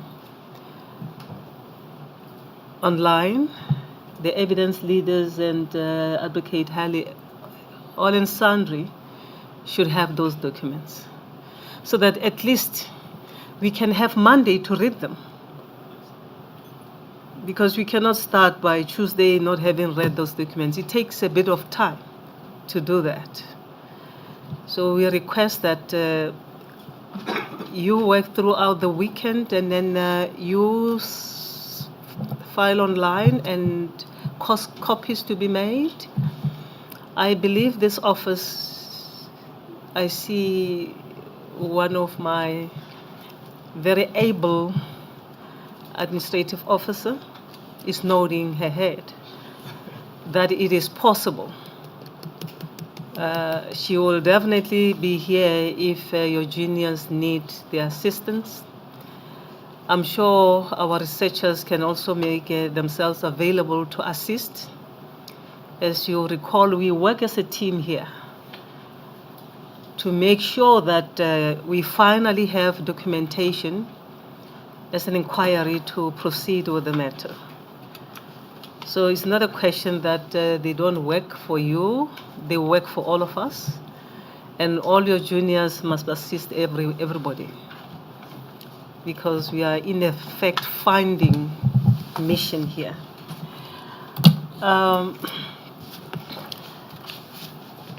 Before we finalize this matter, let me hear from the evidence leaders whether they are opposed to a postponement to Tuesday. No, Madam Chair, we're not. We're not opposed. Advocate Halley, you must have heard that we are inclined to postpone this matter to Tuesday because the next witness, as you entered there, they were dealing with the long statement that has been prepared by Lieutenant Colonel Mangena, the ballistic expert.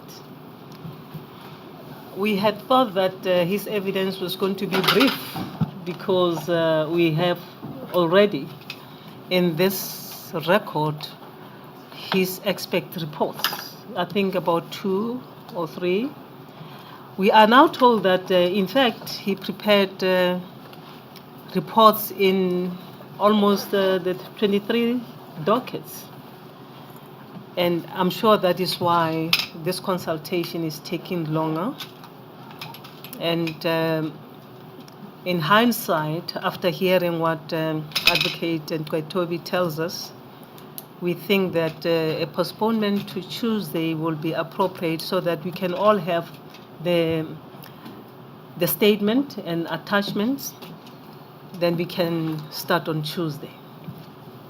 That is an order from our side.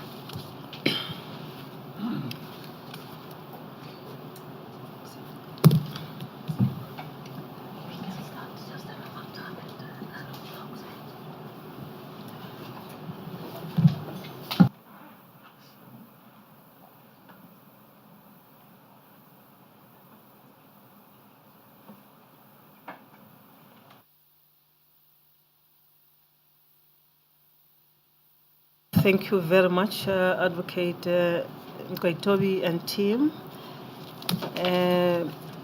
We will postpone this matter to Tuesday.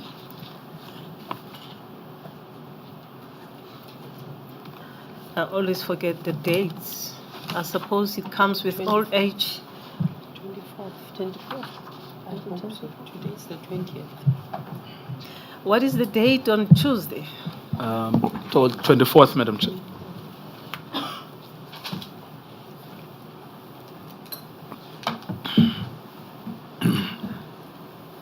Yes, thank you. We postpone this matter to Tuesday, the 24th of February 2026 at 9 o'clock to proceed with the evidence of the next witness. Thank you, Madam Chair. Thank you. We will adjourn.